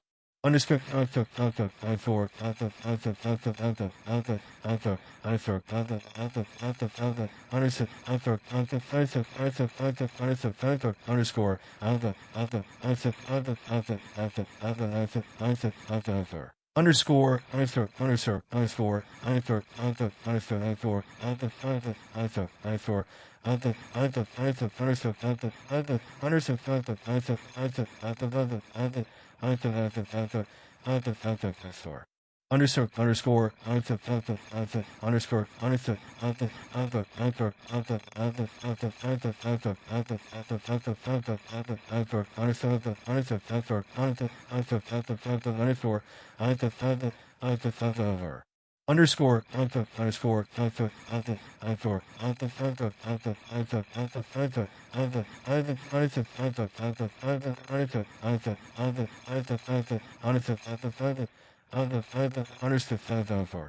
The Book of Jasher, Chapter 22. 1. And Ishmael then rose up and took his wife and his children and his cattle and all belonging to him. And he journeyed from there, and he went to his father in the land of the Philistines. 2. And Abraham related to Ishmael his son the transaction with the first wife that Ishmael took, according to what she did. 3. And Ishmael and his children dwelt with Abraham many days in that land, and Abraham dwelt in the land of the Philistines a long time. 4. And the days increased and reached 26 years, and after that, Abraham with his servants and all belonging to him went from the land of the Philistines and removed to a great distance, and they came near to Hebron, and they remained there. And the servants of Abraham dug wells of water, and Abraham and all belonging to him dwelt by the water, and the servants of Abimelech king of the Philistines heard the report that Abraham's servants had dug wells of water in the borders of the land. 5. And they came and quarreled with the servants of Abraham, and they robbed them of the great well which they had dug. 6. And Abimelech king of the Philistines heard of this affair, and he, with Phicol the captain of his host, and 20 of his men, came to Abraham, and Abimelech spoke to Abraham concerning his servants. And Abraham rebuked Abimelech concerning the well of which his servants had robbed him. 7. And Abimelech said to Abraham, As the Lord liveth, who created the whole earth, I did not hear of the act which my servants did unto thy servants until this day. 8. And Abraham took 7 ewe lambs and gave them to Abimelech, saying, Take these, I pray thee, from my hands, that it may be a testimony for me that I dug this well. 9. And Abimelech took the 7 ewe lambs which Abraham had given to him, for he had also given him cattle and herds in abundance. And Abimelech swore to Abraham concerning the well, therefore he called that well Beersheba, for there they both swore concerning it. 10. And they both made a covenant in Beersheba, and Abimelech rose up, with Phicol the captain of his host, and all his men, and they returned to the land of the Philistines, and Abraham and all belonging to him dwelt in Beersheba, and he was in that land a long time. 11. And Abraham planted a large grove in Beersheba, and he made to it for gates facing the 4 sides of the earth, and he planted a vineyard in it, so that if a traveler came to Abraham, he entered any gate which was in his road, and remained there, and ate, and drank, and satisfied himself, and then departed. 12. For the house of Abraham was always open to the sons of men that passed and repassed, who came daily to eat and drink in the house of Abraham. 13. And any man who had hunger and came to Abraham's house, Abraham would give him bread that he might eat and drink and be satisfied. And anyone that came naked to his house he would clothe with garments as he might choose, and give him silver and gold and make known to him the Lord who had created him in the earth. This did Abraham all his life. 14. And Abraham and his children and all belonging to him dwelt in Beersheba, and he pitched his tent as far as Hebron. 15. And Abraham's brother Nahor and his father and all belonging to them dwelt in Haran, for they did not come with Abraham to the land of Canaan. 16. And children were born to Nahor, which Milcah the daughter of Haran, and sister to Sarah, Abraham's wife, bare to him. 17. And these are the names of those that were born to him: Uzi, Buz, Kemuel, Kest, Chazo, Pildash, Tidlaph, and Bethuel, being 8. Sons, these are the children of Milcah, which she bare to Nahor, Abraham's brother. 18. And Nahor had a concubine, and her name was Reumah, and she also bare to Nahor Zebach, Gashash, Takash, and Maachah, being 4 sons. 19. And the children that were born to Nahor were 12 sons besides his daughters, and they also had children born to them in Haran. 20. And the children of Uzi, the firstborn of Nahor, were Abi, Chereph, Gadin, Melis, and Deborah their sister. 21. And the sons of Buz were Barichel, Namath, Shiva, and Medonu. 22. And the sons of Kemuel were Aram and Rechab. 23. And the sons of Kest were Anamlech, Mashai, Banan, and Yiphi. And the sons of Chazo were Pildash, Mechi, and Ophir. 24. And the sons of Pildash were Arad, Chamum, Meard, and Moloch. 25. And the sons of Tidlaph were Mushan, Cushan, and Mutzi. 26. And the children of Bethuel were Secher, Laban, and their sister Rebekah. 27. These are the families of the children of Nahor that were born to them in Haran, and Aram the son of Kemuel and Rechab his brother went away from Haran, and they found a valley in the land by the river Euphrates. 28. And they built a city there, and they called the name of the city after the name of Pether the son of Aram, that is Aram Naharaim, unto this day. 29. And the children of Kest also went to dwell where they could find a place, and they went, and they found a valley opposite to the land of Shinar, and they dwelt there. 30. And they there built themselves a city, and they called the name at the city Kest, after the name of their father, that is the land Kasdim, unto this day. And the Kasdim dwelt in that land, and they were fruitful and multiplied exceedingly. 31. And Terah, father of Nahor and Abraham, went and took another wife in his old age, and her name was Pelilah, and she conceived and bare him a son, and he called his name Zobah. 32. And Terah lived 25 years after he begot Zobah. 33. And Terah died in that year, that is in the 35th year of the birth of Isaac son of Abraham. 34. And the days of Terah were 205 years, and he was buried in Haran. 35. And Zobah the son of Terah lived 30 years, and he begot Aram, Achlis, and Merich.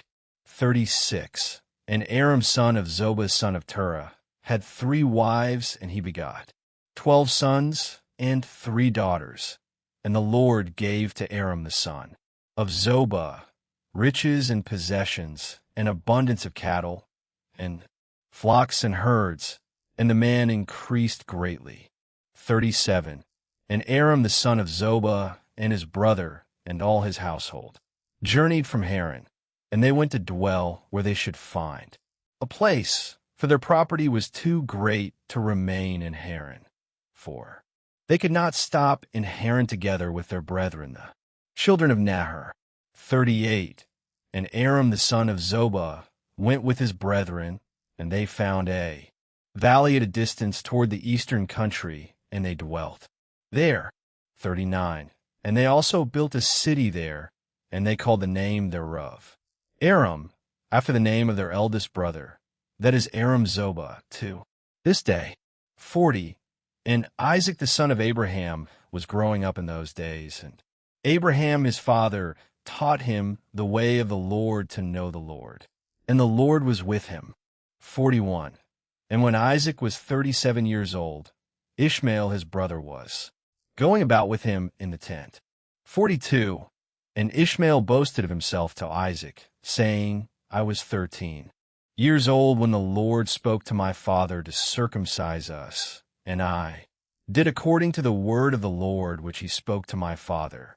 And I gave my soul unto the Lord, and I did not transgress his word, which he commanded my father. 43. And Isaac answered Ishmael, saying, Why dost thou boast to me about this, about a little bit of thy flesh which thou didst take from thy body, concerning which the Lord commanded thee? 44. As the Lord liveth, the God of my father Abraham, if the Lord should say unto my father, Take now thy son Isaac, and bring him up, an offering before me, I would not refrain, but I would joyfully accede to it. 45. And the Lord heard the word that Isaac spoke to Ishmael, and it seemed good in the sight of the Lord, and he thought to try Abraham in this matter.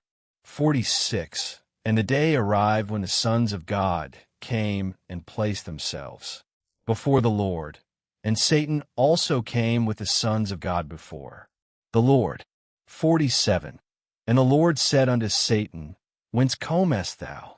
And Satan answered the Lord and said, From going to and fro in the earth, and from walking up and down in it. 48. And the Lord said to Satan, What is thy word to me concerning all the children of the earth? And Satan answered the Lord and said, I have seen all the children of the earth who serve thee and remember thee when they require anything from thee. 49. And when thou givest them the thing which they require from thee, they sit at their ease and forsake thee, and they remember thee no more. 50. Hast thou seen Abraham the son of Terah, who at first had no children, and he served thee and erected altars to thee wherever he came, and he brought up offerings upon them, and he proclaimed thy name continually to all the children of the earth. 51. And now that his son Isaac is born to him, he has forsaken thee, he has made a great feast for all the inhabitants of the land, and the Lord he has forgotten. 52. For amidst all that he has done, he brought thee no offering, neither burnt offering nor peace offering, neither ox, lamb, nor goat of all that he killed on the day that his son was weaned. 53. Even from the time of his son's birth till now, being 37 years, he built no altar before thee, nor brought any offering to thee, for he saw that thou didst give what he requested before thee, and he therefore forsook thee. 54. And the Lord said to Satan, Hast thou thus considered my servant Abraham? For there is none like him upon earth, a perfect and an upright man before me, one that feareth God and avoideth evil. As I live, were I to say unto him, Bring up Isaac thy son before me, he would not withhold him from me, much more if I told him to bring up a burnt offering before me from his flock or herds. 55. And Satan answered the Lord and said, Speak then now unto Abraham, as thou hast said, and thou wilt see whether he will not this day transgress and cast aside thy words. Underscore.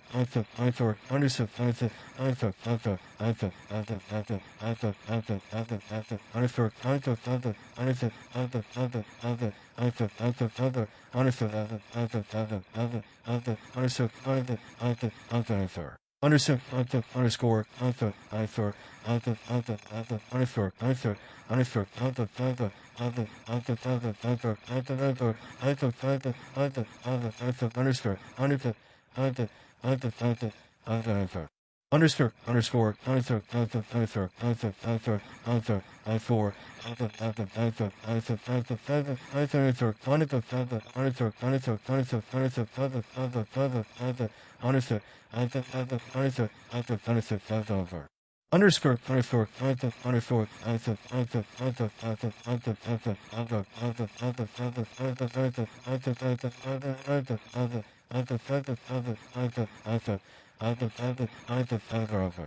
The Book of Jasher, chapter 23.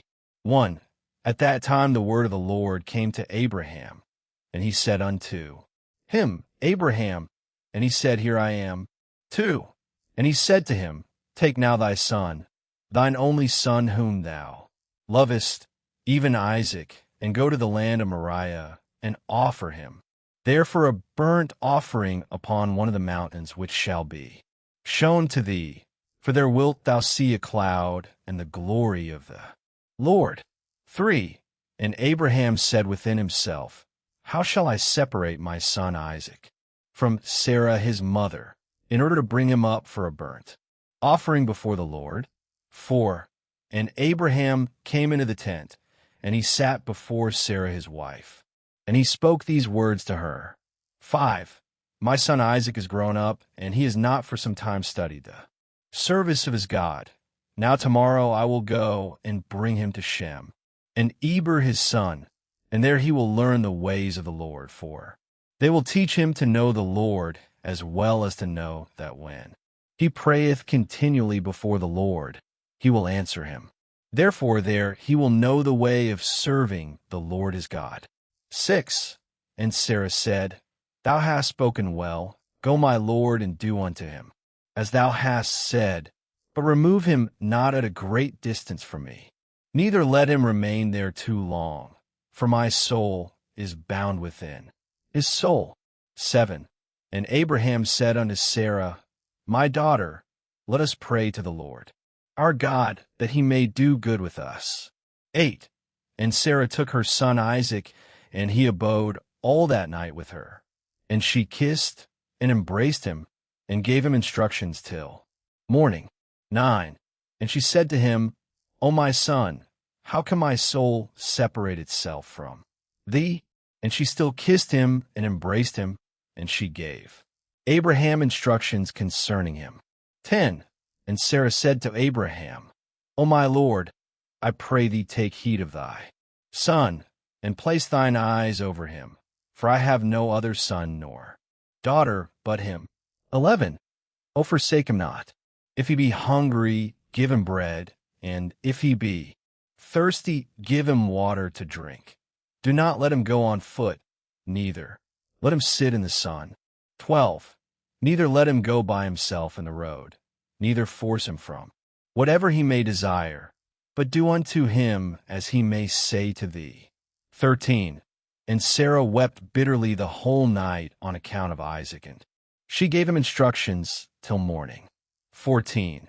And in the morning Sarah selected a very fine and beautiful garment from those garments which she had in the house that Abimelech had given to her. 15. And she dressed Isaac her son therewith, and she put a turban upon his head, and she enclosed a precious stone in the top of the turban, and she gave them provision for the road, and they went forth. And Isaac went with his father Abraham, and some of their servants accompanied them to see them off the road. 16. And Sarah went out with them, and she accompanied them upon the road to see them off. And they said to her, Return to the tent. 17. And when Sarah heard the words of her son Isaac, she wept bitterly. And Abraham her husband wept with her, and their son wept with them, a great weeping. Also those who went with them wept greatly. 18. And Sarah caught hold of her son Isaac, and she held him in her arms, and she embraced him and continued to weep with him. And Sarah said, Who knoweth if after this day I shall ever see thee again? 19. And they still wept together, Abraham, Sarah, and Isaac, and all those that accompanied them on the road wept with them. And Sarah afterward turned away from her son, weeping bitterly, and all her men servants and maid servants returned with her to the tent. 20. And Abraham went with Isaac his son to bring him up as an offering before the Lord, as he had commanded him. 21. And Abraham took 2 of his young men with him, Ishmael the son of Hagar and Eleazar his servant, and they went together with them. And whilst they were walking in the road, the young men spoke these words to themselves. 22. And Ishmael said to Eleazar, Now my father Abraham is going with Isaac to bring him up for a burnt offering to the Lord, as he commanded him. 23. Now, when he returneth, he will give unto me all that he possesses, to inherit after him, for I am his firstborn. 24. And Eleazar answered Ishmael, and said, Surely Abraham did cast thee away with thy mother, and swear that thou shouldst not inherit any thing of all he possesses, and to whom will he give all that he has with all his treasures, but unto me his servant, who has been faithful in his house, who has served him night and day, and has done all that he desired me? To me will he bequeath at his death all that he possesses. 25. And whilst Abraham was proceeding with his son Isaac along the road, Satan came and appeared to Abraham in the figure of a very aged man, humble and of contrite spirit. And he approached Abraham, and said to him, Art thou silly or brutish, that thou goest to do this thing this day to thine only son? 26. For God gave thee a son in thy latter days, in thy old age, and wilt thou go and slaughter him this day, because he committed no violence? And wilt thou cause the soul of thine only son to perish from the earth? 27. Dost thou not know and understand that this thing cannot be from the Lord? For the Lord cannot do unto man such evil upon earth too. Say to him, Go slaughter thy child. 28. And Abraham heard this, and knew that it was the word of Satan, who endeavored to draw him aside from the way of the Lord. But Abraham would not hearken to the voice of Satan, and Abraham rebuked him so that he went away. 29. And Satan returned and came to Isaac, and he appeared unto Isaac in the figure of a young man, comely and well-favored. 30. And he approached Isaac, and said unto him, Dost thou not know and understand that thy old silly father bringeth thee to the slaughter this day for naught? 31. Now therefore, my son, do not listen nor attend to him, for he is a silly old man, and let not thy precious soul and beautiful figure be lost from the earth. 32. And Isaac heard this, and said unto Abraham, Hast thou heard, my father, that which this man has spoken? Even thus has he spoken. 33.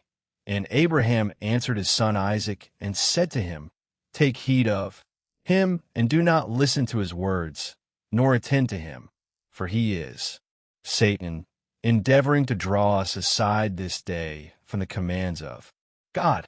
34. And Abraham still rebuked Satan, and Satan went from them, and, seeing he could not prevail over them, he hid himself from them.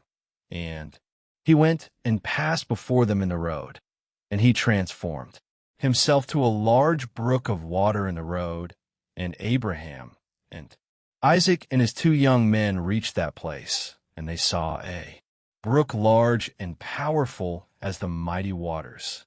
35. And they entered the brook and passed through it, and the waters at first reached their legs. 36. And they went deeper in the brook, and the waters reached up to their necks, and they were all terrified on account of the water. And whilst they were going over the brook, Abraham recognized that place, and he knew that there was no water there before. 37. And Abraham said to his son Isaac, I know this place in which there was no brook nor water. Now therefore it is this Satan who does all this to us, to draw us aside this day from the commands of God. 38. And Abraham rebuked him, and said unto him, The Lord rebuke thee, O Satan, begone from us, for we go by the commands of God. 39. And Satan was terrified at the voice of Abraham, and he went away from them. And the place again became dry land as it was at first. 40. And Abraham went with Isaac toward the place that God had told him. 41. And on the third day, Abraham lifted up his eyes and saw the place, at a distance which God had told him of. 42. And a pillar of fire appeared to him that reached from the earth to heaven, and a cloud of glory upon the mountain, and the glory of the Lord was seen in the cloud. 43. And Abraham said to Isaac, my son, dost thou see in that mountain, which we perceive at a distance, that which I see upon it? 44. And Isaac answered and said unto his father, I see, and lo, a pillar of fire and a cloud, and the glory of the Lord is seen upon the cloud. 45. And Abraham knew that his son Isaac was accepted before the Lord for a burnt offering. 46. And Abraham said unto Eliezer and unto Ishmael his son, do you also see that which we see upon the mountain which is at a distance? 47. And they answered and said, we see nothing more than like the other mountains of the earth. And Abraham knew that they were not accepted before the Lord to go with them. And Abraham said to them, abide ye here with the ass, whilst I and Isaac my son will go to yonder mount and worship there before the Lord, and then return to you. 48. And Eliezer and Ishmael remained in that place, as Abraham had commanded. 49. And Abraham took wood for a burnt offering and placed it upon his son Isaac, and he took the fire and the knife, and they both went to that place. 50. And when they were going along, Isaac said to his father, behold, I see here the fire and wood, and where then is the lamb that is to be the burnt offering before the Lord? 51. And Abraham answered his son Isaac, saying, the Lord has made choice of thee, my son, to be a perfect burnt offering instead of the lamb. 52.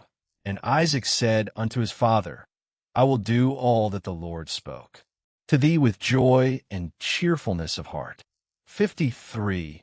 And Abraham again said unto Isaac his son, is there in thy heart any thought or counsel concerning this, which is not proper? Tell me, my son, I pray thee. O my son, conceal it not from me. 54. And Isaac answered his father Abraham, and said unto him, O my father, as the Lord liveth, and as thy soul liveth, there is nothing in my heart to cause me to deviate either to the right or to the left from the word that he has spoken to thee. 55.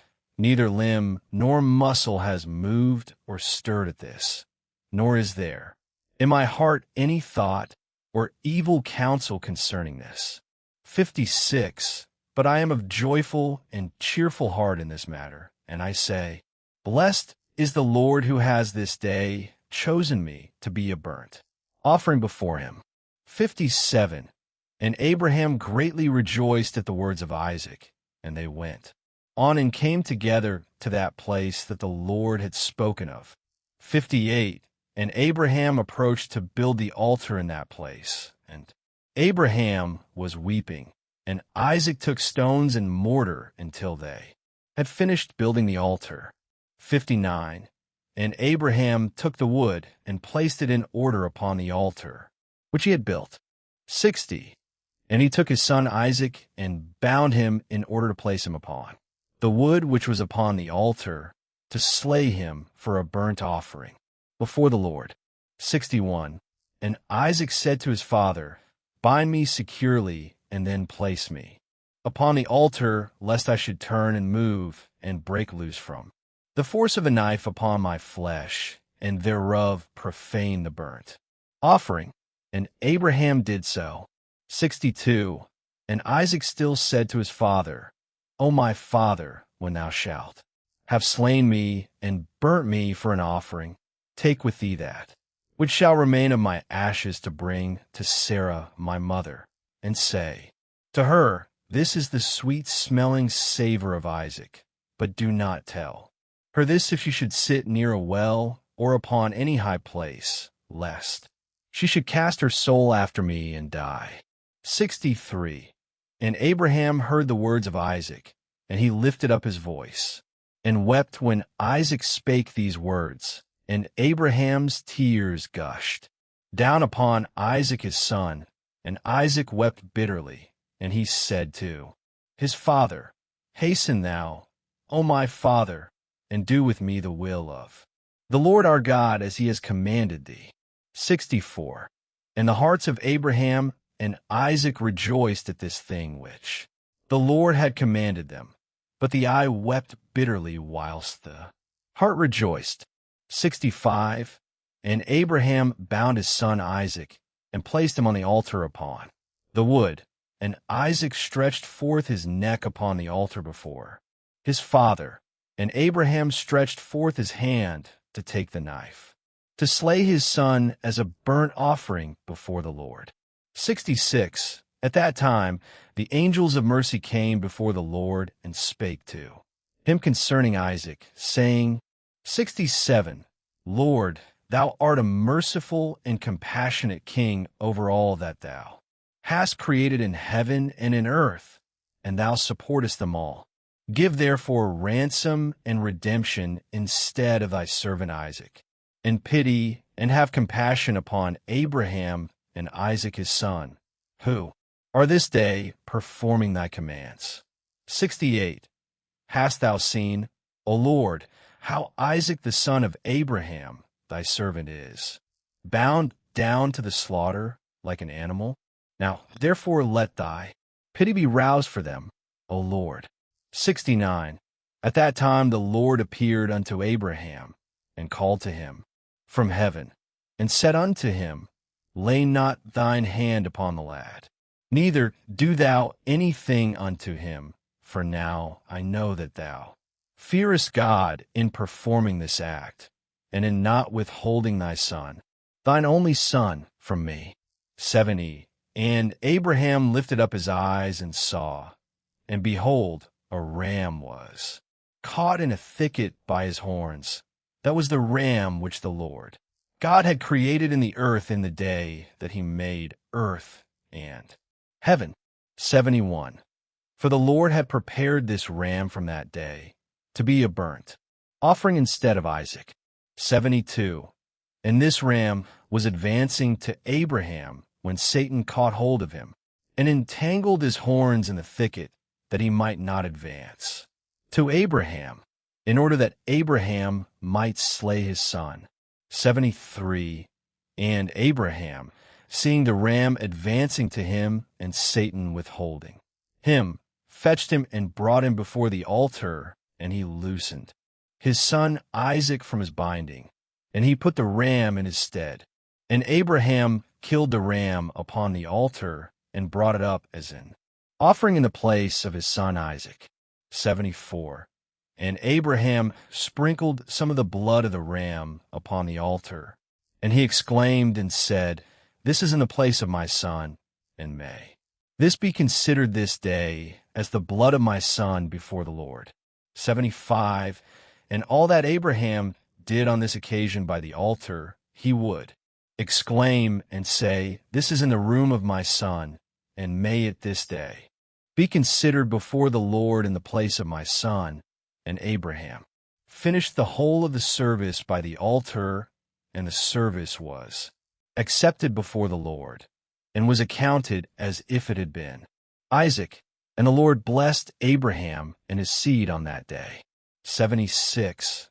And Satan went to Sarah, and he appeared to her in the figure of an old man, very humble and meek, and Abraham was yet engaged in the burnt offering before the Lord.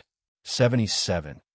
And he said unto her, Dost thou not know all the work that Abraham has made with thine only son this day?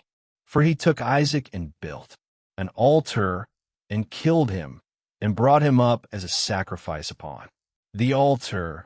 And Isaac cried and wept before his father, but he looked not at him, neither did he have compassion over him. 78. And Satan repeated these words, and he went away from her.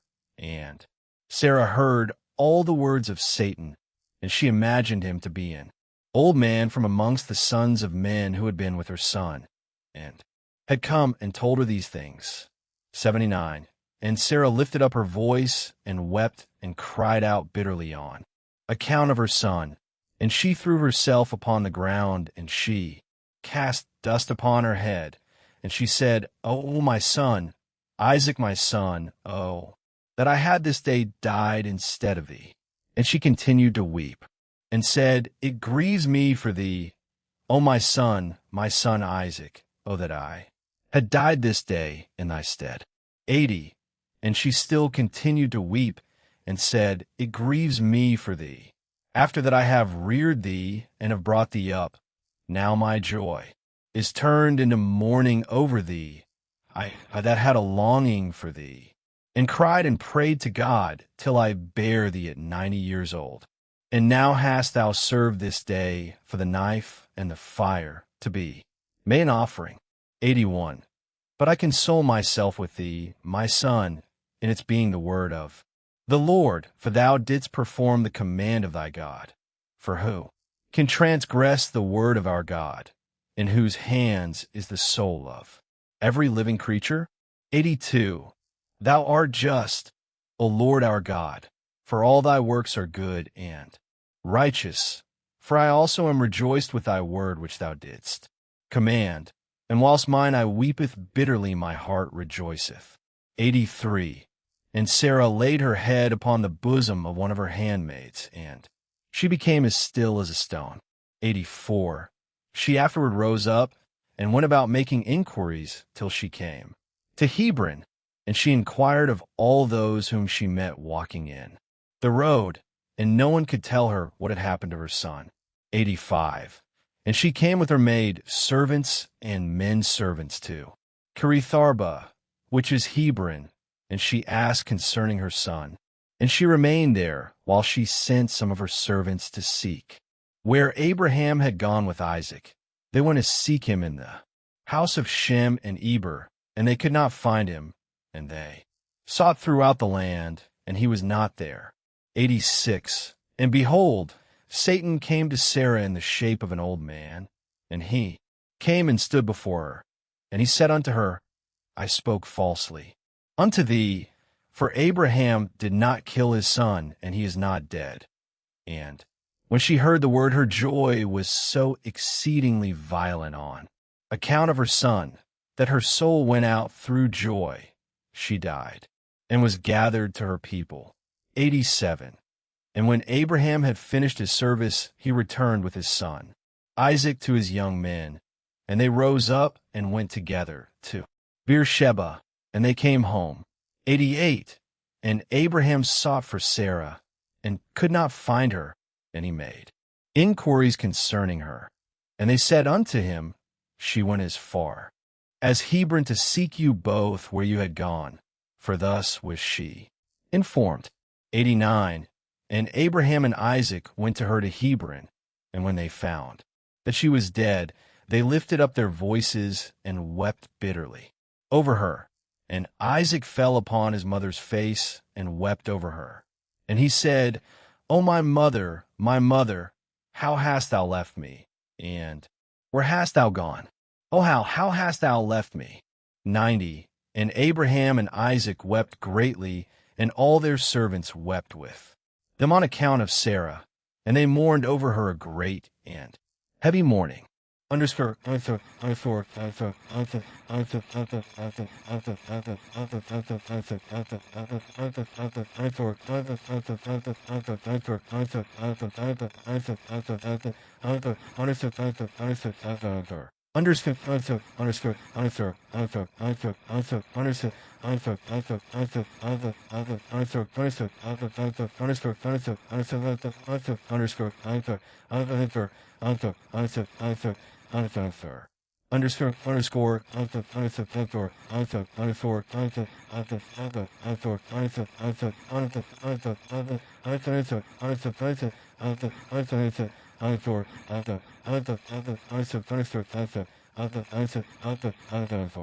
underscore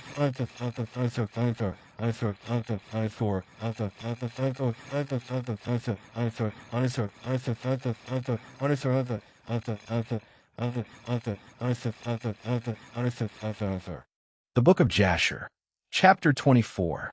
1. And the life of Sarah was 127 years, and Sarah died. And Abraham rose up from before his dead to seek a burial place to bury his wife Sarah. And he went and spoke to the children of Het, the inhabitants of a land, saying, 2. I'm a stranger and a sojourner with you in your land. Give me a possession of a burial place in your land, that I may bury my dead from before me. 3. And the children of Het said unto Abraham, Behold, the land is before thee. In the choice of our sepulchres bury thy dead, for no man shall withhold thee from burying thy dead. 4. And Abraham said unto them, If you are agreeable to this, go and entreat for me to Ephron, the son of Zochar, requesting that he may give me the cave of Machpelah, which is in the end of his field, and I will purchase it of him for whatever he desire for it. 5. And Ephron dwelt among the children of Het, and they went and called for him. And he came before Abraham, and Ephron said unto Abraham, Behold, all thou requirest thy servant will do. And Abraham said, No, but I will buy the cave and the field which thou hast for value, in order that it may be for a possession of a burial place forever. 6. And Ephron answered and said, Behold, the field and the cave are before thee, give whatever thou desirest. And Abraham said, Only at full value will I buy it from thy hand, and from the hands of those that go in at the gate of thy city, and from the hand of thy seed, forever. 7. And Ephron and all his brethren heard this, and Abraham weighed too Ephron 400 shekels of silver in the hands of Ephron and in the hands of all his brethren. And Abraham wrote this transaction, and he wrote it and testified it with 4 witnesses. 8. And these are the names of the witnesses: Amigal son of Abishna the Hittite, Adakoram son of Ashenach the Hivite, Abdon son of Akram the Gomerite, Bachdil the son of Abidish the Zidonite. 9. And Abraham took the book of the purchase and placed it in his treasures. And these are the words that Abraham wrote in the book, namely, 10.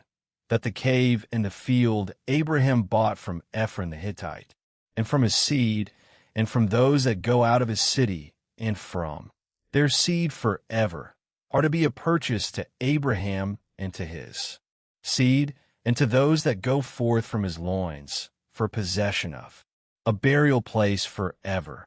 And he put a signet to it and testified it with witnesses. 11. And the field and the cave that was in it and all that place were made sure unto Abraham and unto his seed after him from the children of Het. Behold, it is before Mamre in Hebron, which is in the land of Canaan. 12. And after this Abraham buried his wife Sarah there in that place. And all its boundary became to Abraham and unto his seed for a possession of a burial place. 13.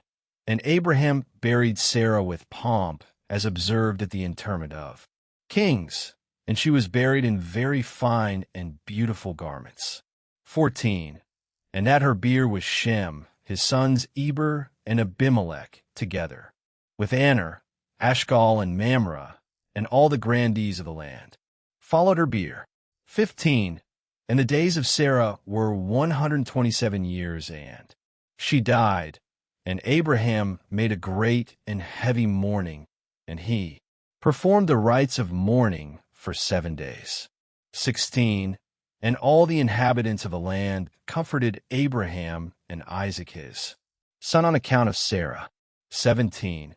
And when the days of their mourning passed by, Abraham sent away his son Isaac, and he went to the house of Shem and Eber to learn the ways of the Lord and his instructions, and Abraham remained there 3 years. 18. At that time Abraham rose up with all his servants, and they went, and returned homeward to Beersheba, and Abraham and all his servants remained in Beersheba. 19. And at the revolution of the year, Abimelech, king of the Philistines, died in that year. He was 193 years old at his death. And Abraham went with his people to the land of the Philistines, and they comforted the whole household and all his servants. And he then turned and went home. 20. And it was after the death of Abimelech that the people of Gerar took Ben-Malach his son, and he was only 12 years old, and they made him lying in the place of his father. 21. And they called his name Abimelech after the name of his father. For thus was it their custom to do in Gerar, and Abimelech reigned instead of Abimelech his father, and he sat upon his throne. 22. And Lot the son of Haran also died in those days in the 39th year of the life of Isaac, and all the days that Lot lived were 140 years, and he died. 23. And these are the children of Lot that were born to him by his daughters. The name of the firstborn was Moab, and the name of the second was Ben-Ami. 24. And the 2 sons of Lot went and took themselves wives from the land of Canaan, and they bare children to them. And the children of Moab were Ed, Maon, Tarsus, and Campbell for sons. These are fathers to the children of Moab unto this day. 25. And all the families of the children of Lot went to dwell wherever they should light upon, for they were fruitful and increased abundantly. 26. And they went and built themselves cities in the land where they dwelt, and they called the names of the cities which they built after their own names. 27.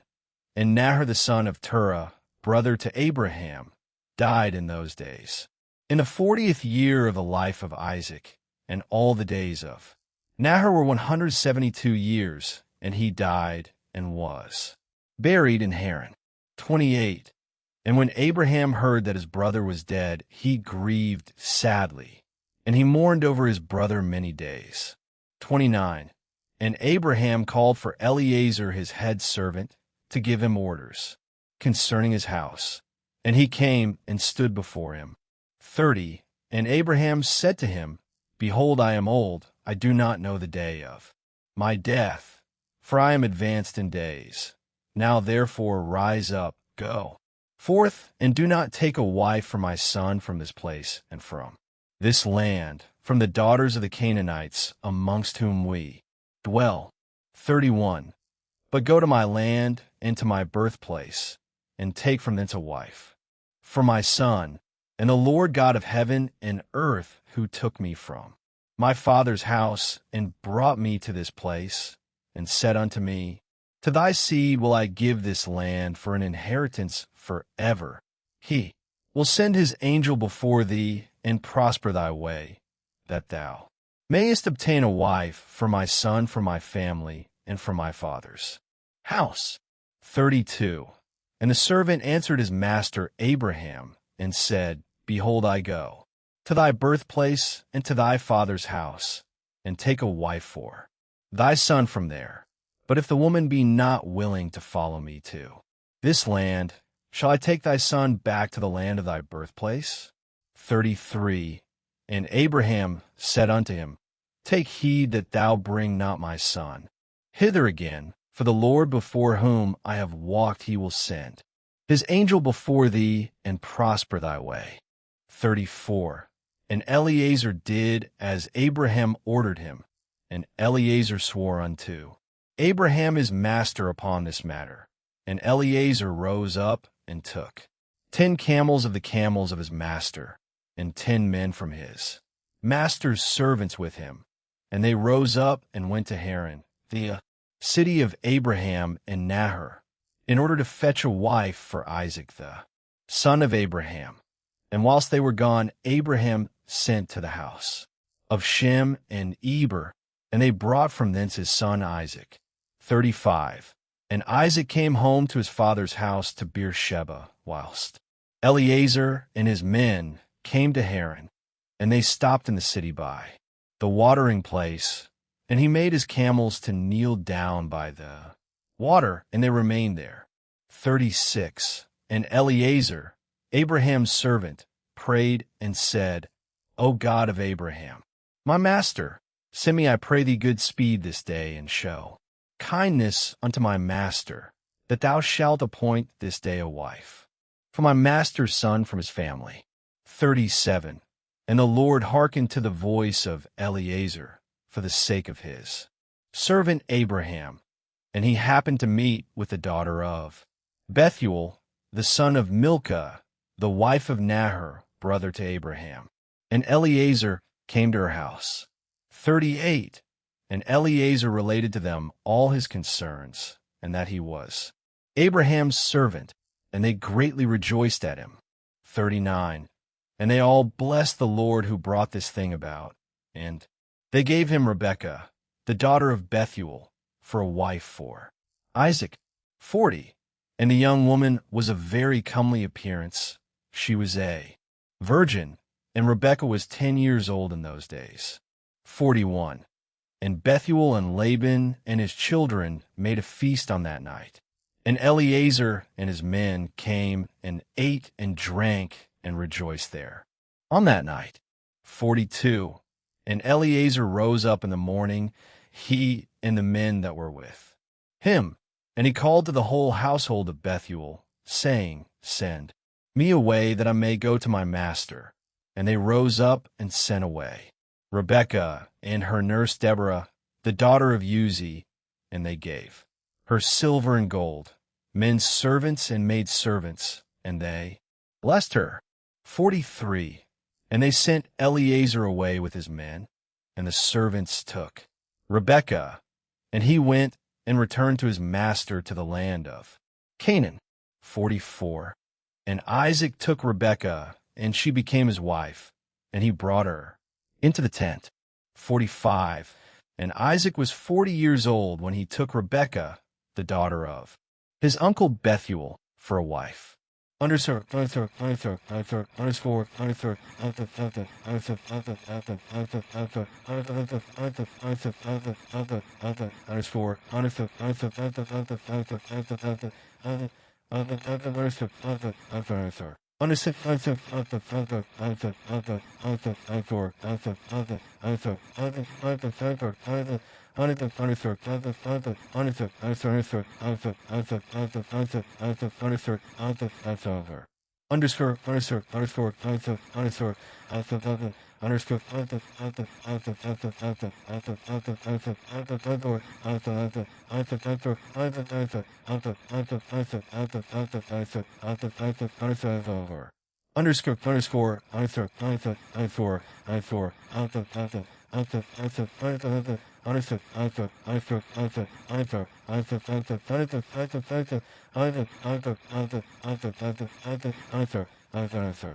The Book of Jasher, Chapter 25. 1. And it was at that time that Abraham again took a wife in his old age, and her name was Keturah, from the land of Canaan. 2. And she bare unto him Zimran, Jokshan, Medan, Midian, Ishbak, and Shwach, being 6 sons. And the children of Zimran were Abihan, Malach, and Naram. 3. And the sons of Jokshan were Sheba and Dedan, and the sons of Medan were Amida, Joab, Gochi, Elisha, and Nothak, and the sons of Midian were Ephah, Epher, Chanach, Abida, and Elda. 4. And the sons of Ishbak were Machiro, Bodoa, and Tater. 5. And the sons of Shwach were Bildad, Mamdad, Munin, and Mebin. All these are the families of the children of Keturah the Canaanitish, woman which she bare unto Abraham the Hebrew. 6. And Abraham sent all these away, and he gave them gifts, and they went away from his son Isaac to dwell wherever they should find a place. 7. And all these went to the mountain at the east, and they built themselves 6 cities in which they dwelt unto this day. 8. But the children of Sheba and Dedan, children of Jokshanwith, their children, did not dwell with their brethren in their cities. And they journeyed and encamped in the countries and wildernesses unto this day. 9. And the children of Midian, son of Abraham, went to the east of the land of Cush, and they there found a large valley in the eastern country. And they remained there and built a city, and they dwelt therein. That is the land of Midian unto this day. 10. And Midian dwelt in the city which he built, he and his 5 sons, and all belonging to him. 11. And these are the names of the sons of Midian according to their names in their cities: Ephah, Epher, Chanach, Abida, and Eldah. 12. And the sons of Ephah were Methach, Mesher, Avi, and Zanua. And the sons of Epher were Ephron, Zur, Alirun, and Madin. And the sons of Chanach were Ruel, Recum, Azi, Elioshub, and Alad. 13. And the sons of Abida were Ch, Melid, Kerari, Malchi, and the sons of Eldah were Micher, and Reba, and Malchia, and Gabal. These are the names of the Midianites according to their families. And afterward the families of Midian spread throughout the land of Midian. 14. And these are the generations of Ishmael the son Abraham, whom Hagar, Sarais handmaid, bare unto Abraham. 15. And Ishmael took a wife from the land of Egypt, and her name was Ribah, the same is Meribah. 16. And Ribah bare unto Ishmael Nebaioth, Kedar, Adbeel, Mibsam, and their sister Basmath. 17. And Ishmael cast away his wife Ribah, and she went from him and returned to Egypt to the house of her father, and she dwelt there. For she had been very bad in the sight of Ishmael, and in the sight of his father Abraham. 18. And Ishmael afterward took a wife from the land of Canaan, and her name was Malchith, and she bare unto him Nishma, Dumah, Massa, Chadad, Tema, Yeder, Naphish, and Kedma. 19. These are the sons of Ishmael, and these are their names, being 12 princes according to their nations. And the families of Ishmael afterward spread forth, and Ishmael took his children and all the property that he had gained, together with the souls of his household, and all belonging to him, and they went to dwell where they should find a place. 20. And they went and dwelt near the wilderness of Paran, and their dwelling was from Havilah unto Shur, that is before Egypt, as thou comest toward Assyria. 21. And Ishmael and his sons dwelt in the land, and they had children born to them, and they were fruitful and increased abundantly. 22.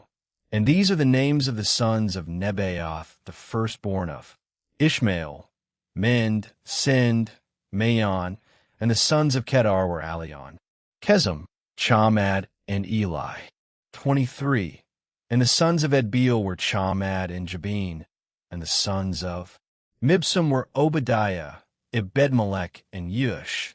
These are the families of the children of Ribah, the wife of Ishmael. 24. And the sons of Mishma, the son of Ishmael, were Shammua, Zechariah, and Obed.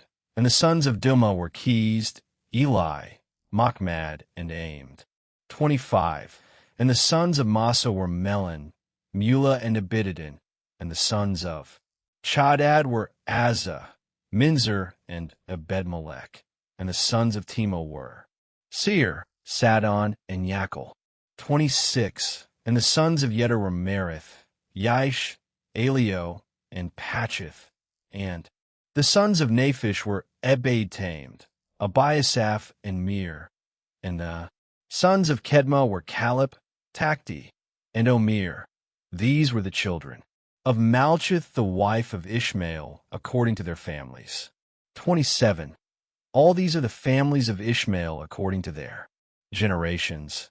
and they dwelt in those lands wherein they had built themselves cities unto this day. 28.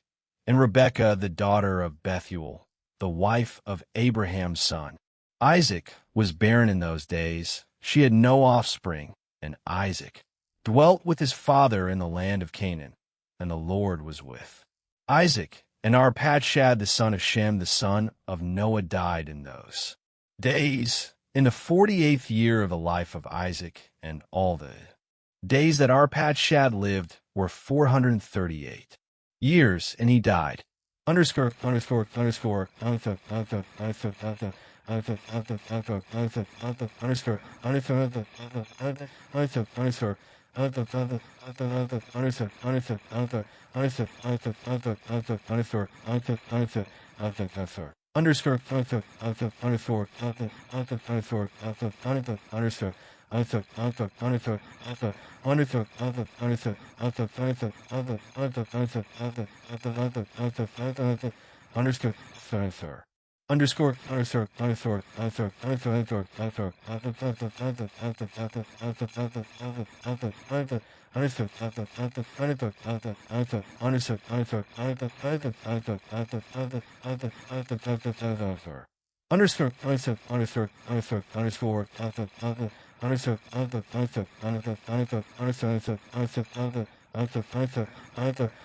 underscore underscore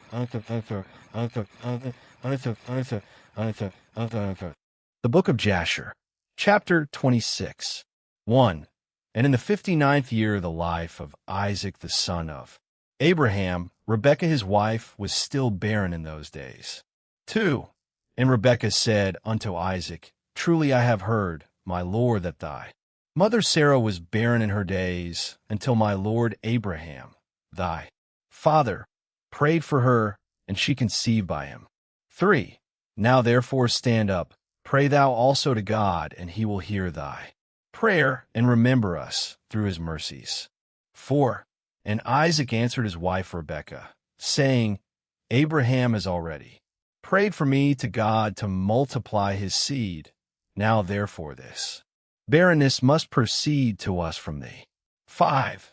And Rebekah said unto him, But arise now thou also and pray, that the Lord may hear thy prayer, and grant me children. And Isaac hearkened to the words of his wife. And Isaac and his wife rose up, and went to the land of Moriah, to pray there, and to seek the Lord. And when they had reached that place, Isaac stood up and prayed to the Lord on account of his wife, because she was barren. 6. And Isaac said, O Lord God of heaven and earth, whose goodness and mercies fill the earth, thou who didst take my father from his father's house and from his birthplace, and didst bring him unto this land, and didst say unto him, To thy seed will I give the land, and thou didst promise him, and didst declare unto him, I will multiply thy seed as the stars of heaven, and as the sand of the sea. Now may thy words be verified, which thou didst speak unto my father. 7. For thou art the Lord our God. Our eyes are toward thee to give us seed of men, as thou didst promise us, for thou art the Lord our God, and our eyes are directed toward thee only. 8. And the Lord heard the prayer of Isaac the son of Abraham, and the Lord was entreated of him, and Rebekah his wife conceived. 9. And in about 7 months after the children struggled together within her, it pained her greatly that she was wearied on account of them. And she said to all the women who were then in the land, Did such a thing happen to you as it has to me? And they said, Unto her, no. 10. And she said unto them, Why am I alone in this amongst all the women that were upon earth? And she went to the land of Moriah to seek the Lord on account of this. And she went to Shem and Eber his son to make inquiries of them in this matter, and that they should seek the Lord in this thing respecting her. 11. And she also asked Abraham to seek and inquire of the Lord about all that had befallen her. 12. And they all inquired of the Lord concerning this matter, and they brought her word from the Lord, and told her, 2 children are in thy womb, and 2 nations shall rise from them, and 1 nation shall be stronger than the other, and the greater shall serve the younger. 13. And when her days to be delivered were completed, she knelt down, and behold, there were twins in her womb, as the Lord had spoken to her. 14. And the first came out red all over like a hairy garment, and all the people of the land called his name Esau, saying that this one was made complete from the womb. 15. And after that came his brother, and his hand took hold of Esau's heel. Therefore they called his name Jacob. 16. And Isaac, the son of Abraham, was 60 years old when he begot them. 17.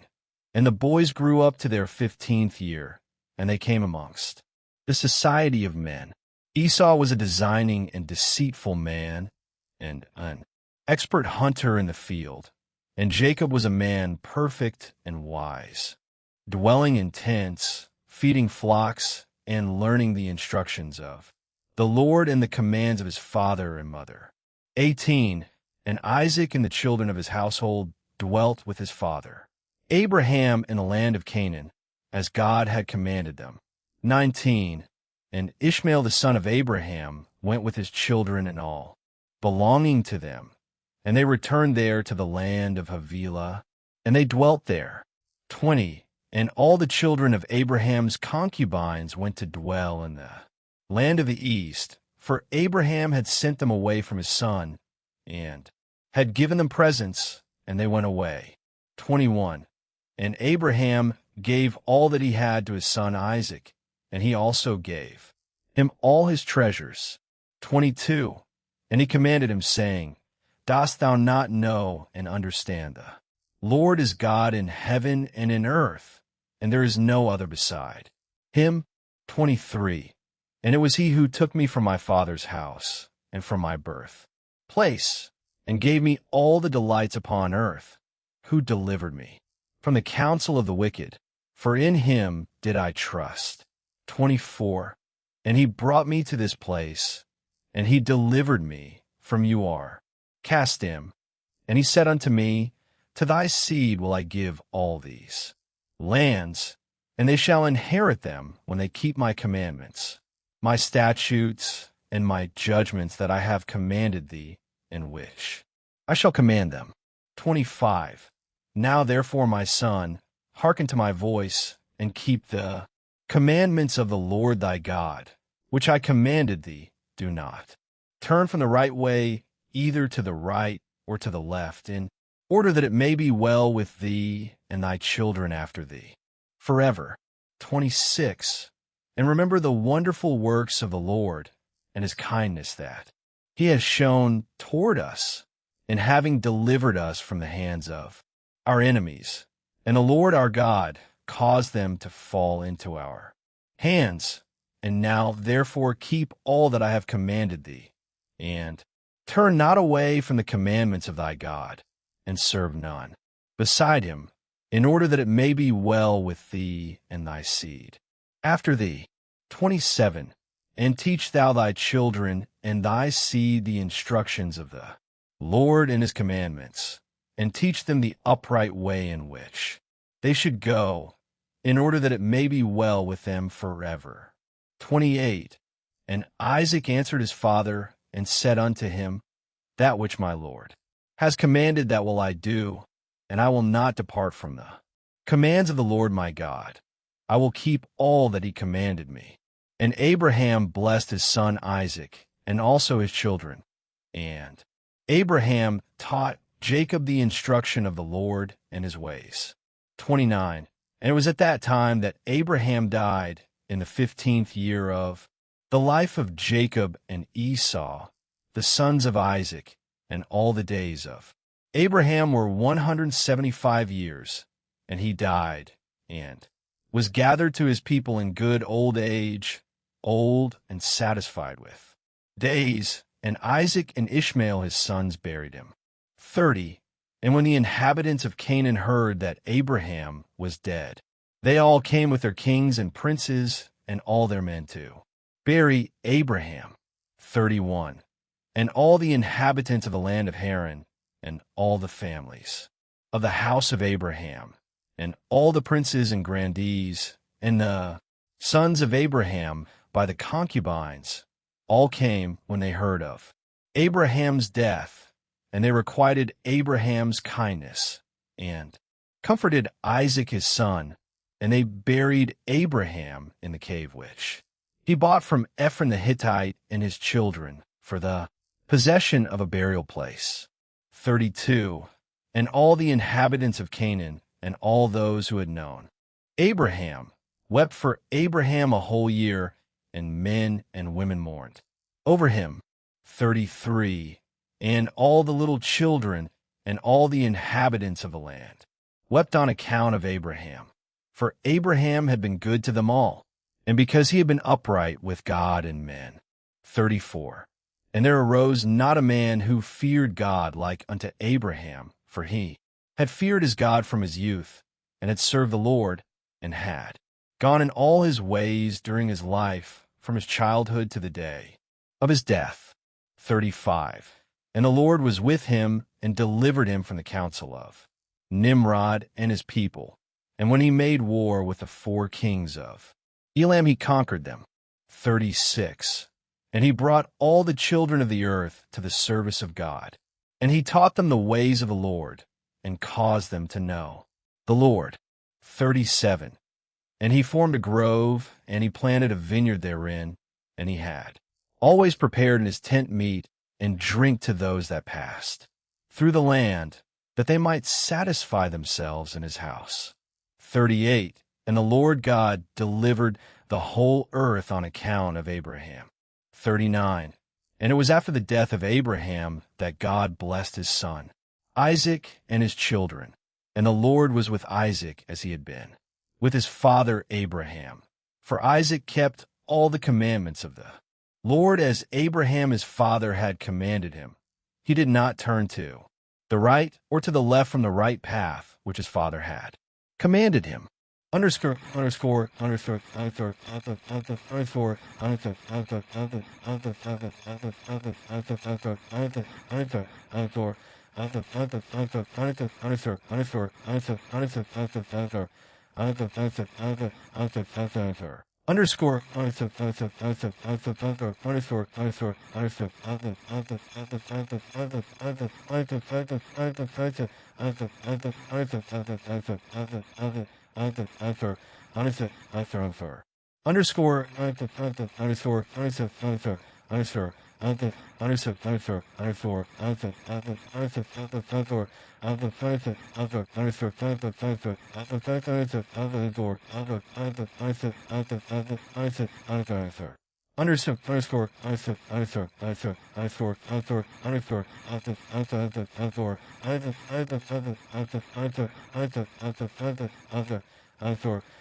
The Book of Jasher, chapter 27. 1. And Esau at that time, after the death of Abraham, frequently went in the field to hunt. 2. And Nimrod king of Babel, the same was Amraphel, also frequently went with his mighty men to hunt in the field and to walk about with his men in the cool of the day. 3. And Nimrod was observing Esau all the days, for a jealousy was formed in the heart of Nimrod against Esau all the days. 4. And on a certain day Esau went in the field to hunt, and he found Nimrod walking in the wilderness with his 2 men.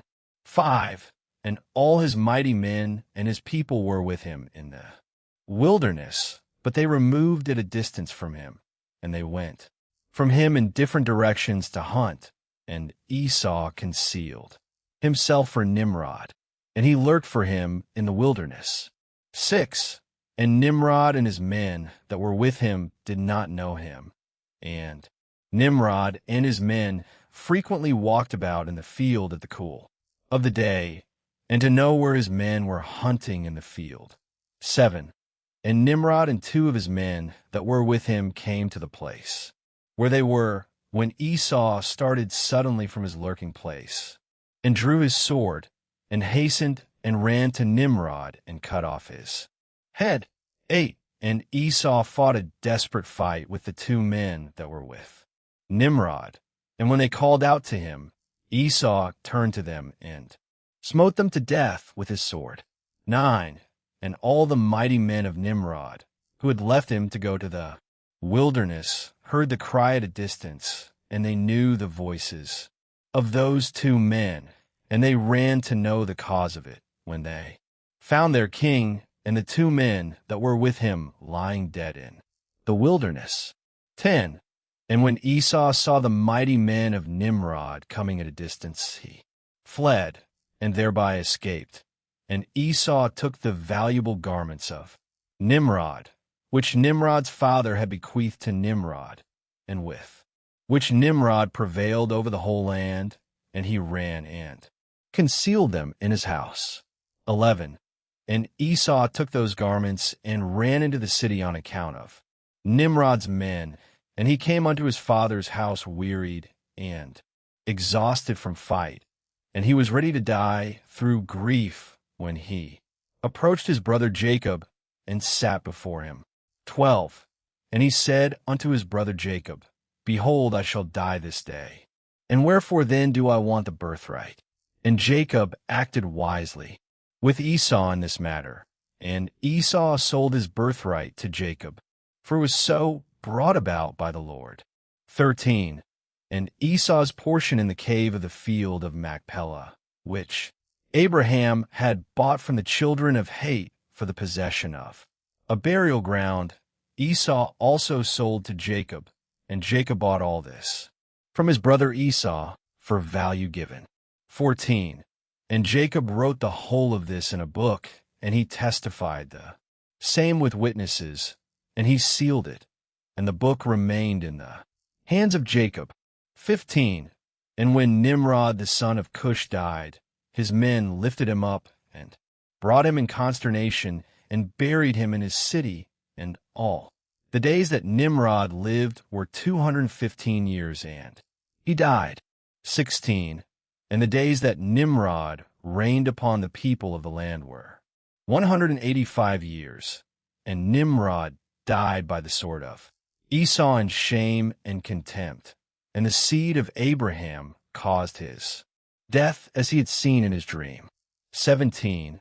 And at the death of Nimrod his kingdom became divided into many divisions, and all those parts that Nimrod reigned over were restored to the respective kings of the land, who recovered them after the death of Nimrod, and all the people of the house of Nimrod were for a long time enslaved to all the other kings of the land. Understood.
The Book of Jasher, chapter 28.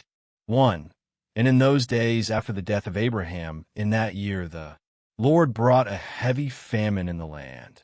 And whilst the famine was raging in the land of Canaan, Isaac rose up to go down to Egypt on account of the famine, as his father Abraham had done.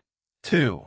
And the Lord appeared that night to Isaac, and he said to him, Do not go down to Egypt, but rise and go to Gerar, to Abimelech king of the Philistines, and remain there till the famine shall cease. 3. And Isaac rose up and went to Gerar, as the Lord commanded him, and he remained there a full year. 4. And when Isaac came to Gerar, the people of the land saw that Rebekah his wife was of a beautiful appearance, and the people of Gerar asked Isaac concerning his wife. And he said, She is my sister, for he was afraid to say she was his wife, lest the people of the land should slay him on account of her. 5. And the princes of Abimelech went and praised the woman to the king, but he answered them not, neither did he attend to their words. 6. But he heard them say that Isaac declared her to be his sister, so the king reserved this within himself. 7. And when Isaac had remained 3 months in the land, Abimelech looked out at the window, and he saw, and behold, Isaac was sporting with Rebekah his wife, for Isaac dwelt in the outer house belonging to the king, so that the house of Isaac was opposite the house of the king. 8. And the king said unto Isaac, What is this thou hast done to us in saying of thy wife, She is my sister?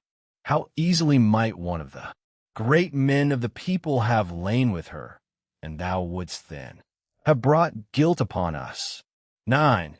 And Isaac said unto Abimelech, Because I was afraid lest I die on account of my wife, therefore I said, She is my sister. 10. At that time Abimelech gave orders to all his princes and great men, and they took Isaac and Rebekah his wife, and brought them before the king. 11. And the king commanded that they should dress them in princely garments, and make them ride through the streets of the city, and proclaim before them throughout the land, saying, This is the man, and this is his wife. Whoever toucheth this man or his wife shall surely die. And Isaac returned with his wife to the king's house. And the Lord was with Isaac, and he continued to wax great, and lacked nothing. 12. And the Lord caused Isaac to find favor in the sight of Abimelech, and in the sight of all his subjects, and Abimelech acted well with Isaac, for Abimelech remembered the oath and the covenant that existed between his father and Abraham. 13. And Abimelech said unto Isaac, Behold, the whole earth is before thee. Dwell wherever it may seem good in thy sight, until thou shalt return to thy land. And Abimelech gave Isaac fields and vineyards, and the best part of the land of Gerar, to sow and reap and eat the fruits of the ground, until the days of the famine should have passed by. 14. And Isaac sowed in that land, and received 100-fold in the same year, and the Lord blessed him. 15. And the man waxed great, and he had possession of flocks, and possession of herds, and great store of servants. 16. And when the days of the famine had passed away, the Lord appeared to Isaac, and said unto him, Rise up, go forth from this place, and return to thy land, to the land of Canaan. And Isaac rose up, and returned to Hebron, which is in the land of Canaan, he and all belonging to him, as the Lord commanded him. 17. And after this Shalach the son at Arpachshad died in that year, which is the 18th year of the lives of Jacob and Esau. And all the days that Shalach lived were 433 years, and he died. 18. At that time Isaac sent his younger son Jacob to the house of Shem and Eber, and he learned the instructions of the Lord. And Jacob remained in the house of Shem and Eber for 32 years. And Esau his brother did not go, for he was not willing to go, and he remained in his father's house in the land of Canaan. 19. And Esau was continually hunting in the fields to bring home what he could get, so did Esau all the days. 20. And Esau was a designing and deceitful man, one who hunted after the hearts of men and inveigled them. And Esau was a valiant man in the field, and in the course of time went as usual to hunt. And he came as far as the field of Seir, the same is Edom. 21. And he remained in the land of Seir, hunting in the field a year, and for months. 22. And Esau there saw in the land of Seir the daughter of a man of Canaan, and her name was Jehudith, the daughter of Beeri, son of Epher, from the families of Het the son of Canaan. 23. And Esau took her for a wife, and he came unto her, 40 years old, was Esau when he took her, and he brought her to Hebron, the land of his father's dwelling place, and he dwelt there. 24. And it came to pass in those days, in the 110th year of the life of Isaac, that is in the 50th year of the life of Jacob, in that year died Shem the son of Noah. Shem was 600 years old at his death. 25. And when Shem died, Jacob returned to his father to Hebron, which is in the land of Canaan. 26. And in the 56th year of the life of Jacob, people came from Haran, and Rebekah was told concerning her brother Laban the son of Bethuel. 27. For the wife of Laban was barren in those days, and bare no children, and also all his handmaids bare none to him. 28. And the Lord afterward remembered Adinah, the wife of Laban, and she conceived and bare twin daughters, and Laban called the names of his daughters, the name of the elder Leah, and the name of the younger Rachel. 29. And those people came and told these things to Rebekah, and Rebekah rejoiced greatly that the Lord had visited her brother, and that he had got children. Underscore.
The Book of Jasher, chapter 29.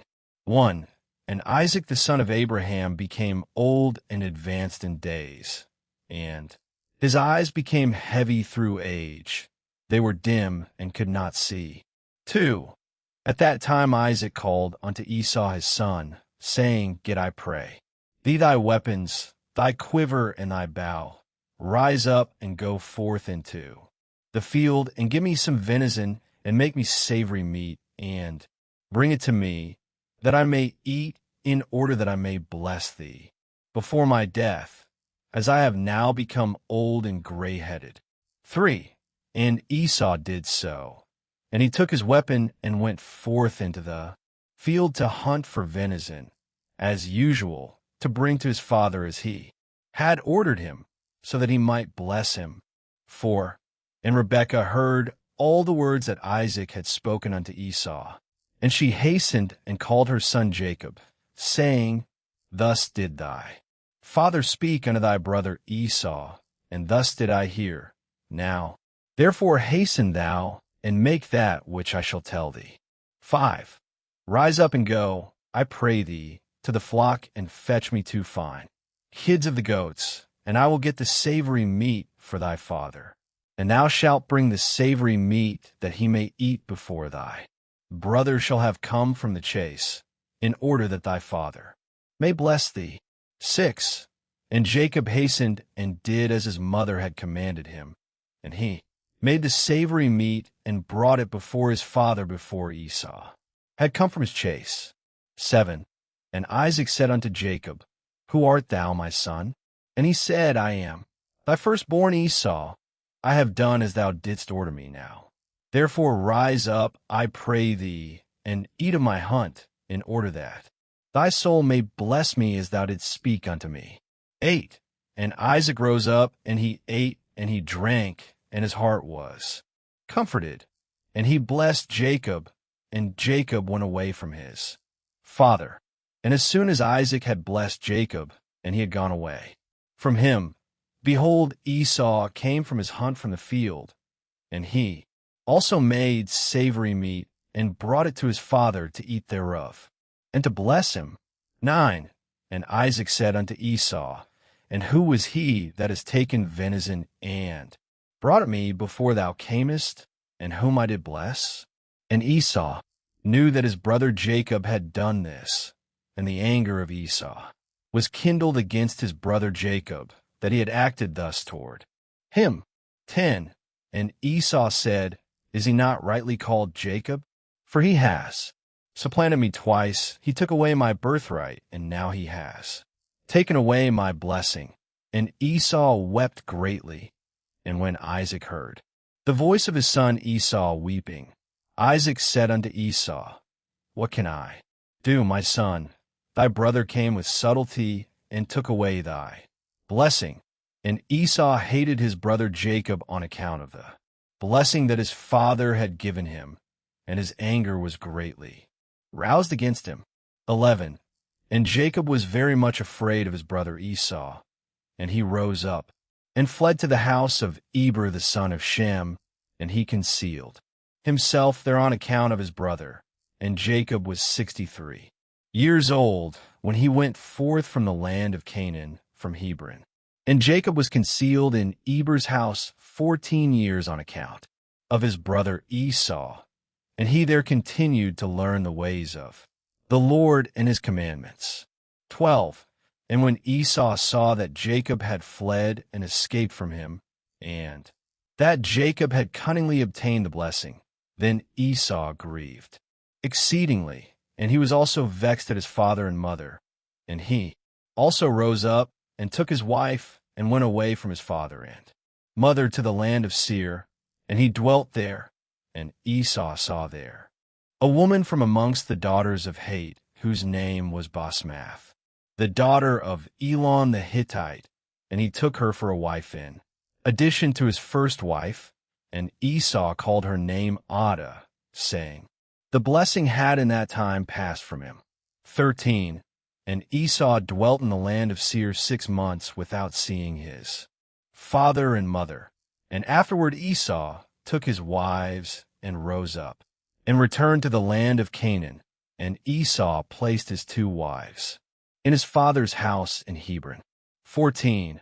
And the wives of Esau vexed and provoked Isaac and Rebekah with their works, for they walked not in the ways of the Lord, but served their fathers' gods of wood and stone, as their father had taught them, and they were more wicked than their father. 15.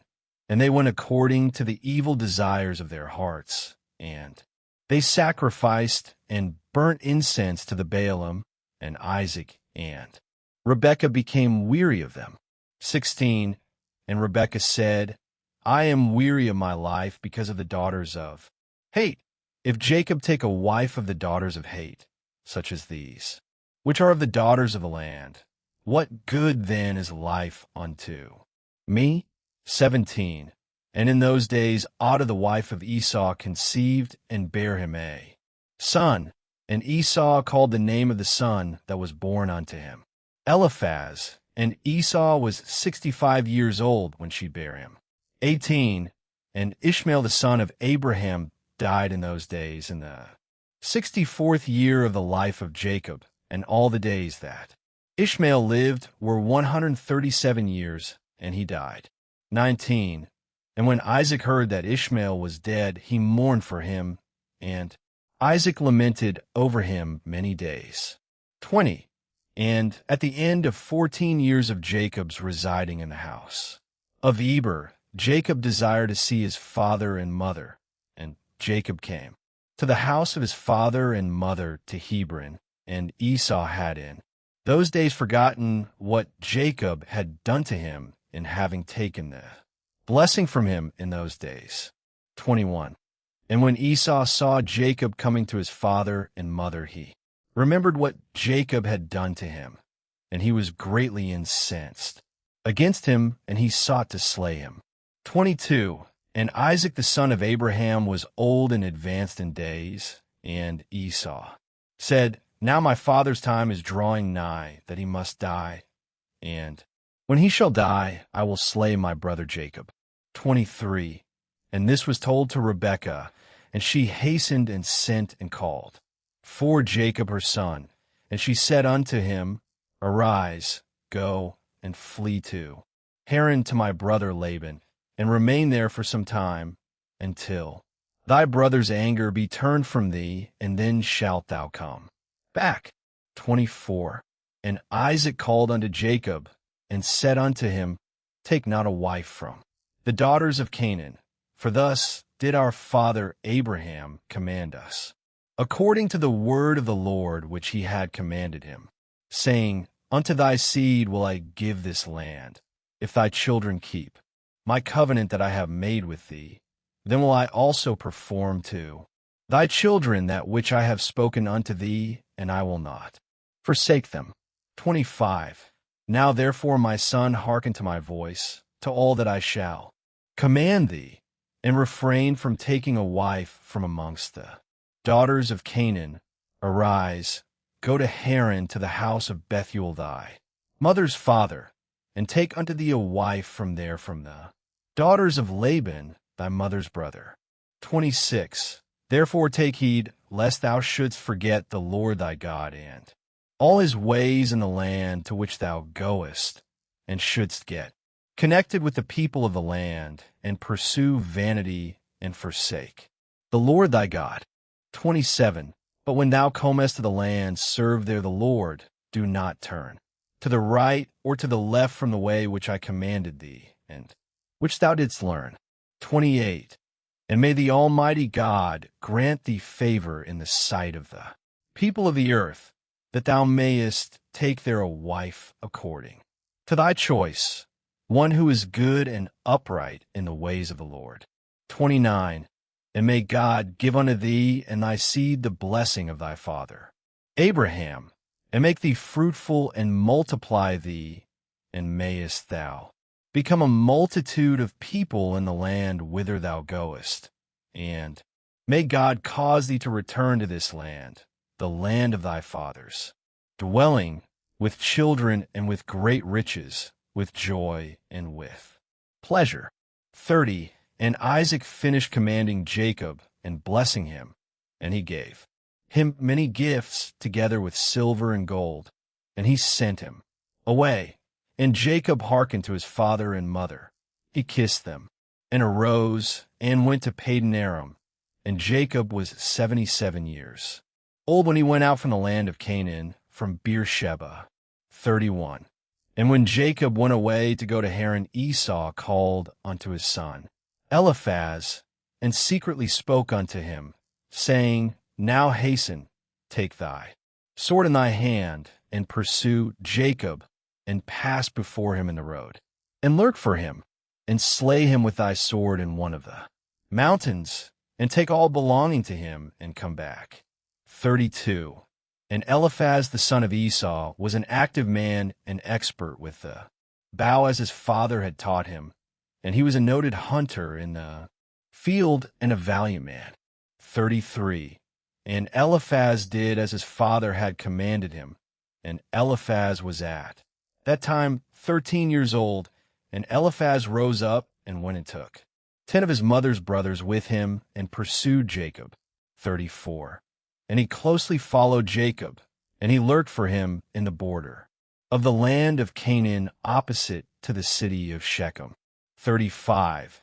And Jacob saw Eliphaz and his men pursuing him, and Jacob stood still in the place in which he was going, in order to know what this was, for he did not know the thing. And Eliphaz drew his sword, and he went on advancing, he and his men, toward Jacob. And Jacob said unto them, What is to do with you that you have come hither? And what meaneth it that you pursue with your swords? 36. And Eliphaz came near to Jacob, and he answered and said unto him, Thus did my father command me, and now therefore I will not deviate from the orders which my father gave me.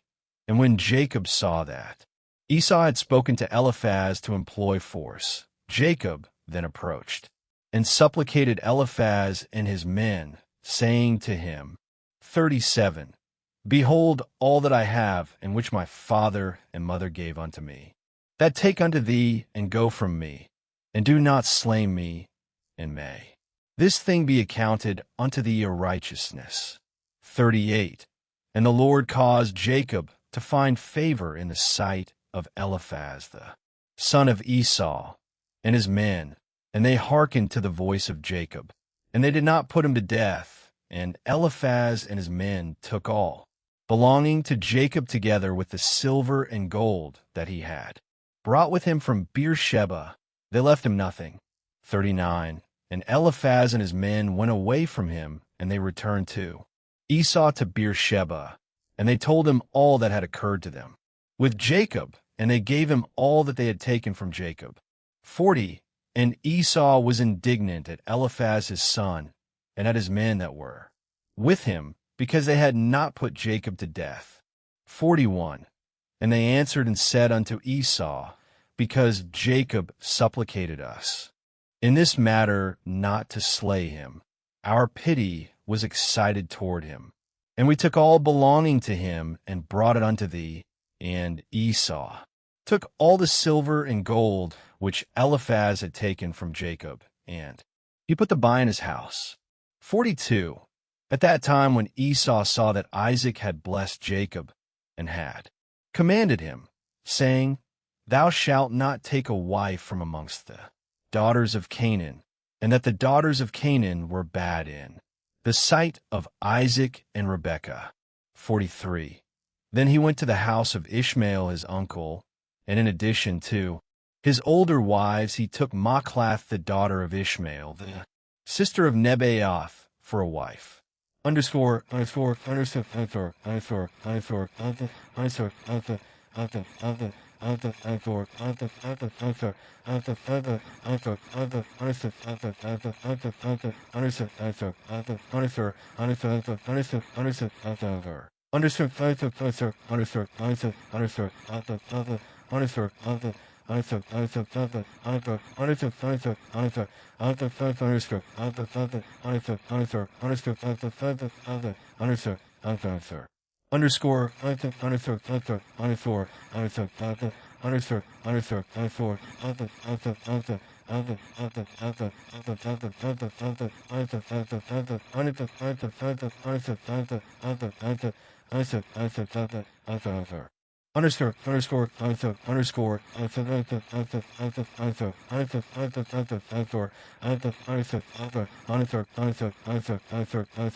The Book of Jasher, chapter 30. 1. And Jacob went forth, continuing his road to Haran, and he came as far as Mount Moriah, and he tarried there all night near the city of Luz. And the Lord appeared there unto Jacob on that night. And he said unto him, I am the Lord God of Abraham, and the God of Isaac, thy father. The land upon which thou liest I will give unto thee, and thy seed. 2. And behold, I am with thee, and will keep thee wherever thou goest. And I will multiply thy seed as the stars of heaven, and I will cause all thine enemies to fall before thee. And when they shall make war with thee, they shall not prevail over thee, and I will bring thee again unto this land with joy, with children, and with great riches. 3. And Jacob awoke from his sleep, and he rejoiced greatly at the vision which he had seen, and he called the name of that place Bethel. 4. And Jacob rose up from that place quite rejoiced, and when he walked, his feet felt light to him for joy. And he went from there to the land of the children of the east, and he returned to Haran. And he sat by the shepherd's well. 5. And he there found some men going from Haran to feed their flocks. And Jacob made inquiries of them. And they said, We are from Haran. 6. And he said unto them, Do you know Laban, the son of Nahor? And they said, We know him, and behold, his daughter Rachel is coming, along to feed her father's flock. 7. Whilst he was yet speaking with them, Rachel, the daughter of Laban, came to feed her father's sheep, for she was a shepherdess. 8. And when Jacob saw Rachel, the daughter of Laban, his mother's brother, he ran and kissed her, and lifted up his voice and wept. 9. And Jacob told Rachel that he was the son of Rebekah, her father's sister, and Rachel ran and told her father, and Jacob continued to cry because he had nothing with him to bring to the house of Laban. 10. And when Laban heard that his sister's son Jacob had come, he ran and kissed him and embraced him and brought him into the house and gave him bread, and he ate. 11. And Jacob related to Laban what his brother Esau had done to him, and what his son Eliphaz had done to him in the road. 12. And Jacob resided in Laban's house for 1 month, and Jacob ate and drank in the house of Laban. And afterward Laban said unto Jacob, Tell me what shall be thy wages, for how canst thou serve me for not? 13. And Laban had no sons, but only daughters, and his other wives and handmaids were still barren in those days. And these are the names of Laban's daughters which his wife Adinah had borne unto him. The name of the elder was Leah, and the name of the younger was Rachel. And Leah was tender-eyed, but Rachel was beautiful and well favored, and Jacob loved her. 14. And Jacob said unto Laban, I will serve thee 7 years for Rachel, thy younger daughter. And Laban consented to this, and Jacob served Laban 7 years for his daughter Rachel. 15. And in the 2nd year of Jacob's dwelling in Haran, that is in the 79th year of the life of Jacob, in that year died Eber the son of Shem. He was 464 years old at his death. 16. And when Jacob heard that Eber was dead, he grieved exceedingly, and he lamented and mourned over him many days. 17. And in the 3rd year of Jacob's dwelling in Haran, Basmath, the daughter of Ishmael, the wife of Esau, bare unto him a son, and Esau called his name Ruel. 18.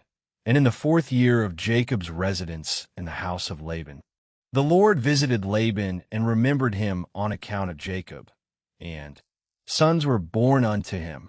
And his firstborn was Beer, his second was Alab, and the third was Chorash. 19. And the Lord gave Laban riches and honor, sons and daughters, and the man increased greatly on account of Jacob. 20. And Jacob in those days served Laban in all manner of work in the house and in the field, and the blessing of the Lord was in all that belonged to Laban in the house and in the field. 21. In the 5th year died Jehudith, the daughter of Beeri, the wife of Esau, in the land of Canaan, and she had no sons but daughters only. 22. And these are the names of her daughters which she bare to Esau. The name of the elder was Martsith, and the name of the younger was Puth. 23. And when Jehudith died, Esau rose up and went to Seir to hunt in the field, as usual, and Esau dwelt in the land of Seir for a long time. 24. And in the 6th year Esau took for a wife, in addition to his other wives, Alabama, the daughter of Zebeon the Hivite, and Esau brought her to the land of Canaan. 25. And Alabama conceived and bare unto Esau 3 sons, Yush, Yalon, and Korah. 26. And in those days in the land of Canaan there was a quarrel between the herdsmen of Esau and the herdsmen of the inhabitants of the land of Canaan, for Esau's cattle and goods were too abundant for him to remain in the land of Canaan in his father's house, and the land of Canaan could not bear him on account of his cattle. 27. And when Esau saw that his quarreling increased with the inhabitants of the land of Canaan, he rose up and took his wives, and his sons and his daughters, and all belonging to him, and the cattle which he possessed, and all his property that he had, acquired in the land of Canaan. And he went away from the inhabitants of the land to the land of Seir, and Esau and all belonging to him dwelt in the land of Seir. 28. But from time to time Esau would go and see his father and mother in the land of Canaan, and Esau intermarried with the Horites, and he gave his daughters to the sons of Seir the Horite. 29. And he gave his elder daughter Martzith to Anna, the son of Zebeon, his wife's brother, and Puth he gave to Azar, the son of Bilhan, the Horite. And Esau dwelt in the mountain, he and his children, and they were fruitful and multiplied. Underscore.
The Book of Jasher.